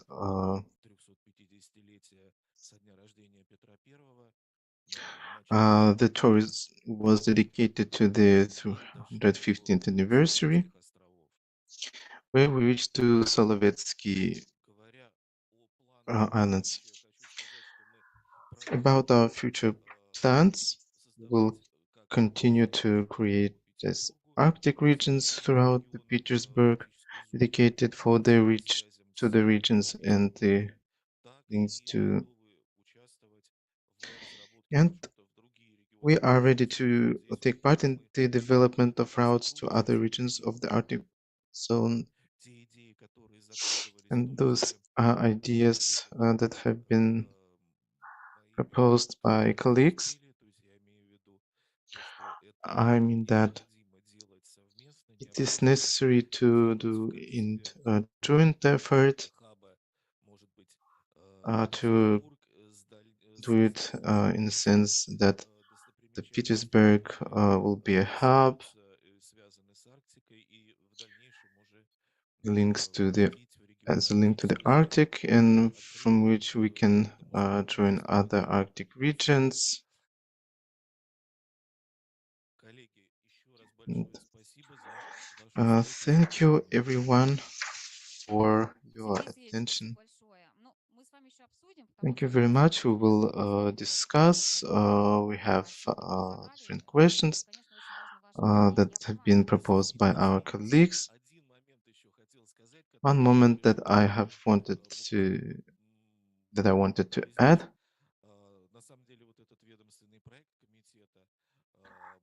This project of the committee,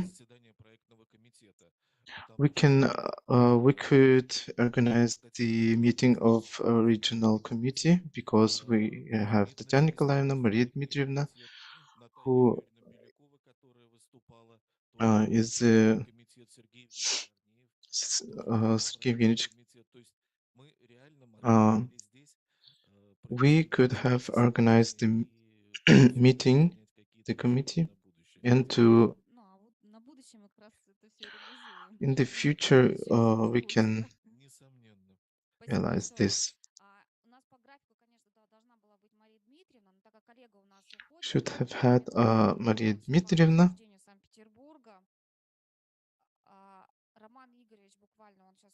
Roman Igorovich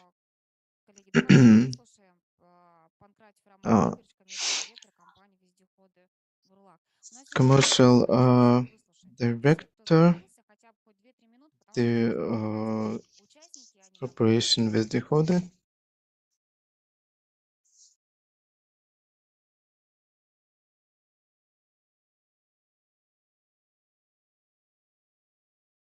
Здравствуйте еще раз, меня зовут Панкратьев Роман, я представляю компанию «Develop-ment». Много сегодня говорили про Арктику, на самом деле это что-то волшебное, удивляет. I will be presenting the Burlaka Fraud Company.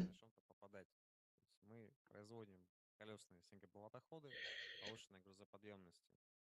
We are creating the vehicles of the increased load. First of all, Burlak is not only the vehicle for the travel, it can be used for the logistic uses.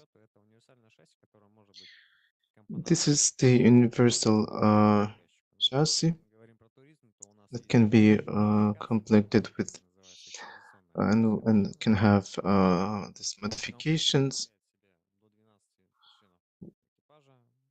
which can have 20 passengers. Автономные подогреватели, второй отсек содержит 4 спальных места по вагонному типу, 220 на борту, снегоплавильня, это все в базе. Инвертор 1,5 киловаттный, USB. Каждый отсек отапливается.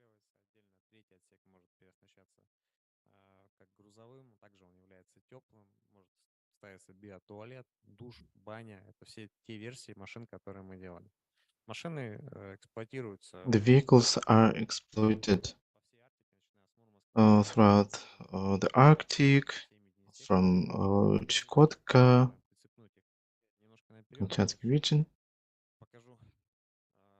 Вот слайд, это непосредственно фото вездехода. Он Находкина уже проскакивал в презентациях, мы его видели чуть. We have already seen this vehicle in Nakhotkin's presentation, and it has been exploited very well. And here we see the expeditional modification of our vehicle.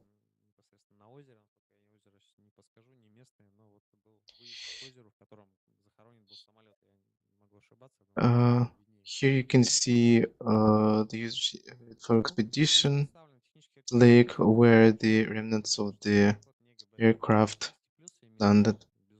Но мы полагаем, что вездеходы содержатся больше плюсов, то есть плюсом касаемо экспедиции, касаемо the benefits that concern the tourism is its size. People with the height of 1 meter and 8 centimeter can be comfortably seated. на Чукотке, коллеги из Чукотки наверняка знают, экспедиция была Умка. Мы участвовали в составе данной экспедиции. Экспедиция прошла успешно для нашей техники. And the expedition has been held successfully. Не самое лучшее время года для поездки в тундру. While the winter not the best season for Экспедиции прошли 1200 километров, вездеходы в состоянии мотоколонн. Ну, в принципе, вездеход себя зарекомендовал хорошо, то есть остались довольны. The vehicle have recommended this very well suitable. Before it has been non-commercial project, but then it has become a commercial project. То есть мы еще раз возвращаясь к габаритным размерам, габаритные размеры это плюс. Плюс потому что мы можем больше людей разместить, люди могут можно перевозить до 3 тонн груза. It's big. Its large dimensions are the benefits that it can seat many people. Here you can see here you can see the expeditional modification. По большому счету комфортно может расположиться большое количество людей, до 8 человек, и они не будут пересекаться, это по сути большая квартира на колесах. You can describe as practically as a flat on the wheels. Можно существовать неделями. Проходимость. При том, что это большой дом на колесах, это дом на колесах, по сути, хороший вездеход. У него за счет того, что используется бортовой редуктор, большой клиренс, 150 миллиметров. Has good clearance and good accessibility. Большую проходимость с увеличением пятна контакта, проходимость это повышается. Также у нас присутствует бортовой редуктор, различные коробки, и все это делает из нашего вездехода And all of this recommends our vehicle. It is very well completed. It is registered. По комфорту. Как правило, вездеходная техника имеет зависимую подвеску, что не доставляет комфорта. У нас как раз-таки обратное решение, это независимая подвеска. Вот представлены элементы трансмиссии, именно рычаг, это образный верхний и нижний рычаг, и представлен там бортовой редуктор, который замещен на рычаге. пружинная. Плюс еще The, дополнительно the supporting beam so works very well. The transmission is нечем уцепляться за грунт. Также в тепле, в сухости, и она обслуживает the transmission is inside the saloon, and it is it can be opened from within the saloon, and it is held in the warm. поплавков ставятся боковые понтоны, которые обеспечивают боковую устойчивость, потому что вездеход все-таки высокий. По необходимости ставится гребной винт, то есть за счет винта может плыть там колес до 3 км в час. Есть And on the water, it can reach 3 kilometers, and with the wings, 6 kilometers. Движитель шина является экологичной, то есть она давит на грунт с силой 0,12 кг на сантиметр. The wheels of our production allow to travel the snow, the sand, and other difficult areas. And we have different clients that the vehicles that have already had 400 kilometers. And our clients are very well satisfied with our vehicles. Thank you, everyone. You can see my contacts in the last slide. It is very interesting to interchange our experience. And this field is also very important.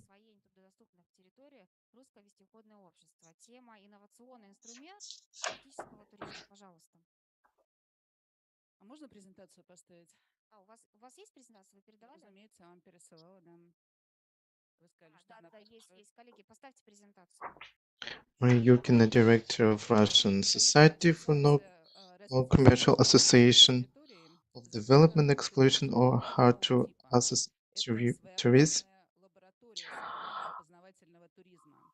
Our organization is a territory of development.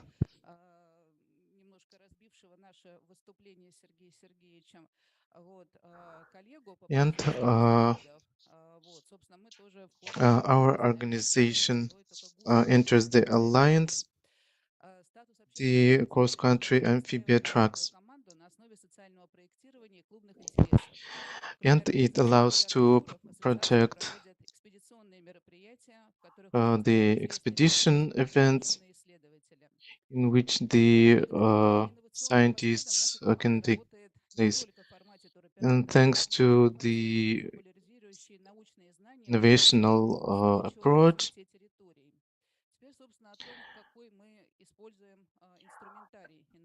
and what instruments we use,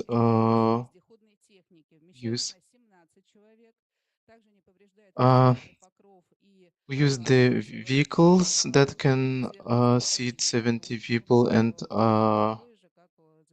doesn't harm the soil. And these vehicles are used for expeditions and all-season excursions. We'll see that in the presentation. And the second is the approach for creation the routes. The expert of Russian Geographical Association participate, and before the creation of routes, it's preceded by the expeditions, in which different issues as logistics, are being solved.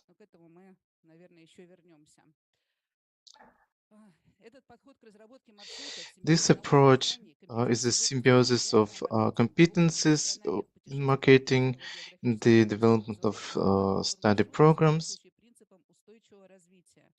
which corresponds to the principles of sustainable development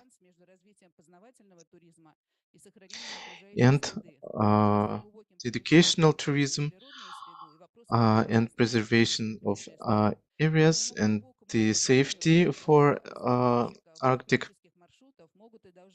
routes should have a balance, and the specialized non-commercial organizations should take part in such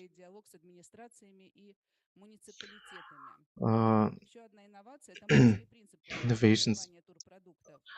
The modular principle of formation of products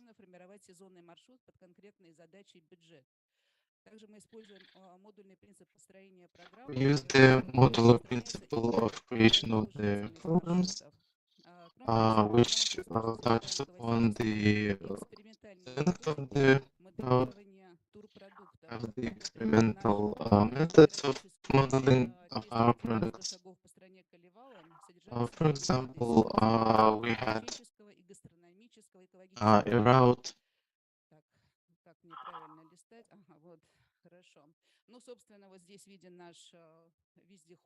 so here you can see our vehicles, which I have discussed. Here you can see the interregional project of common fates that is connected with the link of St. Petersburg and different regions of Russian Federation. It's aimed to explore the links between St. Petersburg and other regions. So you have already heard about the routes devoted to Yakutia and to the Republic of Komi. Here you can see the route that have been devoted to Republic of Sakha-Yakutia and to the Republic of Komi. Such routes prepare our tourists to be prepared for further travels. I'm very proud to describe the route, the road from Arctic on the footsteps of Peter I, the Great. This the first state interregional route. It gets the tourist acquainted with the culture of the Karelia and Arkhangelsk Oblast. And the whole team of the experts has been working there. The ecologists and the non-governmental organizations have participated in the creation of this route. They break that ideas that the routes through Arctic are quite difficult. It has two options: the extreme tourism and for the mass tourists. And now we are elaborating the project The Arctic is Near through subarctic routes to Arctic. And step by step, we get the tourists involved. And we start from accessible Arctic regions to the more hard to reach regions.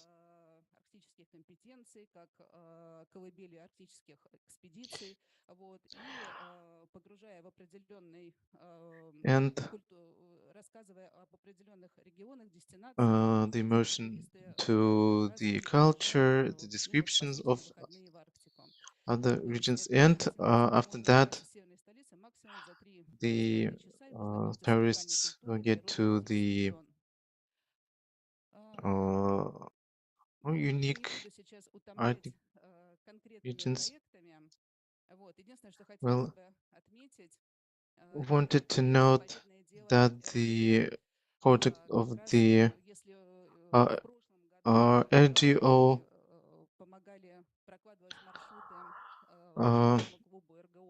preservational deeds. We have reached the Medvezhegorsky region, and then we will have joint expeditions to the Arctic regions of Karelia. Thank you, everyone. And I invite you all to for collaboration. Thank you very much. Do you have some kind of statistics? I see you have very nice routes. Maybe you have some kind of statistics. You mean like statistics, how many groups have been there or something? Yes, we do have this kind of statistics. And this is all new thing that we are doing. These are kind of an innovation. And the route in the Arctic, following the footsteps of Peter the Great, had 2 groups, and we are fully sold out for the next season. Already 10 groups have booked the travel in Arkhangelsk Oblast through Karelia Republic to Arkhangelsk Oblast. The groups are small, up to 19 people, and this is a very good beginning for us. So is there a demand? Is it popular? Yes, very big. Well, there have been quite a lot of reports here today, and thank you to everyone who has been speaking today, because every experience is very interesting for us. And we say that we need to make some field research, because the indicators are different, the statistics is different, and we do not fully understand what is in demand and what is necessary. And maybe everyone is doing everything, but things are different. Yes, as my colleague Natalia Balanes said, we need a kind of unified group under some kind of a public organization, maybe with a single coordination center, because there are many interesting separate projects, and we need to join our efforts. Well, it's thanks to Sergei Yevgenyevich, who have been speaking today. There has been nothing going on for quite a lot of time, and we have been quite surprised by the level of demand on Arctic tourism. And even today, the Roundtable shows quite a lot of demand, and I'm going to be talking about 5 reports in the end. There are many people who want to speak today, and they just couldn't come due to some constraints. Thank you very much. Thank you for your work, and I think we will discuss this further later on. And according to the program, we have Harlampieva Nadezhda Klimova. Did she leave? Is she here? Well, some colleagues were here and they probably had to go, fortunately. Yes, it seems we are over schedule. Fedorov Anatoly. Well, he's not here as well. Anna Zlatieva. She's online.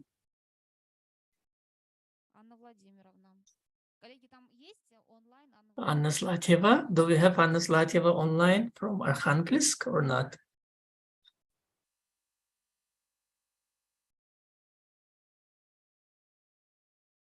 Ну, мы сейчас тогда, да, у нас еще немного. So we have like 1 or 2 more reports because we want everyone to speak, to hear, to understand that we're moving in the right direction.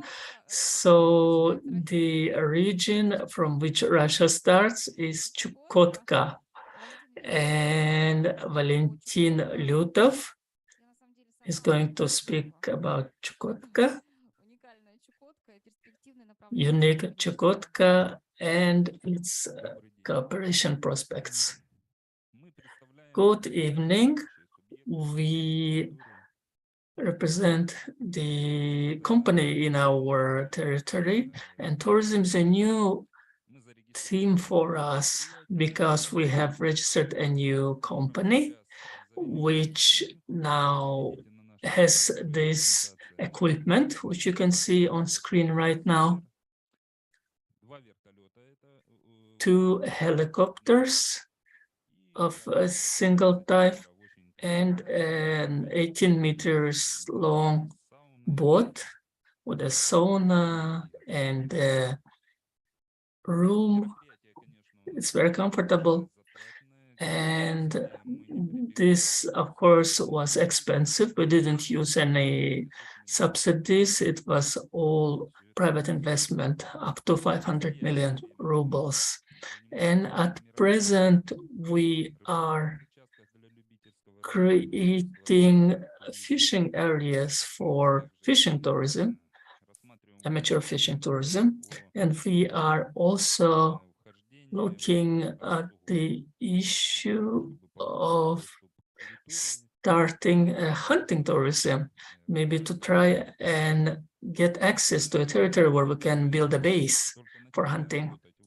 So we are just starting the work in this field, and we have some issues because of that, which we understand in some cases and we don't in some others.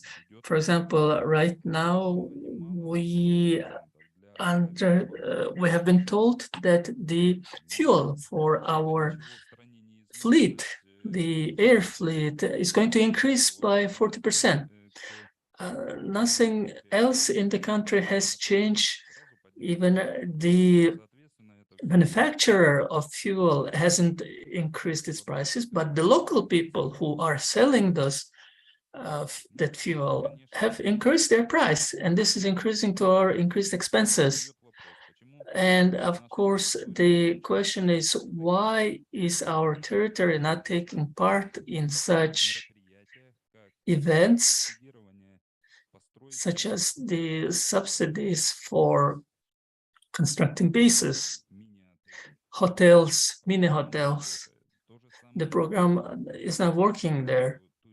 And the same with the arrival of Chukotka as tourists. For example, if they come to Primorsky Krai as tourists, they get some compensation, but there's no such compensation in Chukotka. And our officials, I've already been asked, who is this? Who is speaking? Our colleagues from the government bodies. Well, of course, the personnel capacity, our territory is very peculiar. If someone leaves our territory, our region, it's done. The place is open, and it is very difficult to attract another person to his place. There are many problems, like trying to find a housing for them. The housing is not enough there. Like people who come, they have no places to live. And that is why we have this big lack of personnel, lack of staff. And being the residents of the Arctic zone, we have sent in a business plan that has been approved in the Arctic zone, but this is business. We are starting to move. We are changing our business plan because we see new opportunities. And this working group that has been created here. It needs to maybe give some recommendations to the legislative bodies, to the lawmakers. If, for example, if we try to change our business plan, it takes 3 months. And we are there, standing there, and we cannot buy new equipment, for example, because we don't have it in the business plan. And that it takes 3 months for it to be approved.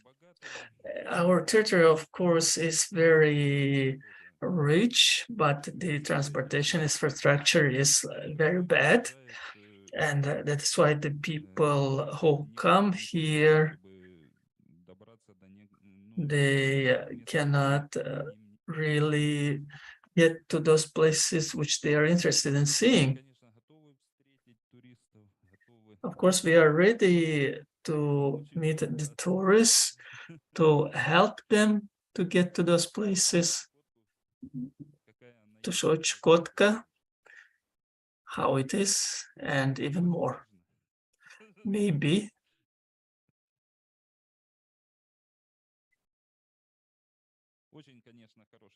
of course, there has been a very good presentation from Kamchatka.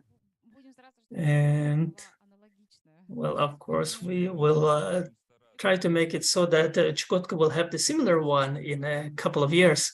And from our side, we are also going to make efforts to reach that.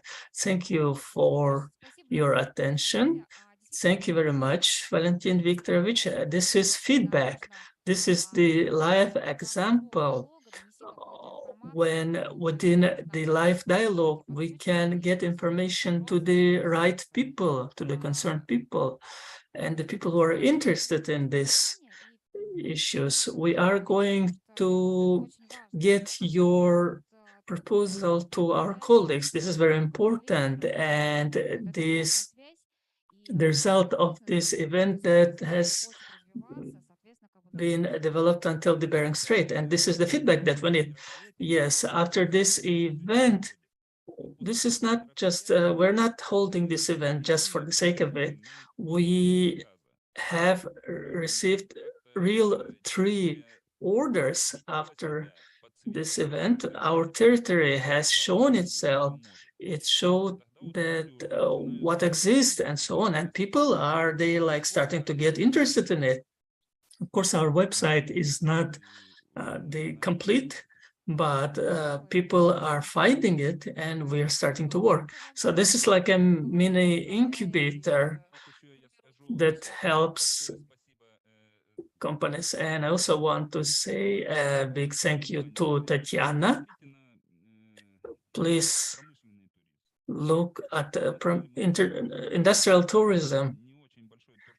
And because there are not that many tourists, we're starting to work with local companies and with nature use companies.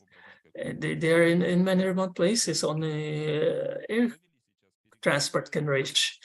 We have had talks with these companies who work on gold extraction, gold ore extraction. Maybe they want to show tourists how they mine these deposits, how it's all done. For example, also there is this company that's producing a coking coal, and they are also ready to work with us, as well as a reindeer farming community, which also wants to do that. This is like a very new topic for us. Before, we used to work in fishing.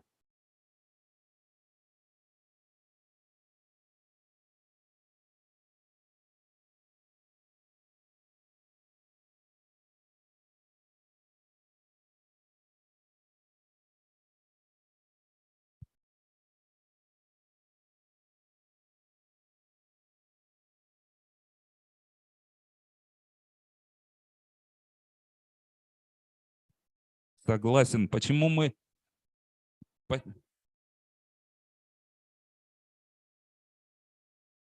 So why are we?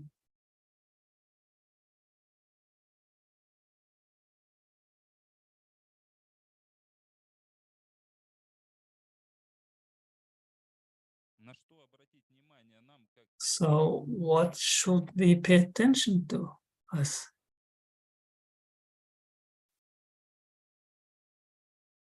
Unfortunately, it seems some people in the audience are not using microphones.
Ну да, я согласна. Экспертное сопровождение. Должно быть экспертное сопровождение, чтобы было одно Yes, окно. I agree. There should be expert assistance. Да, да, такое взаимодействие. Yes, and this interaction.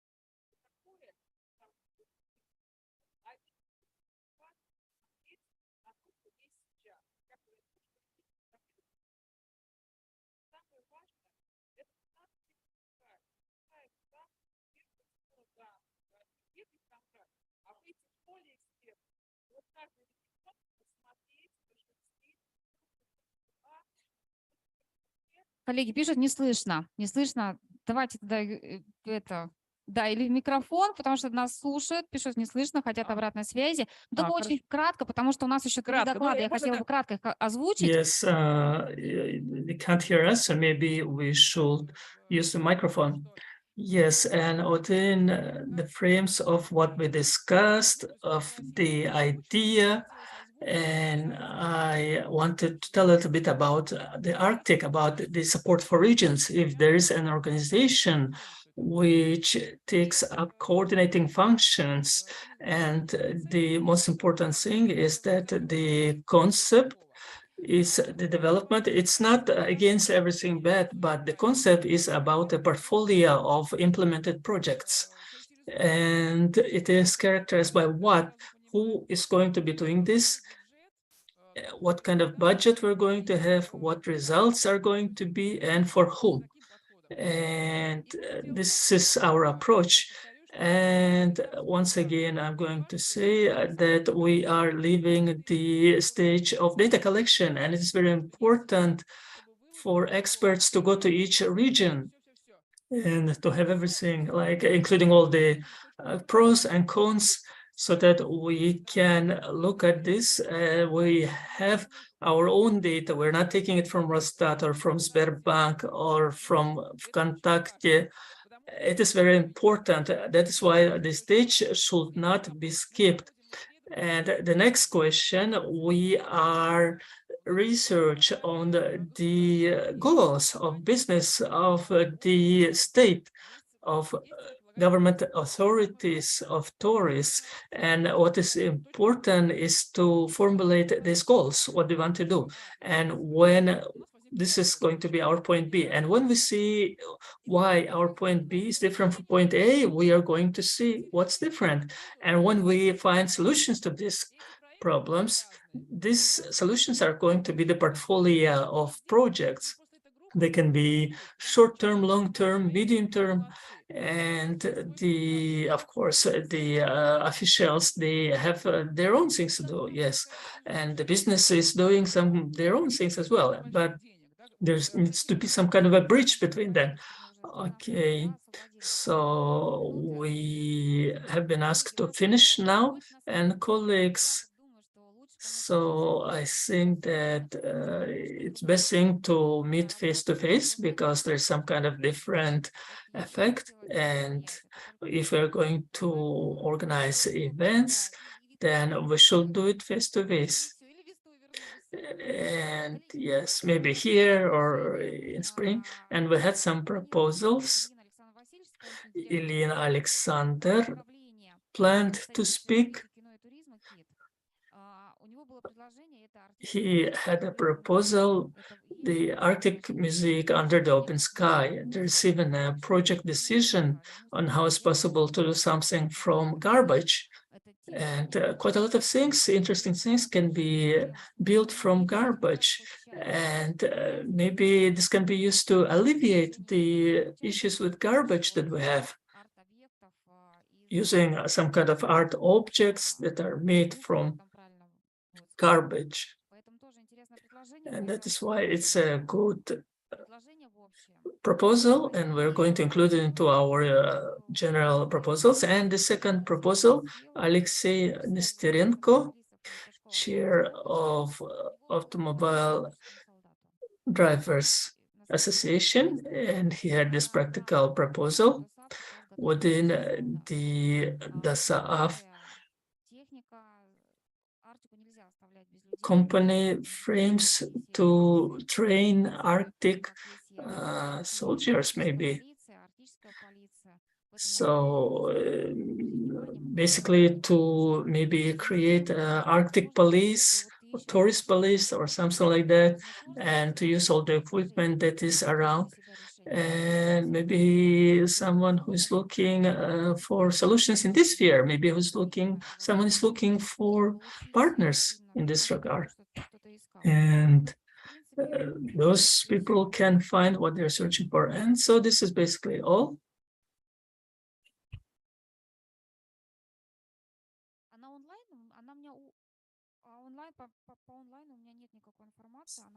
We don't have anything online. I only had like in-person information. Are you connected? We don't have any connection to this. Do we have like 5-10 minutes, or are we being asked to leave? Yes, we need to finish. Okay. Please ask her to write her proposals, and we're going to put them into our general list of proposals. Thank you, everyone, for your participation. Thank you very much.